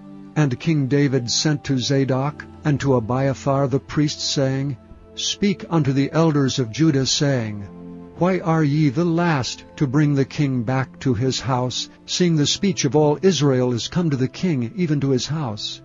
Ye are my brethren, ye are my bones and flesh. Wherefore then are ye the last to bring back the king? And say ye to Amasa, Art thou not of my bone and of my flesh? God do so to me, and more also, if thou be not captain of the host before me continually in the room of Joab. And he bowed the heart of all the men of Judah, even as the heart of one man, so that they sent this word unto the king, Return thou and all thy servants. So the king returned and came to Jordan, and Judah came to Gilgal to go to meet the king, to conduct the king over Jordan. And Shimei the son of Gera, a Benjamite, which was of Bahurim, hasted and came down with the men of Judah to meet King David. And there were 1,000 men of Benjamin with him, and Ziba, the servant of the house of Saul, and his 15 sons and his 20 servants with him, and they went over Jordan before the king. And there went over a ferry boat to carry over the king's household, and to do what he thought good.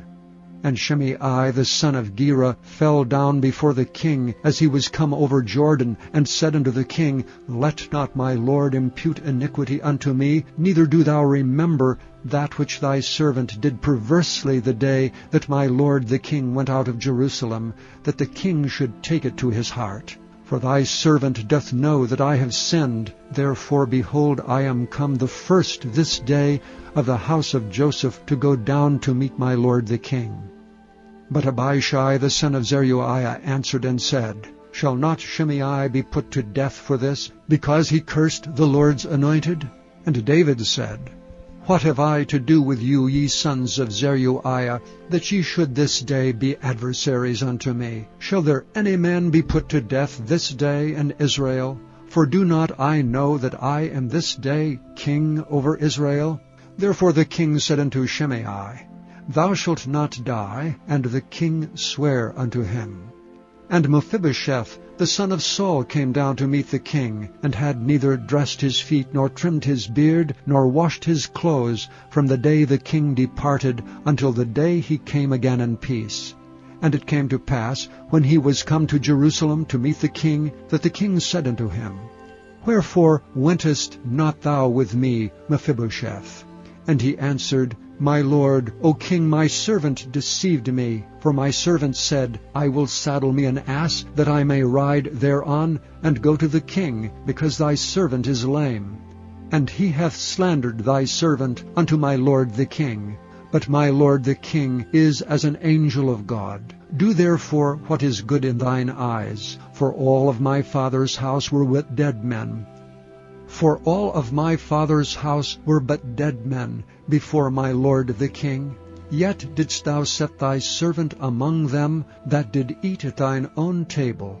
What right therefore have I yet to cry any more unto the king? And the king said unto him, Why speakest thou any more of thy matters? I have said, Thou and Ziba divide the land. And Mephibosheth said unto the king, Yea, let him take all, forasmuch as my lord the king is come again in peace unto his own house.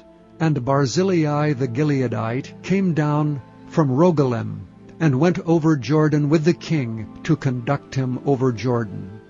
Now Barzillai was a very aged man, even 80 years old, and he had provided the king of sustenance while he lay at Mahanaim, for he was a very great man.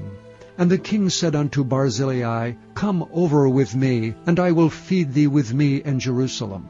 And Barzillai said unto the king, How long have I to live, that I should go up with the king unto Jerusalem? I am this day 80 years old, and can I discern between good and evil? Can thy servant taste what I eat or what I drink? Can I hear any more the voice of singing men and singing women? Wherefore then should thy servant be yet a burden unto my lord the king? Thy servant will go a little way over Jordan with the king, and why should the king recompense me with such a reward? Let thy servant, I pray thee, turn back again, that I may die in mine own city, and be buried by the grave of my father and of my mother. But behold, thy servant Chimham, let him go over with my lord the king, and do to him what shall seem good unto thee. And the king answered, Chimham shall go over with me, and I will do to him that which shall seem good unto thee. And whatsoever thou shalt require of me, that will I do for thee. And all the people went over Jordan. And when the king was come over, the king kissed Barzillai and blessed him, and he returned unto his own place. Then the king went on to Gilgal, and Chimham went on with him, and all the people of Judah conducted the king, and also half the people of Israel. And behold, all the men of Israel came to the king, and said unto the king, Why have our brethren, the men of Judah, stolen thee away, and have brought the king and his household, and all David's men with him, over Jordan?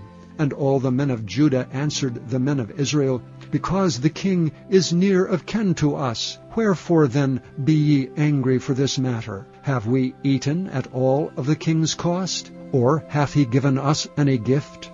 And the men of Israel answered the men of Judah, and said, We have 10 parts in the king, and we have also more right in David than ye. Why then did ye despise us, that our advice should not be first had in bringing back our king?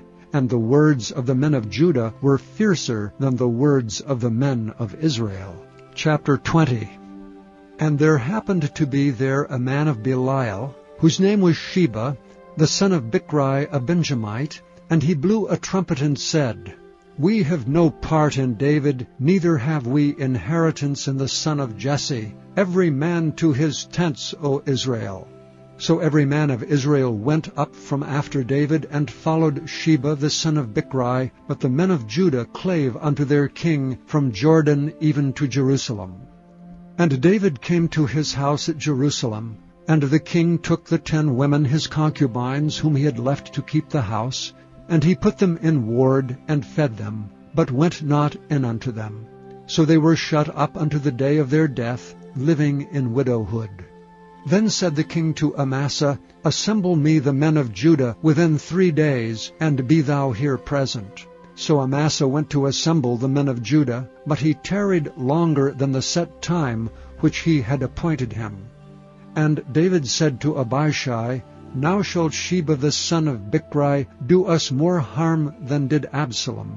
Take thou my lord's servants, and pursue after him, lest he get him fenced cities, and escape us.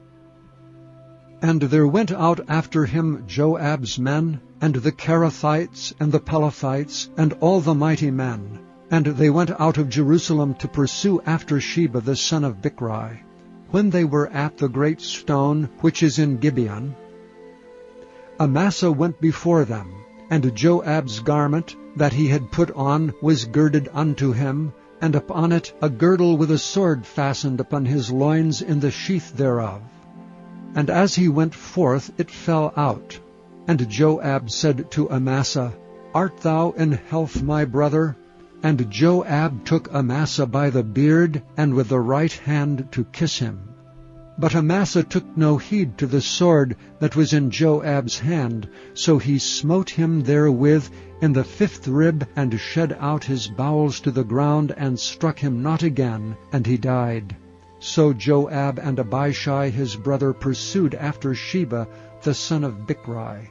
And one of Joab's men stood by him and said, He that favoureth Joab, and he that is for David, let him go after Joab. And Amasa wallowed in blood in the midst of the highway.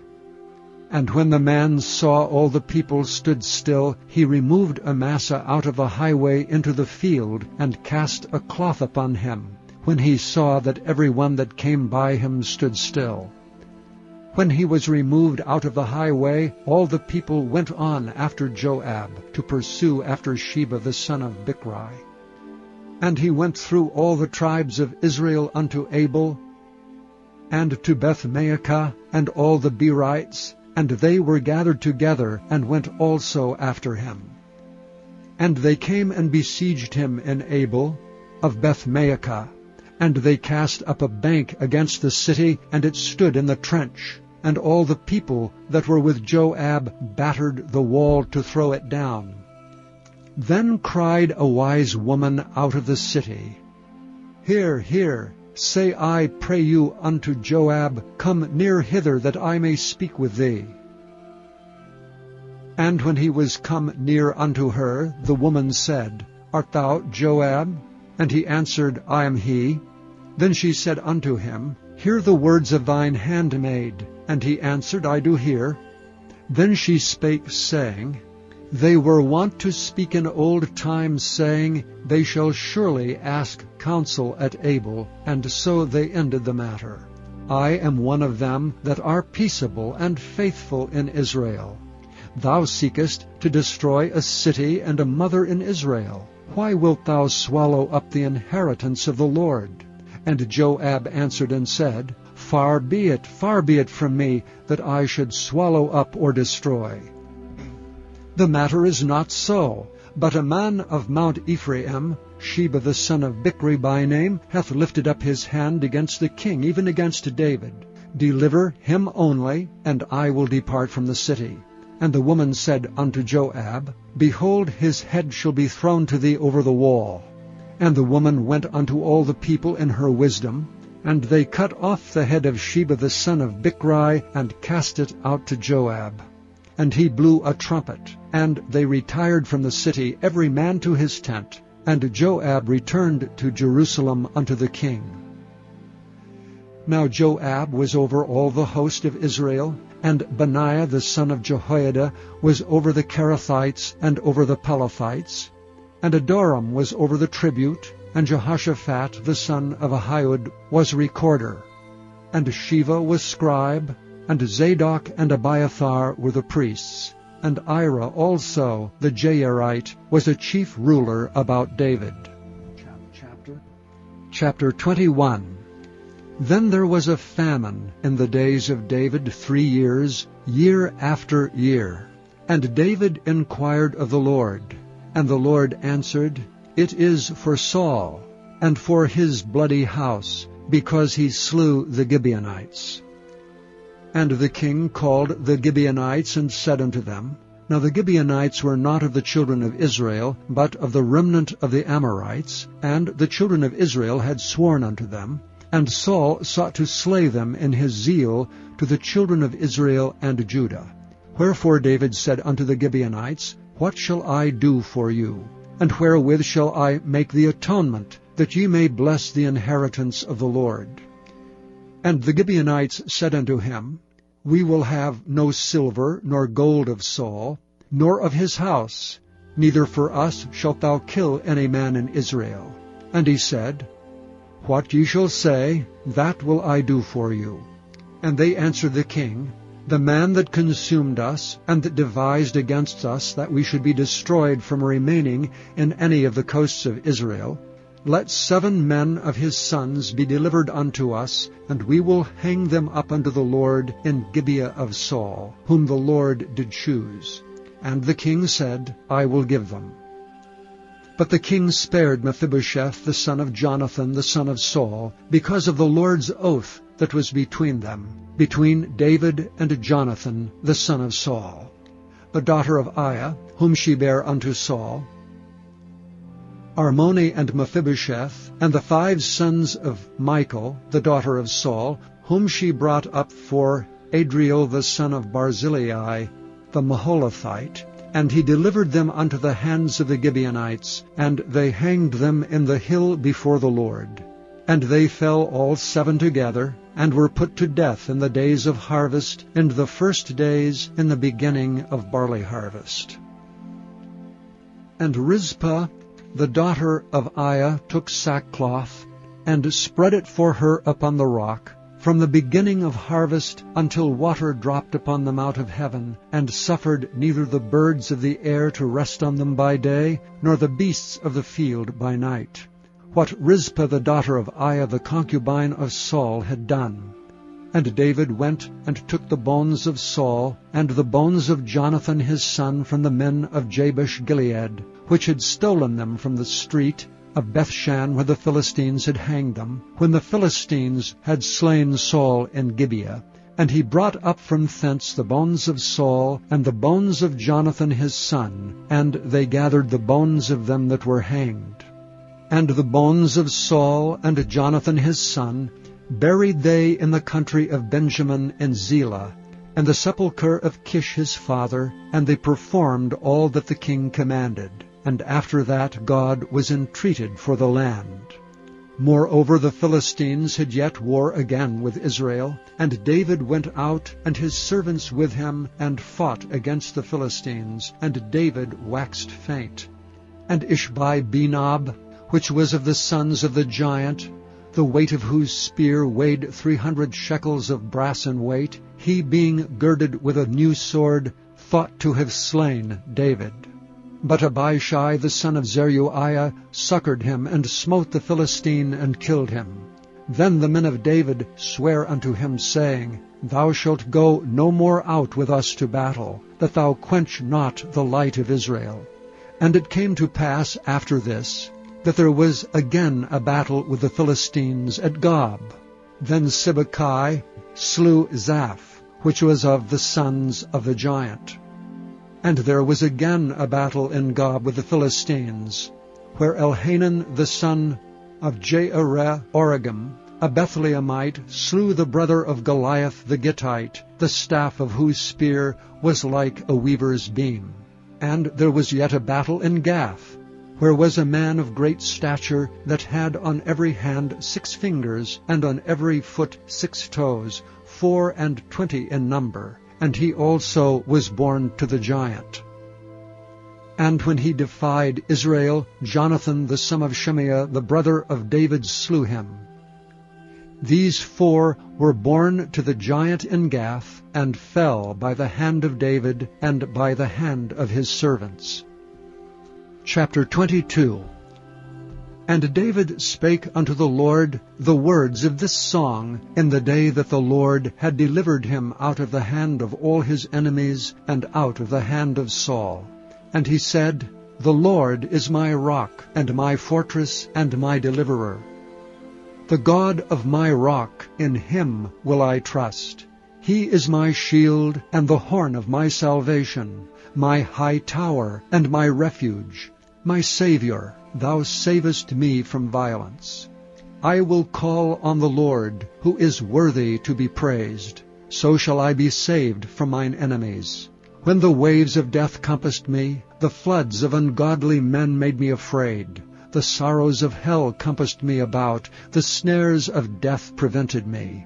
In my distress I called upon the Lord, and cried to my God. And he did hear my voice out of his temple, and my cry did enter into his ears. Then the earth shook and trembled. The foundations of heaven moved and shook, because he was wroth. There went up a smoke out of his nostrils, and fire out of his mouth devoured. Coals were kindled by it. He bowed the heavens also, and came down, and darkness was under his feet. And he rode upon a cherub, and did fly, and he was seen upon the wings of the wind. And he made darkness pavilions round about him, dark waters, and thick clouds of the skies. Through the brightness before him were coals of fire kindled. The Lord thundered from heaven, and the Most High uttered his voice. And he sent out arrows and scattered them, lightning and discomfited them. And the channels of the sea appeared, the foundations of the world were discovered. At the rebuking of the Lord, at the blast of the breath of his nostrils. He sent from above, he took me, he drew me out of many waters. He delivered me from my strong enemy, and from them that hated me. For they were too strong for me. They prevented me in the day of my calamity, but the Lord was my stay. He brought me forth also into a large place. He delivered me because he delighted in me. The Lord rewarded me according to my righteousness, according to the cleanness of my hands hath he recompensed me. For I have kept the ways of the Lord, and have not wickedly departed from my God. For all his judgments were before me, and as for his statutes, I did not depart from them. I was also upright before him, and have kept myself from mine iniquity. Therefore the Lord hath recompensed me according to my righteousness, according to my cleanness in his eyesight. With the merciful thou wilt show thyself merciful, and with the upright man thou wilt show thyself upright. With the pure thou wilt show thyself pure, and with the froward thou wilt show thyself unsavory. And the afflicted people thou wilt save, but thine eyes are upon the haughty, that thou mayest bring them down. For thou art my lamp, O Lord, and the Lord will lighten my darkness. For by thee have I run through a troop, by my God have I leaped over a wall. As for God, his way is perfect. The word of the Lord is tried. He is a buckler to all them that trust in him. For who is God save the Lord? And who is a rock save our God? God is my strength and power, and he maketh my way perfect. He maketh my feet like hinds' feet, and setteth me upon my high places. He teacheth my hands to war, so that a bow of steel is broken by mine arms. Thou hast also given me the shield of thy salvation, and thy gentleness hath made me great. Thou hast enlarged my steps under me, so that my feet did not slip. I have pursued mine enemies and destroyed them, and turned not again till I had consumed them. And I have consumed them and wounded them, that they could not arise, yea, they are fallen under my feet. For thou hast girded me with strength to battle. Them that rose up against me hast thou subdued under me. Thou hast also given me the necks of mine enemies, that I might destroy them that hate me. They looked, but there was none to save, even unto the Lord, but he answered them not. Then did I beat them as small as the dust of the earth. I did stamp them as the mire of the street, and did spread them abroad. Thou also hast delivered me from the strivings of my people. Thou hast kept me to be head of the heathen. A people which I knew not shall serve me. Strangers shall submit themselves unto me. As soon as they hear, they shall be obedient unto me. Strangers shall fade away, and they shall be afraid out of their close places. The Lord liveth, and blessed be my rock, and exalted be the God of the rock of my salvation. It is God that avengeth me, and that bringeth down the people under me, and that bringeth me forth from mine enemies. Thou also hast lifted me up on high above them that rose up against me. Thou hast delivered me from the violent man. Therefore I will give thanks unto thee, O Lord, among the heathen, and I will sing praises unto thy name. He is the tower of salvation for his king, and showeth mercy to his anointed, unto David, and unto his seed forevermore. Chapter 23. Now these be the last words of David. David the son of Jesse said, and the man who was raised up on high, the anointed of the God of Jacob, and the sweet psalmist of Israel said, The Spirit of the Lord spake by me, and his word was in my tongue. The God of Israel said, The rock of Israel spake to me. He that ruleth over men must be just, ruling in the fear of God. And he shall be as the light of the morning, when the sun riseth, even a morning without clouds, as the tender grass springing out of the earth by clear shining after rain. Although my house be not so with God, yet he hath made with me an everlasting covenant, ordered in all things and sure. For this is all my salvation, and all my desire, although he make it not to grow. But the sons of Belial shall be all of them as thorns thrust away, because they cannot be taken with hands. But the man that shall touch them must be fenced with iron and the staff of a spear, and they shall be utterly burned with fire in the same place. These be the names of the mighty men whom David had. The Tachmonite that sat in the seat, chief among the captains, the same was Adonai the Eznite. He lift up his spear against 800, whom he slew at one time. And after him was Eleazar the son of Dodo, the Ahohite, one of the 3 mighty men with David, when they defied the Philistines that were there gathered together to battle, and the men of Israel were gone away. He arose and smote the Philistines, until his hand was weary, and his hand clave unto the sword. And the Lord wrought a great victory that day, and the people returned after him only to spoil. After him was Shammah, the son of Agi, the Hararite.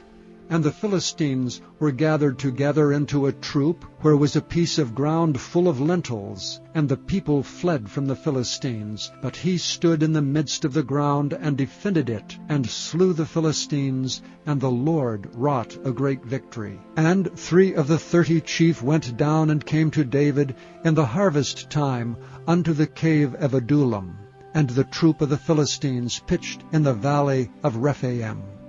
And David was then in an hold, and the garrison of the Philistines was then in Bethlehem. And David longed, and said, O that one would give me drink of the water of the well of Bethlehem, which is by the gate. And the 3 mighty men brake through the host of the Philistines, and drew water out of the well of Bethlehem that was by the gate, and took it and brought it to David. Nevertheless he would not drink thereof, but poured it out unto the Lord. And he said, Far be it from me, O Lord, that I should do this. Is not this the blood of the men that went in jeopardy of their lives? Therefore he would not drink it. These things did these 3 mighty men. And Abishai, the brother of Joab, the son of Zeruiah, was chief among 3. And he lifted up his spear against 300, and slew them, and had the name among 3. Was he not most honorable of 3? Therefore he was their captain. Howbeit he attained not unto the first 3. And Benaiah the son of Jehoiada, the son of a valiant man of Kabzeel, who had done many acts, he slew 2 lion-like men of Moab. He went down also and slew a lion in the midst of a pit in time of snow. And he slew an Egyptian, a goodly man, and the Egyptian had a spear in his hand, but he went down to him with a staff, and plucked the spear out of the Egyptian's hand, and slew him with his own spear. These things did Benaiah the son of Jehoiada, and had the name among 3 mighty men. He was more honorable than the 30, but he attained not to the first 3, and David set him over his guard. Asahel, the brother of Joab, was one of the 30, Elhanan, the son of Dodo of Bethlehem, Shammah the Haradite, Elika the Haradite, Helez the Paltite, Ira the son of Ikesh, the Tekohite, Abiezer, the Anathothite, Mabunai, the Hushathite, Zalman, the Ahohite, Meharai, the Netophathite, Heleb the son of Baanah, a Netophathite, Ittai the son of Ribai, out of Gibeah of the children of Benjamin, Benaiah the Pirathonite, Hedai of the brooks of Gaash, Abi Alban, the Arbathite, Asmabeth, the Barhumite, Eliabah, the Shealbonite, of the sons of Jashan, Jonathan, Shammah the Hararite, Ahiam the son of Sharar, the Hararite, Eliphalet the son of Ahashbai, the son of the Maacathite, Eliam the son of Ahithophel, the Gilonite, Hezrai the Carmelite, Pearai the Arbite, Igel the son of Nathan of Zobah, Bani the Gadite, Zelek the Ammonite, Naharite, the Berothite, armor-bearer to Joab, the son of Zeruiah, Ira an Ithrite, Gareb an Ithrite, Uriah the Hittite, 37 in all. Chapter 24. And again the anger of the Lord was kindled against Israel, and he moved David against them to say, Go, number Israel and Judah. For the king said to Joab, the captain of the host which was with him, Go now through all the tribes of Israel from Dan even to Beersheba, and number ye the people, that I may know the number of the people. And Joab said unto the king, Now the Lord thy God add unto the people how many soever they be 100-fold, and that the eyes of my lord the king may see it. But why doth my lord the king delight in this thing? Notwithstanding, the king's word prevailed against Joab and against the captains of the host. And Joab and the captains of the host went out from the presence of the king to number the people of Israel. And they passed over Jordan, and pitched in Aroer on the right side of the city that lieth in the midst of the river of Gad, and toward Jazer. Then they came to Gilead, and to the land of Tatam-Hadshai, and they came to Dan-Jaan, and about to Zidon, and came to the stronghold of Tyre, and to the cities of the Hivites and of the Canaanites. And they went out to the south of Judah, even to Beersheba.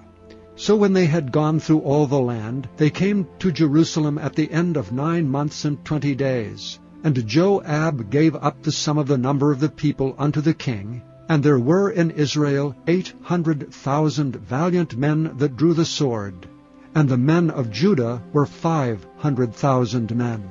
And David's heart smote him after that he had numbered the people. And David said unto the Lord, I have sinned greatly in that I have done. And now I beseech thee, O Lord, take away the iniquity of thy servant, for I have done very foolishly. For when David was up in the morning, the word of the Lord came unto the prophet Gad, David's seer, saying, Go and say unto David, Thus saith the Lord, I offer thee 3 things. Choose thee one of them, that I may do it unto thee. So Gad came to David, and told him, and said unto him, Shall 7 years of famine come unto thee in thy land? Or wilt thou flee 3 months before thine enemies, while they pursue thee? Or that there be 3 days' pestilence in thy land? Now advise, and see what answer I shall return to him that sent me. And David said unto Gad, I am in a great strait. Let us fall now into the hand of the Lord, for his mercies are great, and let me not fall into the hand of men. So the Lord sent a pestilence upon Israel from the morning even to the time appointed, and there died of the people from Dan even to Beersheba 70,000 men.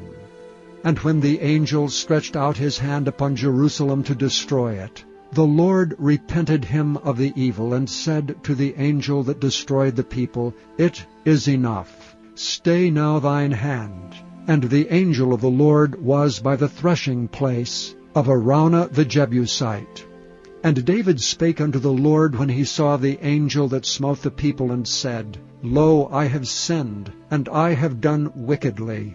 But these sheep, what have they done? Let thine hand, I pray thee, be against me, and against my father's house. And Gad came that day to David, and said unto him, Go up, rear an altar unto the Lord in the threshing floor of Araunah the Jebusite. And David, according to the saying of Gad, went up as the Lord commanded. And Araunah looked and saw the king and his servants coming on toward him. And Araunah went out and bowed himself before the king on his face upon the ground. And Araunah said, Wherefore is my lord the king come to his servant? And David said, To buy the threshing floor of thee, to build an altar unto the Lord, that the plague may be stayed from the people. And Araunah said unto David, Let my lord the king take and offer up what seemeth good unto him. Behold, here be oxen for burnt sacrifice, and threshing instruments, and other instruments of oxen for wood, and other instruments of the oxen for wood. All these things did Araunah as a king give unto the king. And Araunah said unto the king, The Lord thy God accept thee. And the king said unto Araunah, Nay, but I will surely buy it of thee at a price. Neither will I offer burnt offerings unto the Lord my God of that which doth cost me nothing. So David bought the threshing floor and the oxen for 50 shekels of silver. And David built there an altar unto the Lord, and offered burnt offerings and peace offerings. So the Lord was entreated for the land, and the plague was stayed from Israel.